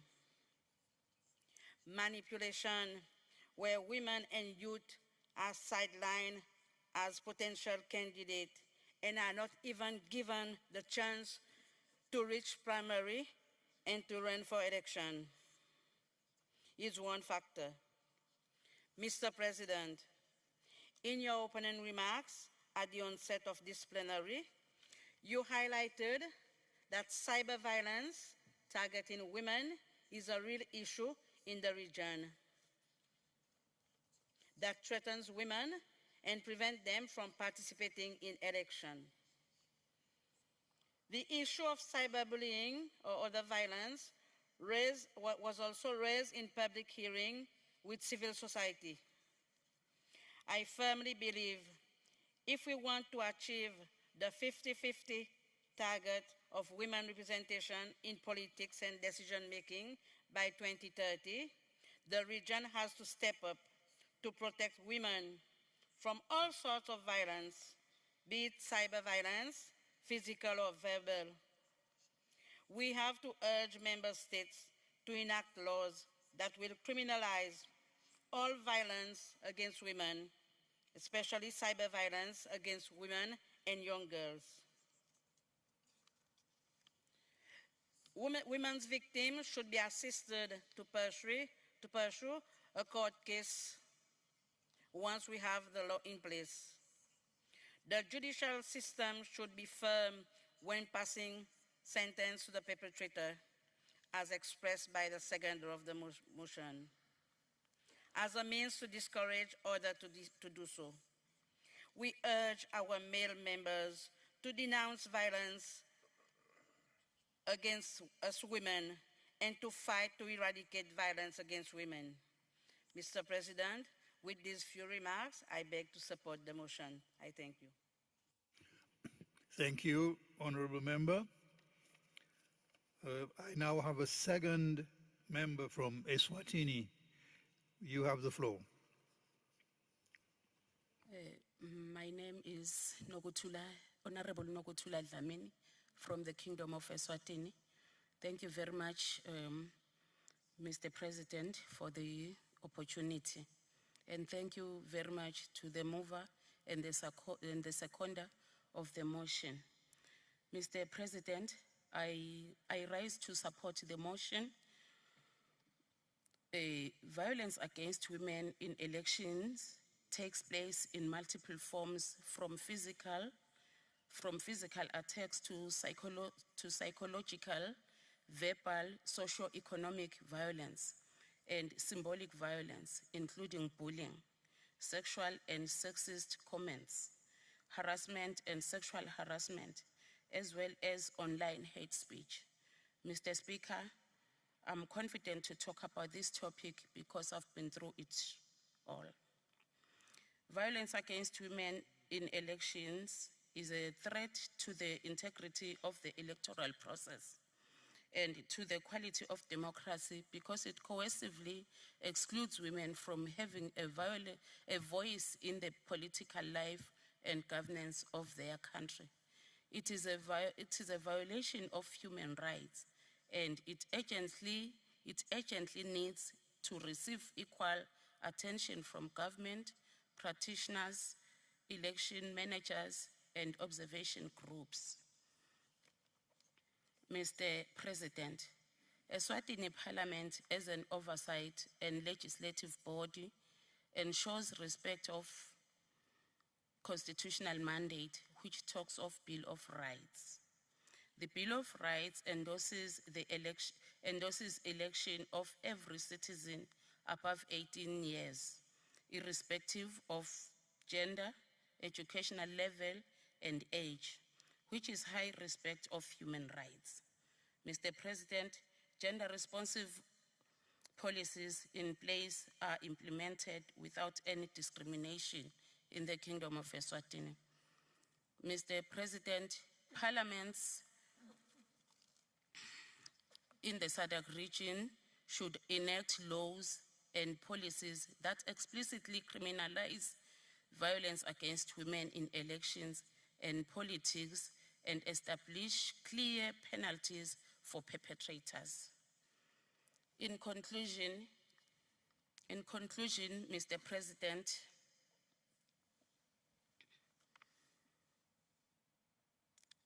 sorry about that. In conclusion, Mr. President, enhancing the role of Parliament is crucial for mitigating electoral risk and building greater resilience in the SADC region. By strengthening oversight mechanisms, promoting inclusive participation, and supporting electoral institutions, Parliament can contribute to the integrity and credibility of electoral processes. Through concerted efforts to enhance capacity, promote civic education, and enact relevant legislation, parliamentarians can uphold democratic principles and ensure that elections reflect the will of the people in the SADC region. Thank you very much, Mr. President. Thank you, Honorable Member. I now give the floor to the Speaker of the Republic of Tanzania. Thank you so much, Mr. President. Just a few words.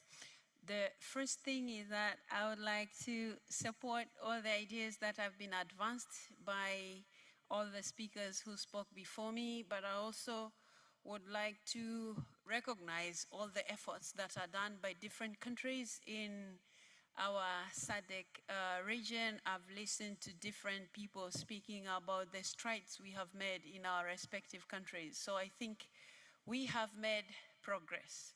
We are not yet there, but we have made progress. Now, why I requested to take the floor, the first thing is that I think with all the reports that we have had and all the challenges that we still have, but the women who are here now, we are the ones who are actually supposed to make a difference. When we talk about the challenges, we should be talking about the people who are actually behind us, who are looking at us, and looking, forward to become who we are today. Now, why do I say that? It's because more often than not, we also place ourselves like we are part of the group that is being victimized, or we are part of the group that is a victim, so to speak.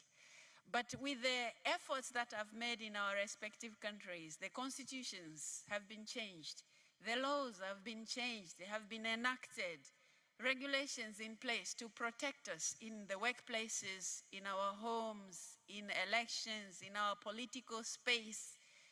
I think where we are now, the women who are in this room now, we should all try to make a difference for the people who are looking at us to see the difference we are making.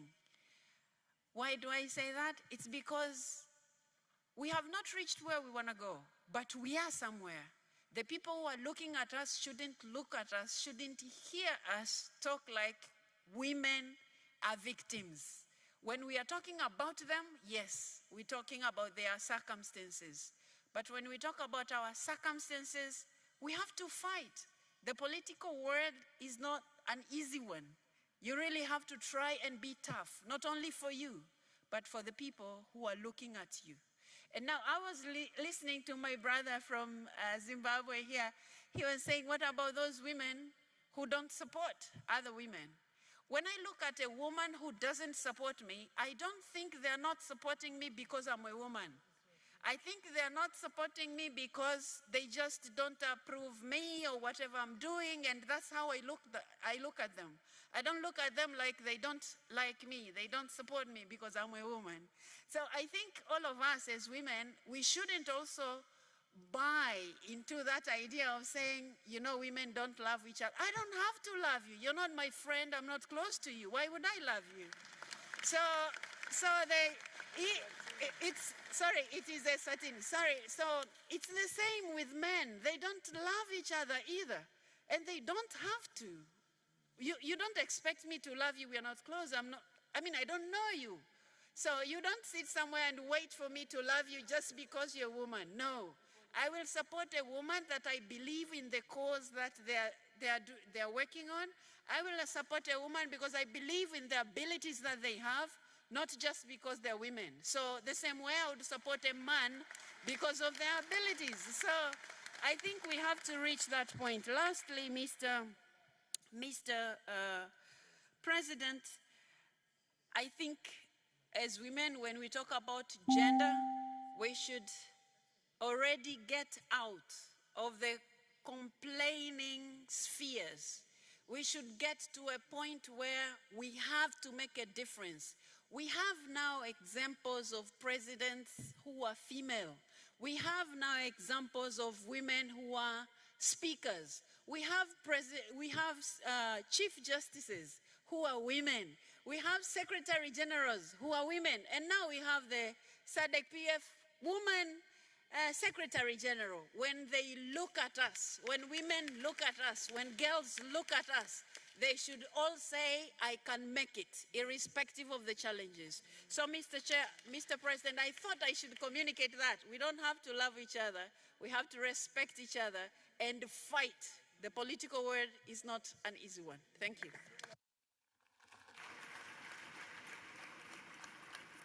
Thank you, Honorable Speaker. I have another member from Tanzania.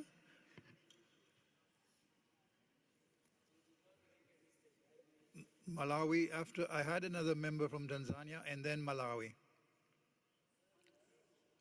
I don't. Honorable member from Malawi, I give you the floor. Thank you very much, Mr. President. And my name is Ishman Daila. I'm a member of Parliament from Malawi. Mr. President, on the onset, let me declare my interest that I support the motion fully. But when I was reading the title for the committee, which was saying, motion for the adoption of the report of the Standing Committee on Gender, Equality, Women Advancement, and Youth Development. But I haven't heard much being talked about the youth, but we have spoken so much about the women. So I want to tackle the youth side, but I also want to agree with everyone who has spoken about the women's side. I also personally feel that as much as we're putting the efforts for the women, let's not also leave the youth behind, because I wouldn't want to be a prophet of doom, but having seen the demographics that we're going through and the population for the youth, if we also don't incapacitate them to be in such type of positions, we may be heading into, we may be nursing a time bomb that may explode maybe in the next coming 10, 15, 20 years from now, because they would also feel devastated and angry. And I'm sure we have also seen some of the things that are happening around the world, and also in Africa in particular, in different parts of the regions. So I also wanted to put an emphasis to say, as much as the committee is putting the efforts on women, let's not also forget the youth. And also, I think I spoke in the DRC and I also spoke in Mauritius, if I'm not wrong, when I had asked through you, Mr. President, to say, when can we have that administrative arrangement by SADC PF that can also recognize a special quota for the youth? Because for our women here, automatically when you become the chair for the Women Caucus in our respective national assemblies in our countries, that woman automatically becomes a member of the SADC PF. So we also want that administrative arrangement to say, on this age bracket, when the member parliaments are considering to send the youth or to send the members to SADC PF, they should also look at the members that are qualifying in that age bracket, or maybe the nearest after rounding it up, so that we also get our voices to be heard. But I would strongly urge us to say, let's not leave the youth behind. Because, Mr. President, the youth, they have also got a voice. The youth, they have also got their grievances. And if we don't take care of them, we may be nursing a time bomb. I submit. Thank you. Thank you, Honorable Member. With this intervention, I will close debate on this motion and therefore call on the Honorable mover of the motion to respond.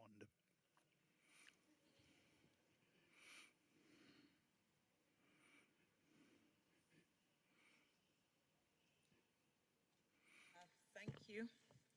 Thank you, Mr. President.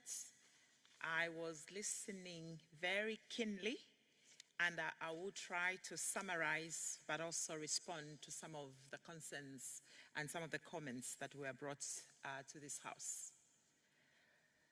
First and foremost, I just want to appreciate the 8 members, including the Speaker of Tanzania, making those that intervened 8, just for their well thought up comments, and indeed they represent a multitude of some of the speakers that have not spoken. I believe that many would have wanted to speak on this very issue or this very report. I will proceed to apologize in advance if I butcher your name, but I will do my very best. Honorable Ntato Mako Mohale from Lesotho, who happens to be my seconder and my vice in this very new position where I'm now the chair of this committee. He really reminded us, in addition to the other points that I raised as a mover, the need that we do not miss the women's voice, and a lot of what he tabled was eloquently actually tackled. Honorable Richard Laboros from Seychelles, you clearly challenged us, reminded us on the need to continue as lawmakers to protect the women's voice and indeed to ensure that all violence affecting women in public spaces or political life, public life or political life was actually fought by all stakeholders. Honorable Talita Monakota, pardon me, as I said earlier, from Botswana, my sister. Your story of 6 women out of the 26 women in Botswana is clearly not for Botswana alone. Zambia is not far from that as well. And I believe the different member states of SADC, we are still having the challenge of gender parity when it comes to our women in cabinet and indeed other positions.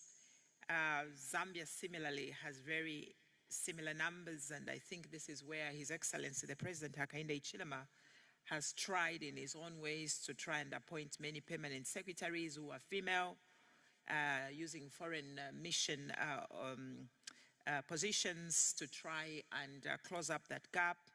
And when I was given the chance to become the first female justice minister, his challenge was, we are a ministry composed with so many women, so he's using us as a litmus test and we should not blame the men. Those were his words. And so we hope to deliver, because failure cannot be an option for us. Third intervention came from Senator Isaac Magangula, my colleague who is here on my right-hand side, my neighbor. He really spoke to the issue of what we have come to know as the PhD syndrome, pull her down, which we can argue about because our speaker from Tanzania brought a different perspective to that. But he really assured us as women that the men are saying, come on, you can do this. And sometimes they are baffled with the fact that their fellow women are the ones to go against each other. And I think I will not speak for everyone, but I believe that all of us have had a little bit of both. We are here because of the women that says you can do it. But we have also had some experiences where our fellow women actually have come against us. So it is a two-way sword that we all have to continue championing and be the solution and be that woman that uplift other women. The fourth intervention came from Honorable Regina Esperan from Seychelles, and she continued to challenge the SADC member states that we have to continue pushing and putting legislation that will actually make SADC nations step up for the 50-50 representation, because currently we are not doing well. And the fifth intervention came from Nokutula Dalamini of Eswatini, my honorable member there. She also spoke about the importance of ensuring that women, when they are affected with gender-based violence, all measures are put in place to avoid this and stiff punishment, because if not, we actually undermine the voice of women, which is tremendously needed. She challenged us as members of parliament and the roles of parliament to continue being part of the electoral process and creating a zero-tolerance culture. Third intervention, seventh, is it seventh or sixth, came from our speaker, from Tanzania, Dr. Tulia Ackson, whom a lot of us gave a round of applause because of her challenge to us, that we cannot play victim, especially for the women who are here, but we should be the ones who speak for others, but also know that we don't have to have a love affair with each other, but we have to respect each other, and we are chosen as women not because of our gender, because of our capacity and our expertise, our leadership. Hence, we fight it just like the men. They also don't love each other, but they do what needs to be done to be actually elected. And lastly, but not the least, Honorable Member Onani Ndalila from Malawi. Once again, you have reminded us this is not your first time, and you have reminded us of what you said in another Plenary Assembly, that the youths have to be brought on board. And clearly, you have always challenged us that as we have a protected seat of women chairpersons in our caucuses, you are advocating that SADC Parliamentary Forum does create a protected seat for the youths, and we should make sure that the youth's voice is represented, otherwise we sit on a time bomb. However, let me add that in the motion, the topic was on women's violence, even though the committee does speak to women and youths. So I think it was more of the topic that this committee was looking at, maybe hence why, without taking any of your submissions away, because it was, the topic was a collaborative approach in addressing violence against women in elections and politics in the SADC region and the role of parliaments. But however, the point of youths also being part of SADC PF are well noted. Mr. Speaker, because almost, Mr. President, because almost everything has already been touched on, I just want also to close by saying, indeed, we have a new dawn. We have an opportunity as women against violence in politics, in public office. We are the examples that we are in the positions we are, not because of our gender, but because we can deliver, and that we have the quality, the experience, and the expertise. And for the longest time, we were the unsung heroes. Now, we sit at the stage and at the center to make a difference and to normalize that women as well can lead. And the future for women is now. With these remarks and indeed conclusions from those that contributed and those that did note, I move that this House do now adopt the motion. I thank you. Thank you, Honorable Chairperson. With that, we close debate on the motion, and I put the question that the report of the Standing Committee on Gender Equality, Women Advancement and Youth Development be adopted. Are there any objections? There being none, the report of the Standing Committee on Gender Equality, Women Advancement and Youth Development is duly adopted.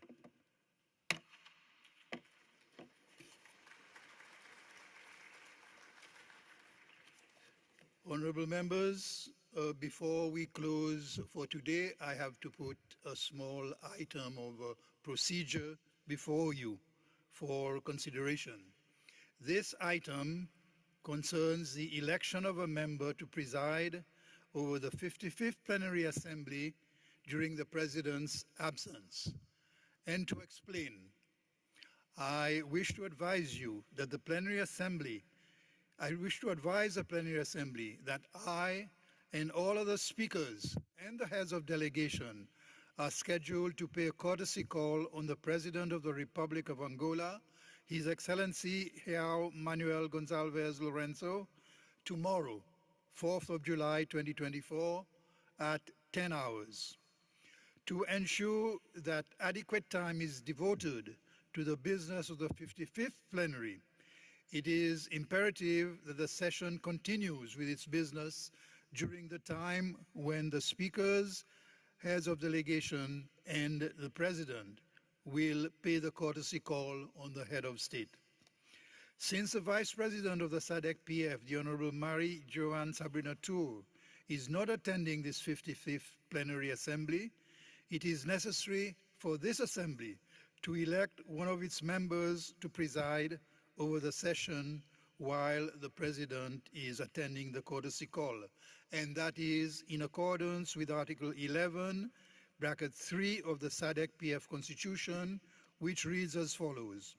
The President, or in his or her absence, the Vice President, shall preside over the sittings of the Plenary Assembly, and in the absence of the President and the Vice President, the Plenary Assembly shall elect one of the representatives for that purpose. Honourable members, pursuant to this above provision, I will now call for the nomination of a member to be elected in this regard. Are there any proposals?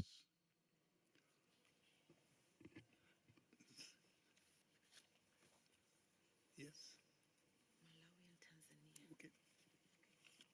And Eswatini had the hand up. Malawi.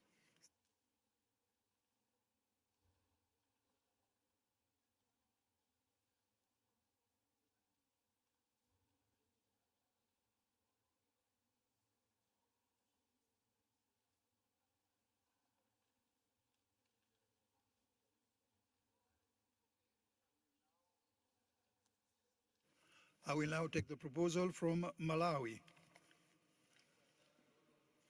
Thank you very much, Mr. President. Mr. President, I would like to propose the Chair of Chairs, who is Honorable Princess, to be the caretaker president in the event that you are away. I submit. Thank you. Thank you, Honourable Member. Are there other proposals? Second, is there anybody who wants a second? To second. Are there other proposals? Is there anybody? Well, sorry, yes. Before we go to other proposals, we will take a seconder for this proposal. I have a hand from Seychelles. Mr. President, I second the motion I second the proposal for Princess Kasune as Chair of Chairs to take the lead tomorrow in your absence. I thank you.